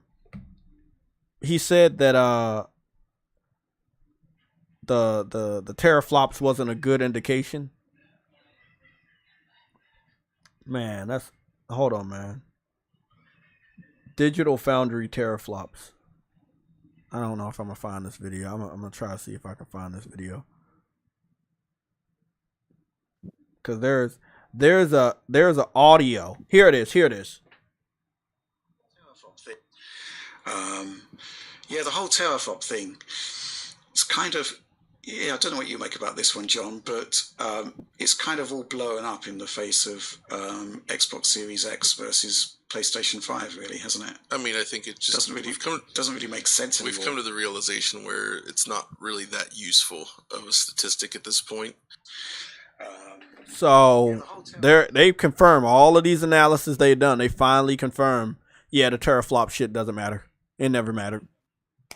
Why couldn't they figure that out themselves? Or it doesn't matter. The fact is, I mean, Digital Foundry takes major L's sometimes, and I know we use them a good amount just to see what the frames per seconds look like between different platforms, but they should have knew this. Look, if Mark Cerny is telling you the teraflops don't matter, then they don't matter. Simple as that. If they don't matter, they don't matter. But I'm glad that, again, they finally come around and they got like, hey, yep, we kept saying it mattered. It didn't matter. So now they go on record contradicting themselves, and it's the biggest gift. Again, this information landed in everybody's lap on Friday. And again, throughout the weekend, Baldur's Gate has just been blowing up.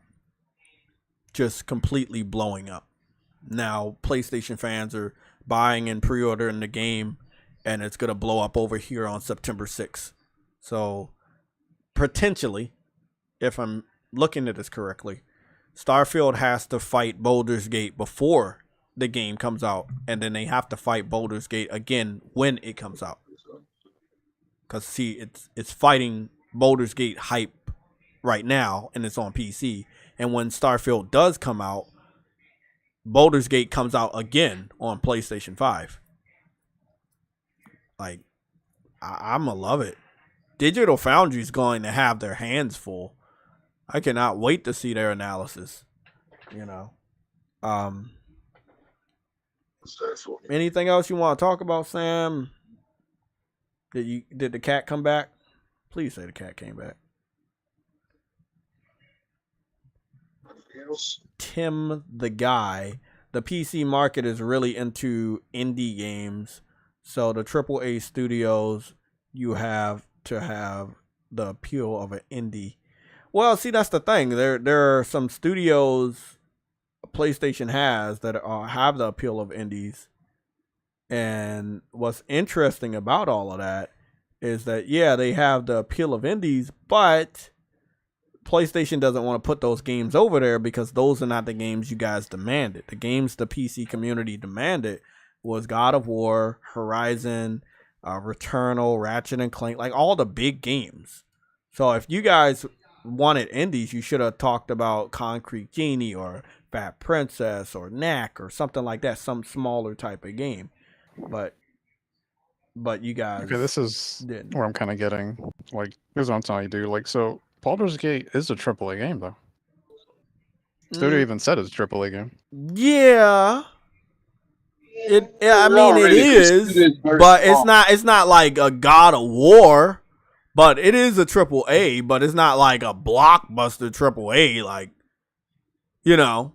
It's AAA, but the studio's very small. So yeah, the studio's very small, and that's what he was saying. He was like, the PC market really into indie games, so for a AAA studio, you have to have the appeal of an indie game.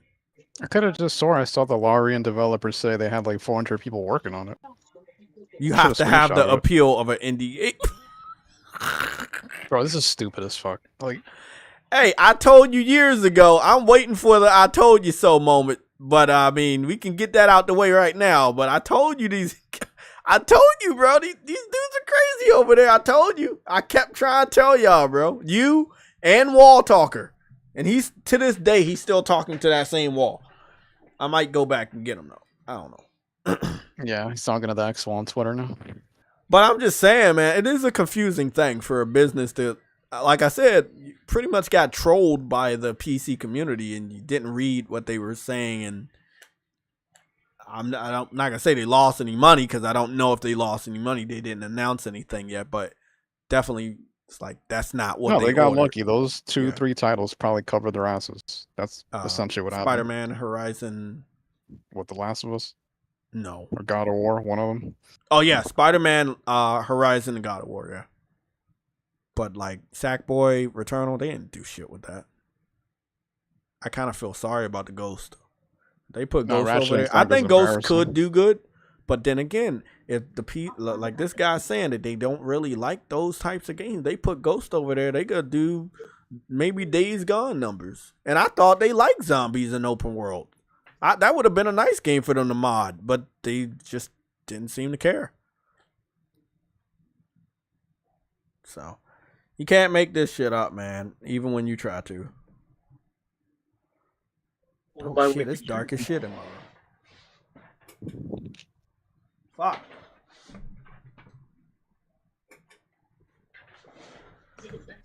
I'm about to fade out of existence because I'm so fucking black and it's getting darker. Hold on. Let me go turn my lights on so you guys can actually see that I am. You can see your teeth. I'm not turning invisible. Okay, there we go. There we go. Good. Okay, I'm back. See, you can see me. I didn't fade away. Goobity gook. And I got that MBG background. Yeah. Why did I agree to that? No, I don't have an MBG background, motherfucker. I have a JayTechTV like background. Jim Ryan painting or something? Yeah, I got a Jim Ryan painting right there. Picture of New York City. The bridge. Nice. That's one of my favorite pictures. And then I got the Hogwarts houses underneath of that and some anime scrolls. I got some pictures I want to go pick up. So you may see some of the scrolls turn into like big ass pictures, but right now there's still some of my favorite animes. So I'm about to, we're gonna get up out of here soon. I know I've been saying that for a while, and see if anybody got any anime that you want me to watch. I am in the middle of, or not in the middle, but I started watching Spider-Man Into the Spider-Verse again because Across the Spider-Verse comes out on the 8th, and I will be procuring that to watch and multiple times that day. What that also comes out on Tuesday, so that kind of fucking sucks. God damn, that's a lot of shit going down on Tuesday. Okay, it is. I mean, it is what it is. And Tuesday, I'm gonna be on Amazon Prime. Buy movies. Oh, yeah, you gonna buy the movie on Amazon Prime? Always buy the movies. 'Cause I actually want to keep. I actually want to keep it. I thought he was watching the show. What show? I don't know. I'm thinking Reacher season 2. Oh, did He you said Amazon Prime. Sam, did you watch what's the name yet? The little the what is it? The Adam Eve episode of Invincible? Yeah, I haven't even seen season 1. What? I know. People tell me Aren't you like a fan of The Boys? Right, but I gotta actually watch it. It's not being lazy. Hold on. Boys has a new season. Well, a new season coming out this year. Wait a when are they? You know what's funny? I saw it, but I didn't watch it, and now I got butterflies in my stomach just thinking about it. I have not watched the Boys college trailer that they released like a few weeks ago. What the fuck? Oh, I need to go watch that, bro. Bro, I will say one thing, True Witty. I'm gonna say one thing, bro. Fucking Baldur's Gate's character creation, those characters look good. Yeah, they look really good. The hair, the eyes, the nose, everything just looks good. That's what I'm saying, man. Okay, I'm gonna put it this way: this studio, though, somebody about to pick them up. Somebody. But what? Wait, what you just say? Baldur's Gate 3 proves Insomniac, Blizzard, and Obsidian devs wrong. Breaks records. Who said that? This guy named True Witty. I bet Legacy Killer. It was Legacy. Yeah, it was definitely Legacy Killer. How the fuck do you know it was him? Wait up, what? I don't even know that controversy crap. That's but what did he? Hold on, let me mute my mic. What did they prove? Oh yeah, I muted that guy. You muted him? I think it lost your controversy shit. But what did it like? I'm really curious. What the fuck did they prove wrong? Like, because remember when all the devs were saying that this is not acceptable for AAA studios and shit. That's all he's been running. What's not acceptable? For it's not like, remember when some of these developers said that don't expect many AAA games to do what Larry Studios is doing at this moment because of how big they're doing it, like freaking 13,000 endings and all that shit. That ain't real. That's pretty much what they're saying and all that shit. And like the amount of lines that they got in the game and all of that shit. Oh, did you see it on Twitch? All the shit The people can vote on the dialogue options. What are you talking about? So if you stream that game on Twitch, it'll literally give your viewers, be like, here, they'll vote on which dialogue option to choose and interact. Wow. Yeah. That's awesome. Okay, well, you know what? This fucking one. It's in the title. The title for today's live stream, it is in the title. It's called Game of the Year 2023.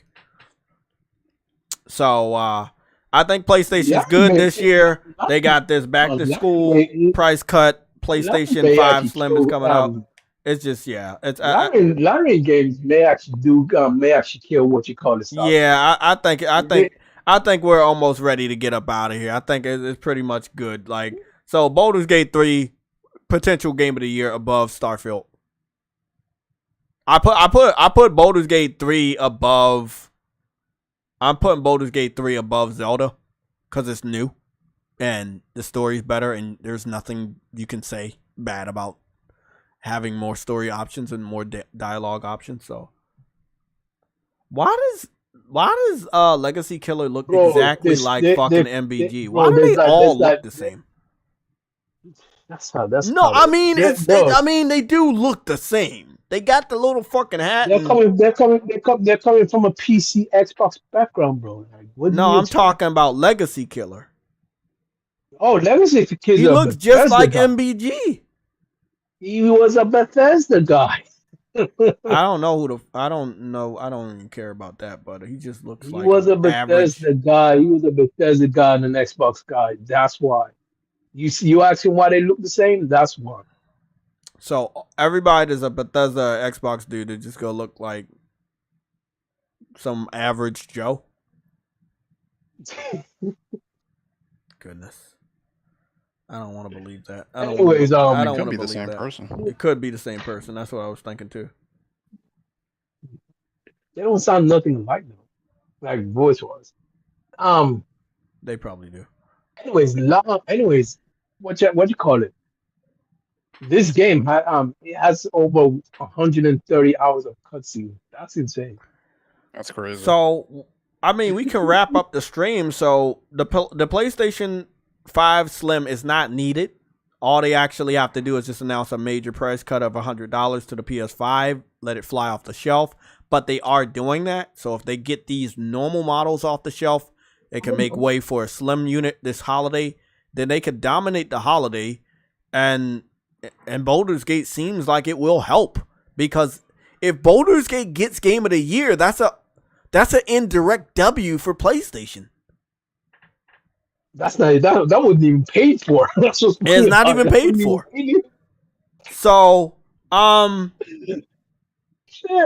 as far as the title, Baldur's Gate 3 versus Starfield, yeah, Baldur's Gate is better than Starfield. I'm sorry.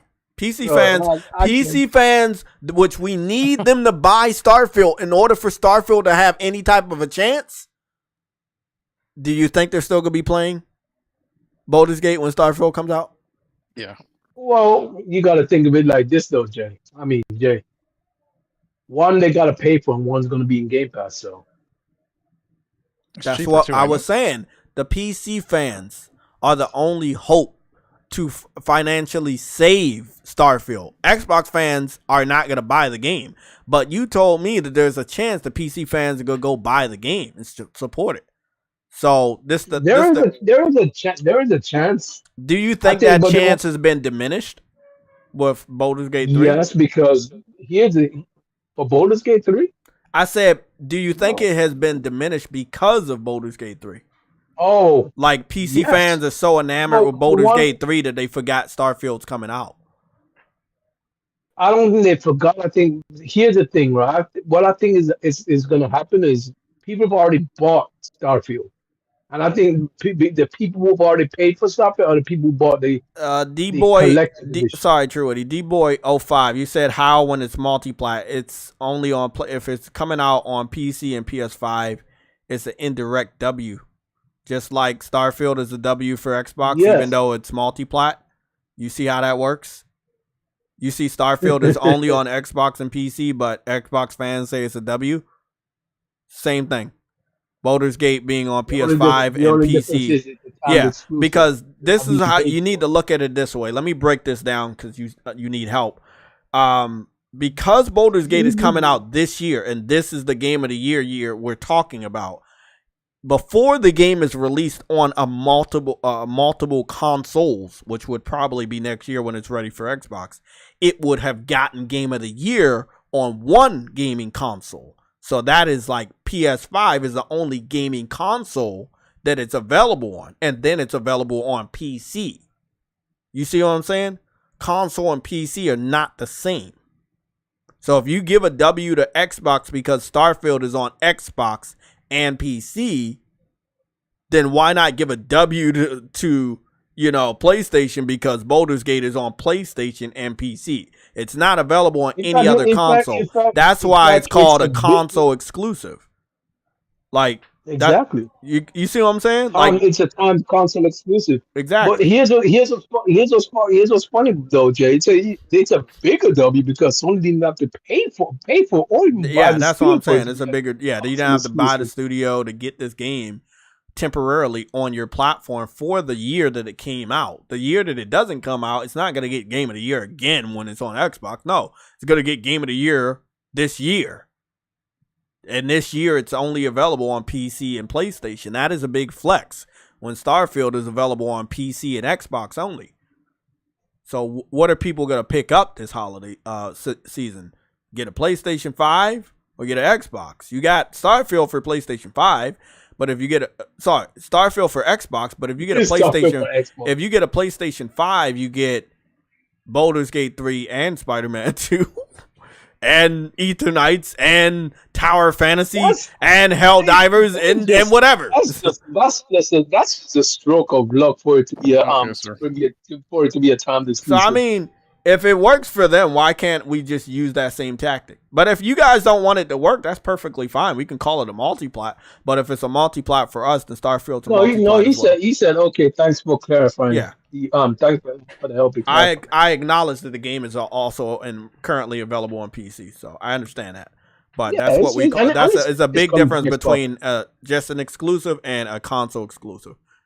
So. It's coming to Xbox, but in a year, so it's still going to be. Well, we don't know that. Thing. We don't know when it's coming. We don't know if it's just 12 months. We don't know. By the way, anything. that's only if they can get it to work. If they can't get it to work, if again, most of the people have an Xbox Series S, and you think that's going to change? No, because they're introducing the black 1 terabyte Xbox Series S this holiday. So that's only going to grow. Why? Because they're going to confuse the audience that is buying the white box over the black box. But now both of the boxes.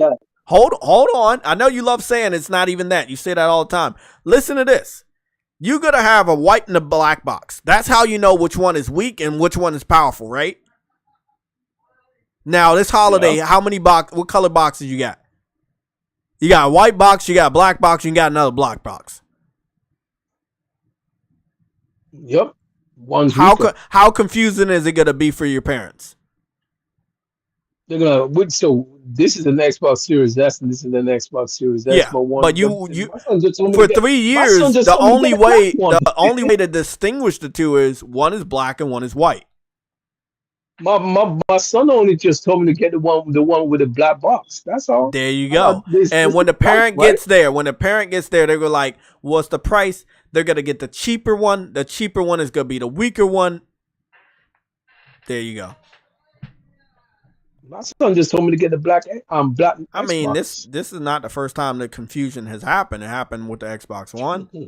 It also happened with the 360 because there were so many 360 units. People were making mistakes all the time when they went out to buy it.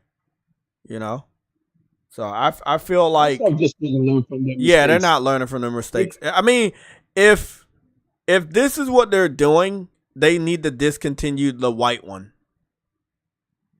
They just discontinue that white one and just have that black slim. Hold on. That's actually not a bad idea because it's the same spec. The spec is no different from the white one. These games are taking up a lot of space. You might as well just have the one with 1 terabyte of memory. I mean, exactly. you can afford it, right? You're a $1 trillion company. You got it. Yeah, discontinue the white one, and discontinue the white one. Get rid of it, and just only focus on the two black ones. Yeah, this sounds very racist the way we're saying it.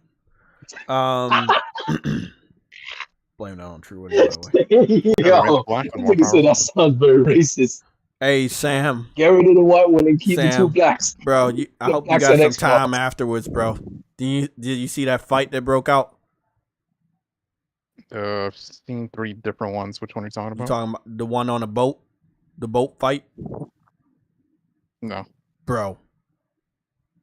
I'm going to tell you right now. You might as well, for real, and I'm not exaggerating, get something nice to eat. Candy, chocolate, popcorn, coffee, whatever you like. It's entertaining as fuck. It's entertaining as fuck, man. I don't even talk about like street fights like that, but man, this shit is. I got all of them saved on my phone, bro. It's just fucking awesome. Hold on. Post it in the Discord. I'm gonna go post it in Discord. That's a good idea. Should have thought of that.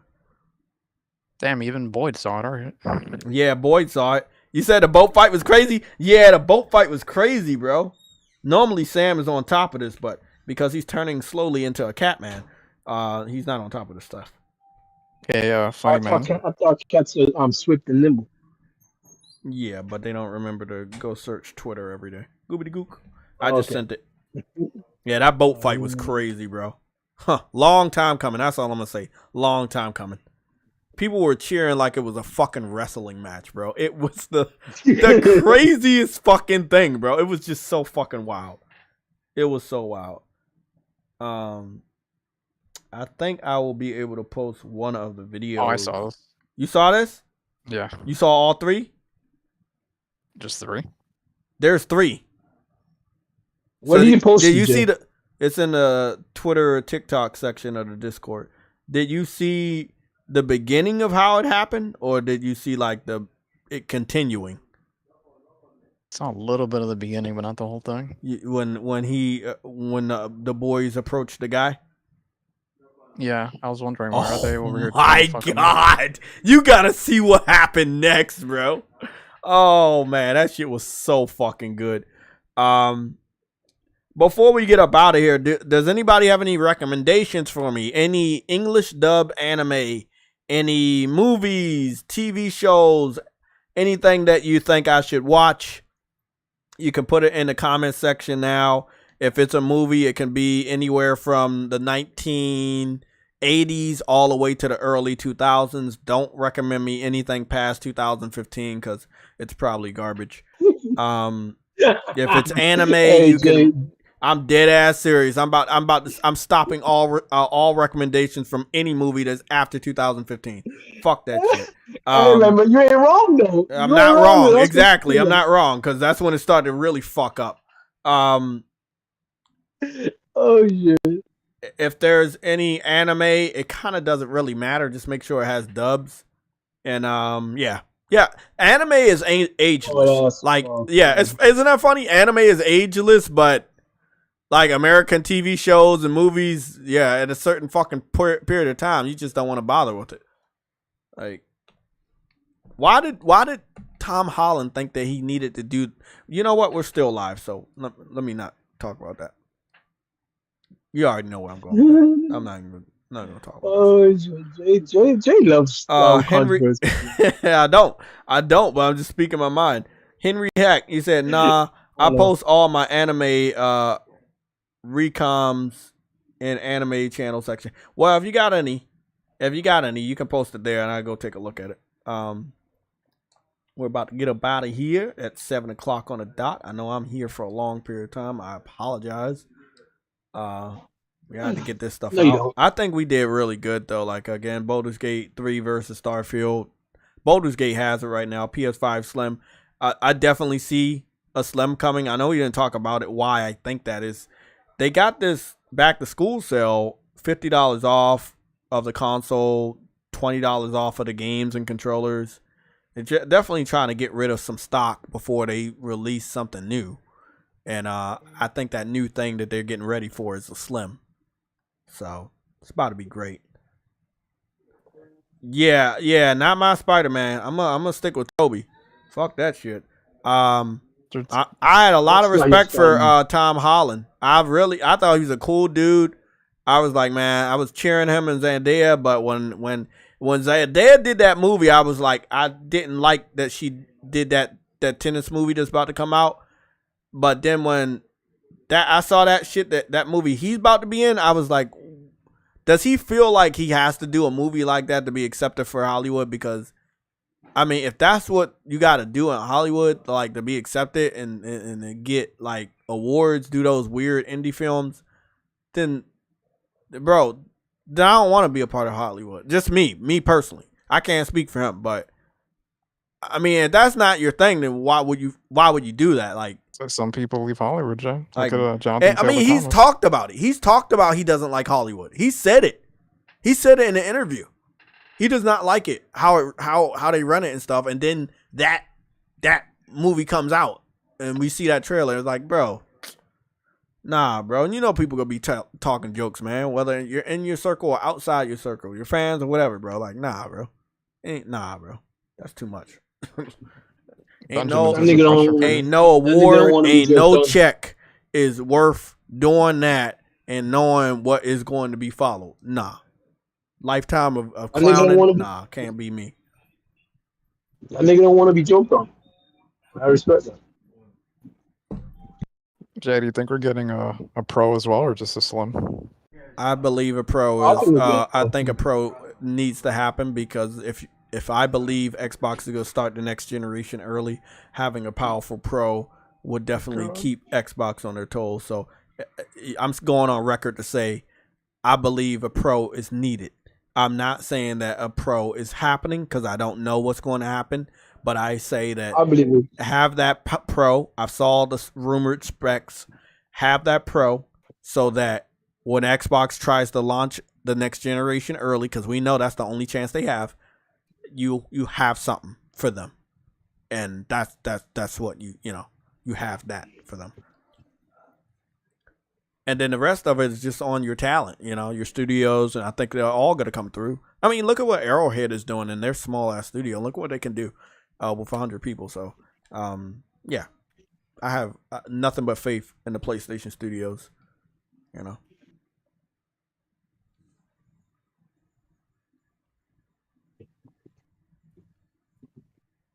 Yeah, I don't want to think about it, man. I think about Tom Holland before that movie, and I have respect for him before that movie. But after that movie, I'm sorry, he lost my respect.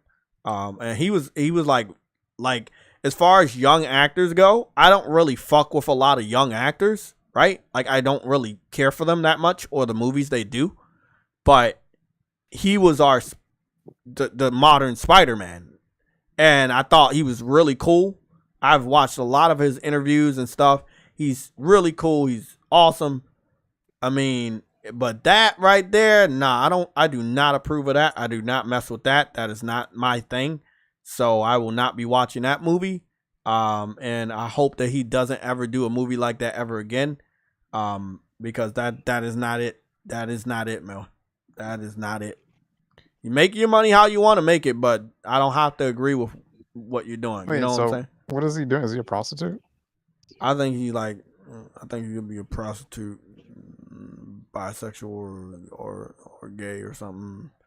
It looked like he getting pounded by another dude, some stuff like that. And it's just wow, man. Oh, like I'm not. I'm glad y'all didn't see the video because I saw the video multiple times, and it's like I'm gonna stick with my boy Toby. Aren't you mom? I'm hearing rumors that they're gonna make a Spider-Man 4 and Toby coming back in Spider-Man 4, and one of the reasons is because Tom is acting like he don't want to come back.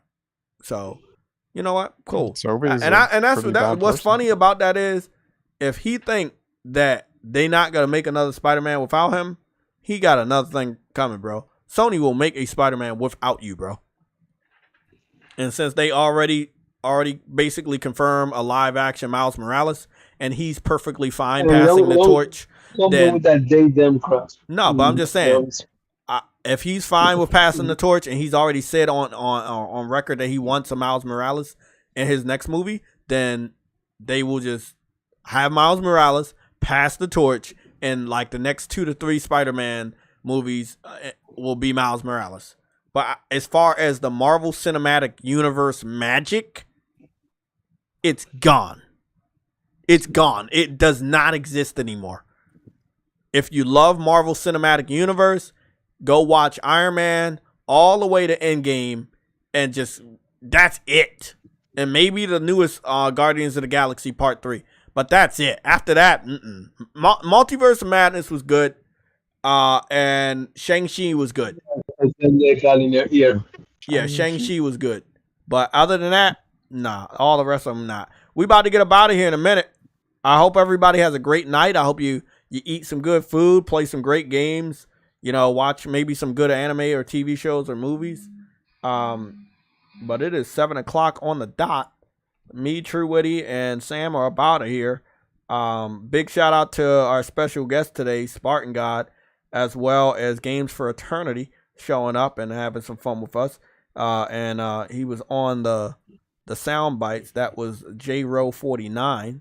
So again, big shout out to everybody in the chat, all the people that came out to watch the Sunday show today, and all the people that hit the like button. Hold on. Don't forget Kids Move, bro. Kids Move was also big shout out to the Kids Move and his passion for cheese pizza and what seems to be butt cheeks. See, I wasn't gonna say that shit. You fucked up. Don't make a controller that smells like cheese pizza and butt cheeks. And on that note, we are out of here. Game Pass.